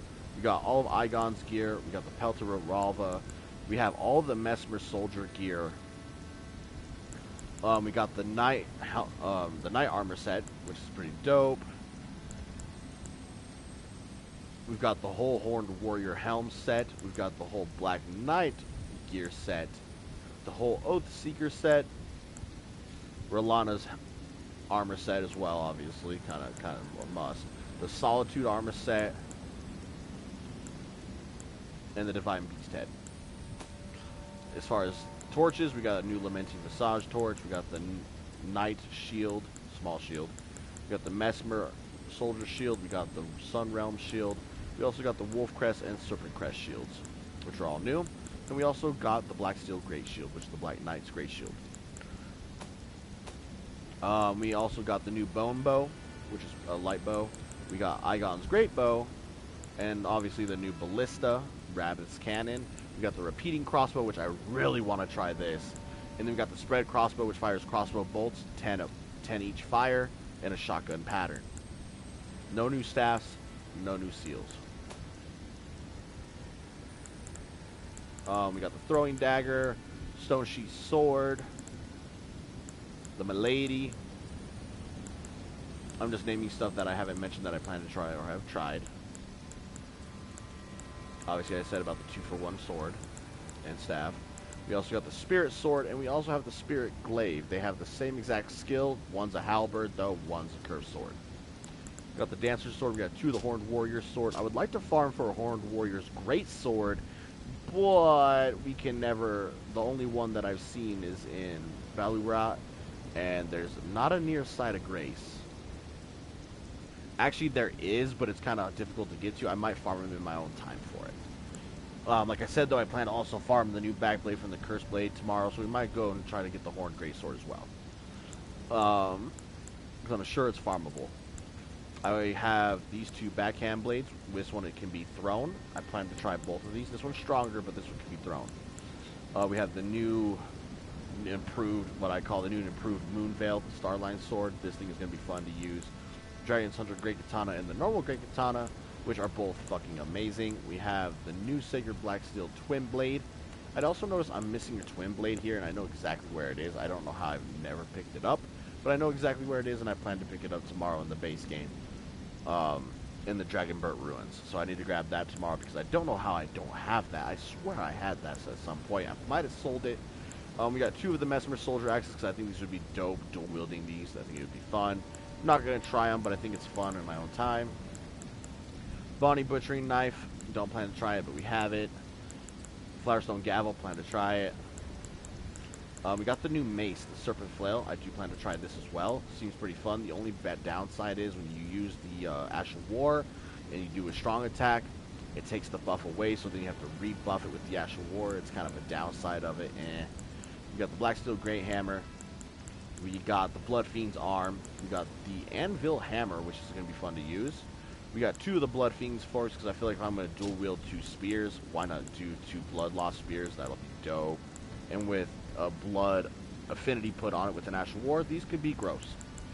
We have the Swift Spear, the Smith Script Spear for throwing,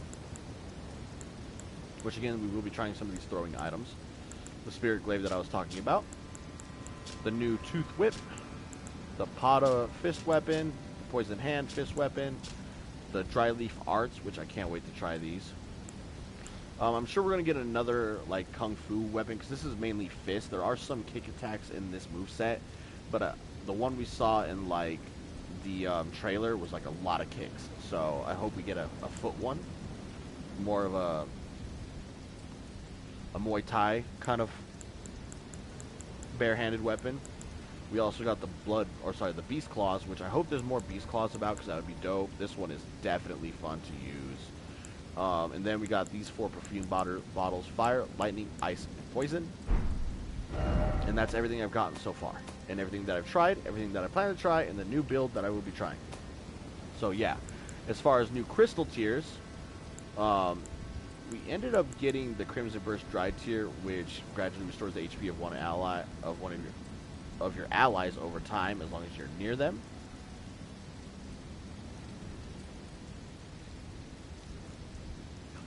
We also got the Deflecting Hard tier.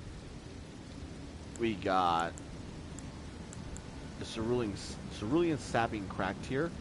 Instead of Life Steal, Mana Steal. Deflecting Hard tier, basically damage negation guard points will be heightened in the moment immediately after assuming a guarding stance. Significantly executing a spontaneous guard will also strengthen guard counters. We got the Glovewort Crystal tier, which increases the attack power of your summons. This is very, very good. We also got the Viridian Hidden tier, which is like the Cerulean Hidden tier, but instead of no FP consumption, it's no stamina consumption. We got 9 hefty pots. Bunch of keys that don't matter. We got 3 larval tiers, which is they just look different than the base game larval tiers, but they are the exact same thing. They all allow you to respec, so technically I have 20 respecs available. As far as the new cookbooks, where do they start? They start here. So we got cookbook, Potentate's cookbook 1, 2, 3, 4, 5, 6, 7, 10, 11, 12, 13, 14. So we're missing 7, or sorry, we're missing 8 and 9. I'm sure I'll find those though. Loyal Knights cookbook. We got 2 of the Fire Knights cookbooks. We got Battlefield Priest cookbooks 2 and 3. I'm still looking for number 1. Ancient Dragon Knights cookbook 1. St. Trina's Disciple cookbooks 1 and 2. Gravekeeper's cookbooks 1 and 2. Tibia's cookbook. Finger Weaver's cookbook 1. Forager Brood cookbooks 1, 2, 3, 5, and 6. And the reason we don't have number 4 is because of the sole fact that I killed the Forager tonight on accident. I will have that on a different playthrough. I also have Igon's cookbooks 1 and 2. And I gotta turn in these bell bearing, or this one bell bearing. This one doesn't matter. But we can now buy resins. So that's everything that Gravebird ashes, Blood Fiend's ashes, Mesmer Soldier ashes. These are all the ones that take Grave Glove wards. We've gotten these 3 so far. As far as the ones that take Ghost Glove wards, we got Black Knight Commander Andre. We got the Curse Blur Mira tonight, which I think would be pretty dope. I need to read the description on this tomorrow. And actually, we'll read it right now. Cursed blades appear to dance when they spin their shimmering circular blades. These ascetics who failed to become tutelary deities were a scourge for those who attempted to invade the Horn-sent homeland. Long ago, before the land was overshadowed by invasion, this scourge was shunned, and the cursed blades were imprisoned. It was during this confinement that Mira met Labyrinth, and upon her death, Labyrinth was plunged into a devastating darkness. But anyway, Grave Glove Wart summons that we got so far: Gravebird, Bloodfiend Hexer, and Mesmer Soldier. As far as Ghost Glove Wart, we got Commander Knight Andre, Black Knight Commander Andre, Curseblade Mira, and Demi-Human Swordsman Yash. I'm pretty sure those are the only ones that we've gotten so far. Just checking stuff here. Got a bunch of runes I don't need.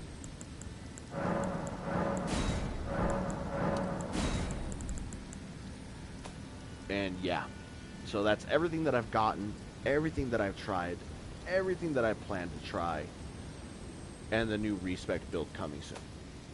And that includes everything: talismans, armor sets, shields, bows, actual melee weapons, Ashes of War, incantations, sorceries, crystal tears, and summons.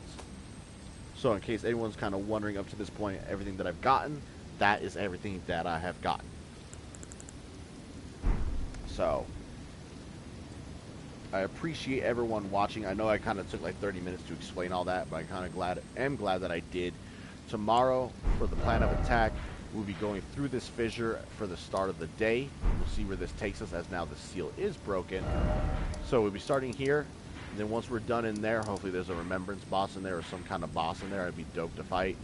After we get that done, we will be going down here to the Ancient Ruins base, exploring all this, leading down into the Temple Town ruins. We'll do that. We'll head up here, explore all this, and then once that is all fully explored, we will be going into the Shadow Keep and doing our third Legacy dungeon. So, I appreciate everyone watching. That is the plan of attack for tomorrow. And, yeah, I appreciate the views, the likes, the follows, the support. I appreciate the subs tonight. Y'all are amazing. I love all 105, 106, something like that. Let me check right now just to make sure so I'm not being stupid here.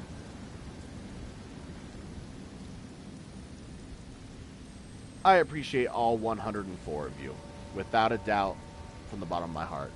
Thank you all for watching. I hope you all have a great start to your day or night, depending on where you live. And I will definitely see y'all tonight for another episode of the playthrough of Shadow of the Erdtree. Y'all take care and have a good day.